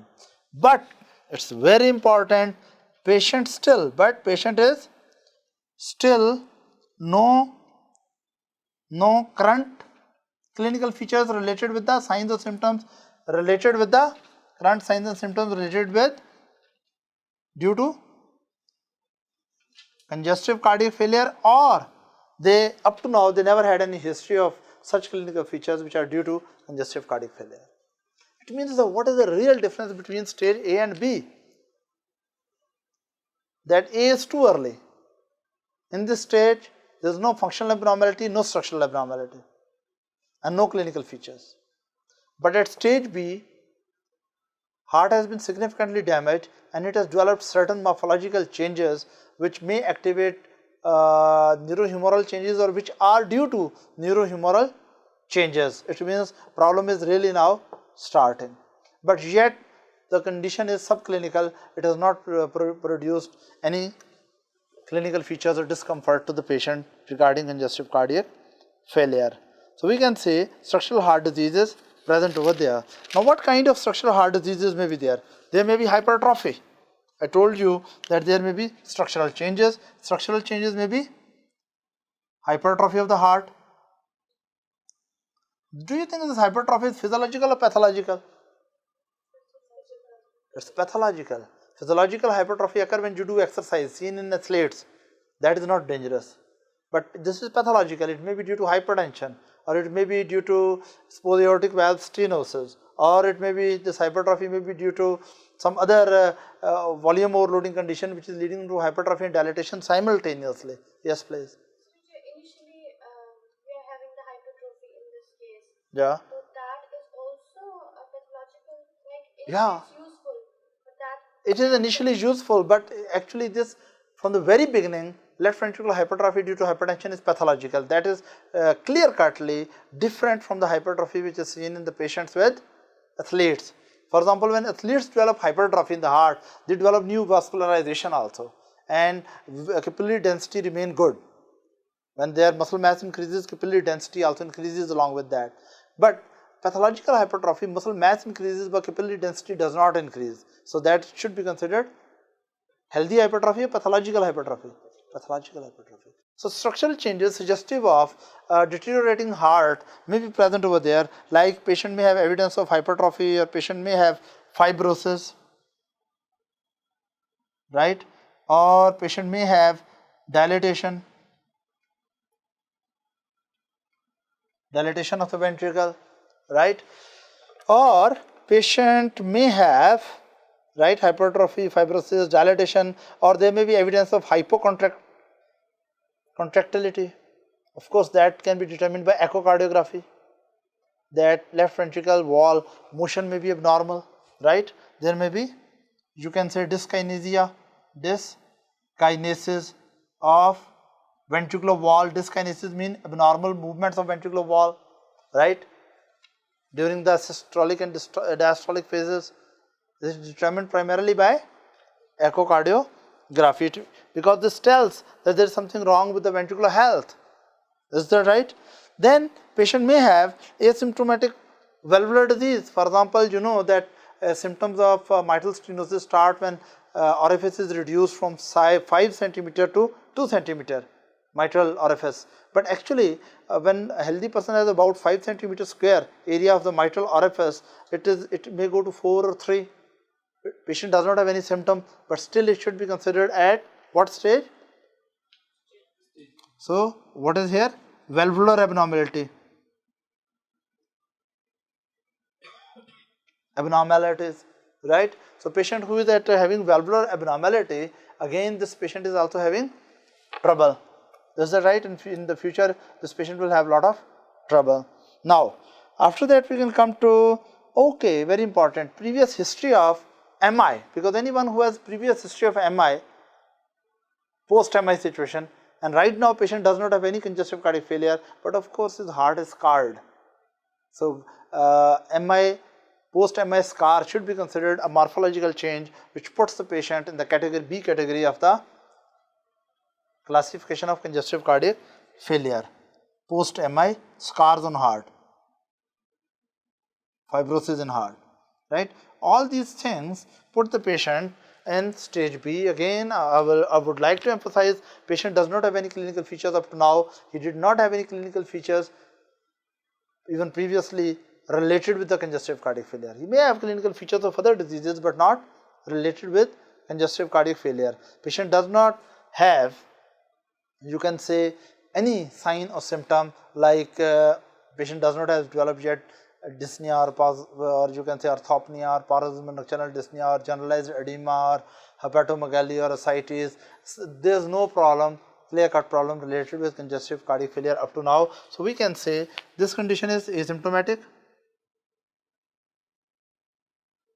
and even this condition is also asymptomatic, right? The only thing is that no structural changes. Yes, structural changes are there in the heart. Now, would you like to treat this patient or just pray for him? You have to treat as well. What treatment you should do?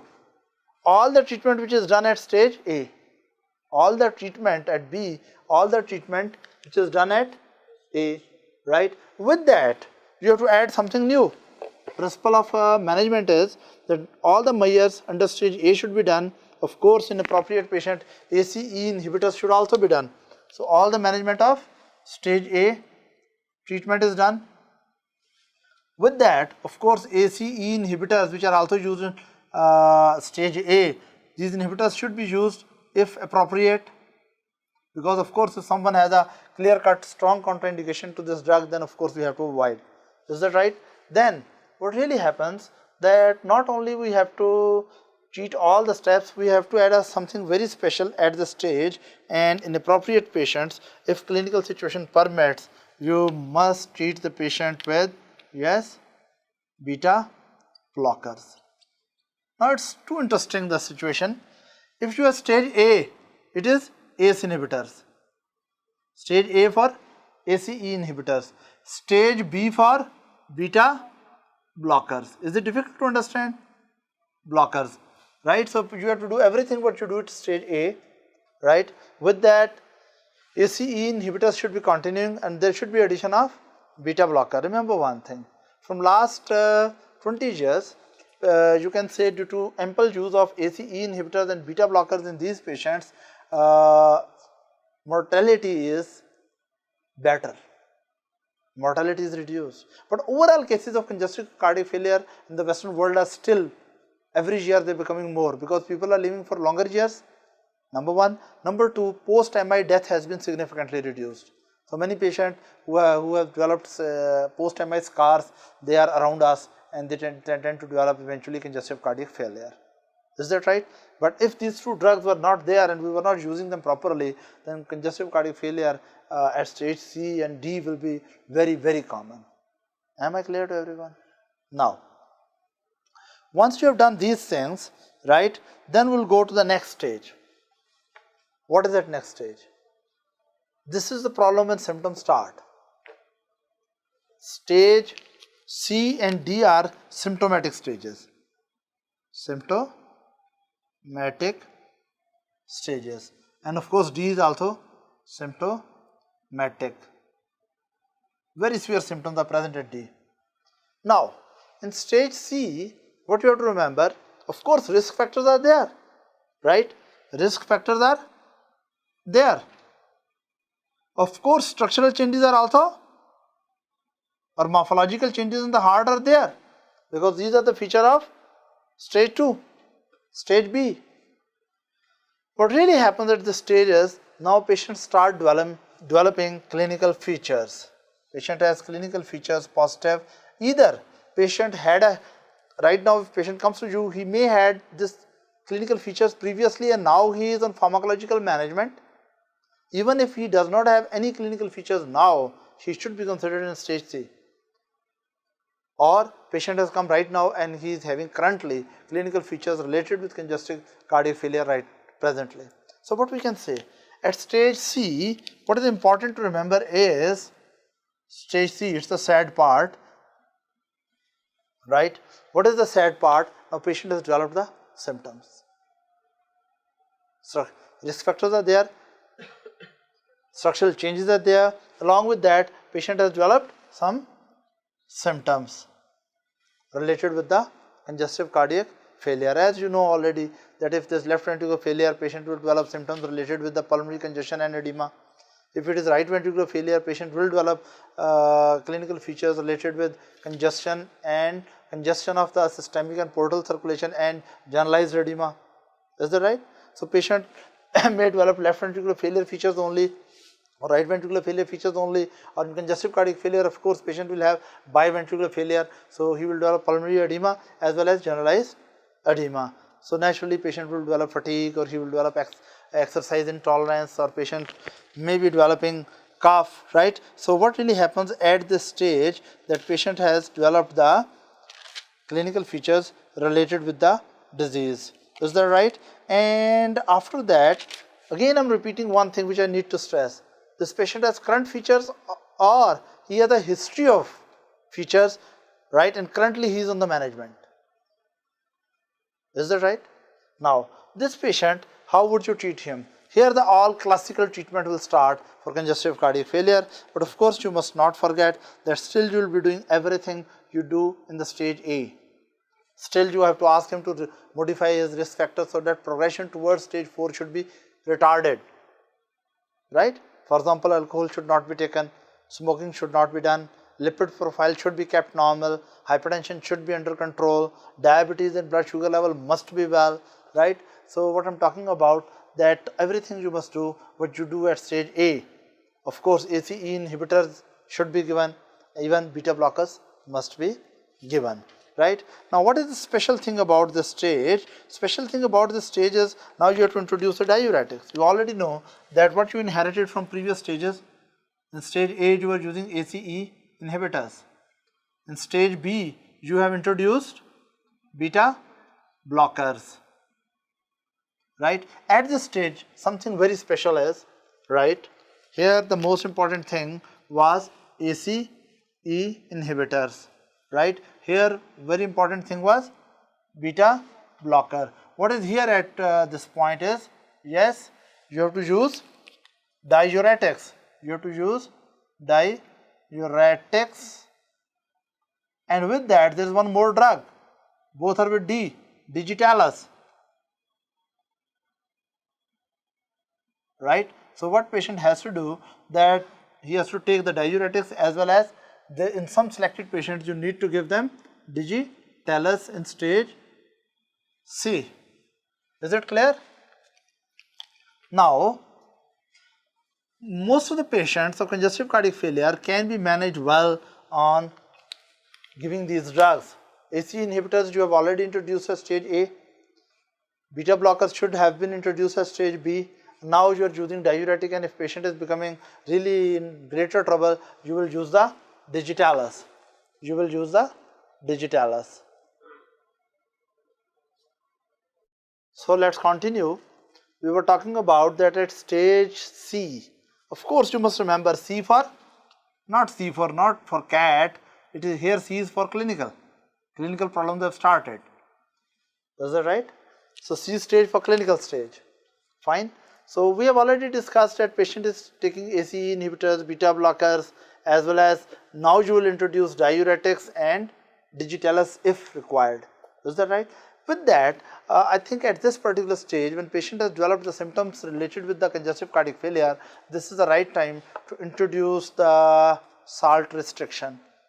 Ask the patient to not to add salt on the table, but don't tell that there should not be no salt at all in the food. You know, we can live without sweet, we cannot live without salt. I don't know why salt is so common in nature. It is in your tears as well as in the oceans. It's very important for us. All extracellular fluid is rich in salt. But anyway, the point which is relevant here is that salt restriction should be introduced at this stage if it is appropriate, right? So that salt and water retention should be countered to some extent, right? So dietary salt restriction should be there. Dietary salt restriction should be there. Now, most of the patients are controlled well by these drugs if they are appropriately used. But unfortunately, there are always subpopulation of the patient which, in spite of the best use of these drugs and strategies, they cannot be kept asymptomatic, or their symptoms become very worse and they remain symptomatic even at bed rest without any activity. Is that right? When a patient has this trouble, that disease is getting worse and clinical features are there, and clinical features are very severe and marked. As I told you, patient is severely symptomatic at rest, and in spite of the fact that he is on full, you can say, pharmacological management, right? Especially classical management of the congestive cardiac failure by ACE inhibitors and beta blockers and diuretics and digitalis, everything you are trying, but still you are unable to keep the patient comfortable, right? So it means now patient has gone to advanced structural changes in advanced structural disease in his heart. Is that right? There will be advanced structural disease in his heart with very severe symptoms, and symptoms cannot be abolished in spite of the maximal pharmacological treatment, right? In these patients, there are some other problems as well. These patients are very frequently hospitalized, or they cannot be safely discharged from hospital. Either they are very frequently going to hospitals, and when you discharge them, you are always worried that very soon you will see them again, or you may never see them again. Either they will come back to hospital or they may go to graveyard. So what I am saying, these are the patients repeatedly going to hospital, and a good doctor feels very uncomfortable when he is going to discharge these patients. Yes, please, you have a question, right? Then, or these patients, some of these patients may be hospitalized because they are waiting for the heart transplant. So all the patients who are very frequently getting frequent hospitalizations,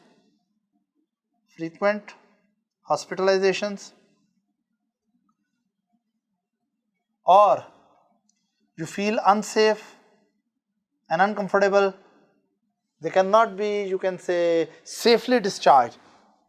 They cannot be safely discharged from hospital. Or they are already in hospital and waiting for, yes, heart transplant. Or patient is not in hospital, patient is in home, but he is on continuous, not intermittent, continuous intravenous inotropic therapy. If patient is on continuous intravenous inotropic therapy, that's dopamine or dobutamine or related drugs, it means you are unable to wean off the patient from this IV inotropic agents. It means patient heart is really in a very bad shape, right? So let me repeat it again. These are the patients in stage D for death, because patient is going towards death. Again, let's come back that A for ACE inhibitor utility stage, B for beta blocker, second stage where you will use the beta blockers, C for patient has become clinical, D is so severely sick that he is headed for death, right, if not managed properly, right? Now, or these patients are on mechanical assist device. You have put in the body some mechanical assist device which can assist the left ventricle to propel the blood forward, right? So all the patients who are mechanical assist device, who are using that, they should be considered at stage 4. It means their heart is really very sick. Is that right?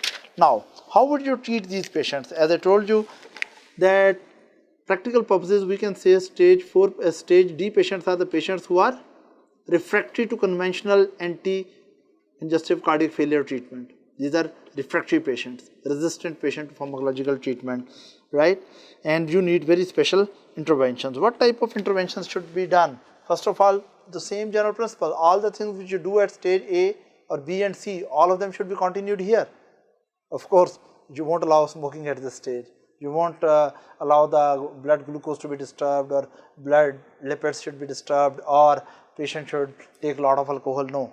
Is that right? You have to manage all those things. In the same way, this patient is already on ACE inhibitors, already on the beta blockers if appropriate, and patient must be most probably on the diuretics and digitalis. Is that right? Now, after that, what are the very special things you would do? Number one, consider heart transplant, right? Now, these are the special measures which we need to take when a patient is at stage D. That you may consider heart transplant, or you may consider continuous intravenous inotropic activity. Continuous intravenous inotropic activity, or you have to, yes, what else you have to do? Mechanical assist device, which are now becoming more advanced, they should be considered. Is that right? Now, this is one way to classify, and of course after that patient is going to high heavens if you fail to manage the stage properly. The point which I want to highlight is that as disease is evolving from happy and healthy life towards the high heavens, as disease is evolving, the evolution of disease is very much affected by your management and preventive measures, right? So as a doctor, you must remember that it's better to recognize the patient at stage A and start the preventive measures, right? So that you don't come across with the patients very often at stage D, where patient feels frustrated and doctor also feels frustrated. And right now, one more thing, there's another way to classify cardiac failure patients or categorization of cardiac failure patients. That classification is called New York Heart Association classification. This is a different classification which is done by New York Heart Association. Yeah? Have you heard of it? Yeah, I wanted to tell you it's useless, right? But still we'll mention because many people have heard of it, right? So what I'm talking about, that another way to categorize this is the New York Heart Association classification, and this classification is dividing patient into category A, 1, 2, 3 and 4. It's very easy to understand. They used to categorize the patient in stage 1 of congestive cardiac failure when there is no symptom.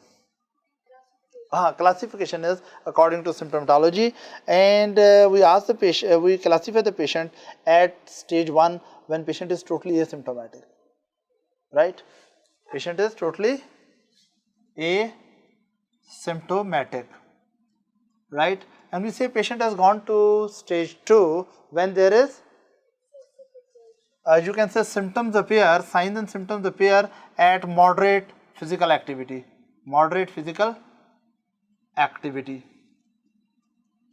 and we say patient has unfortunately gone to stage 3 when even mild physical activity will precipitate problems for the patient.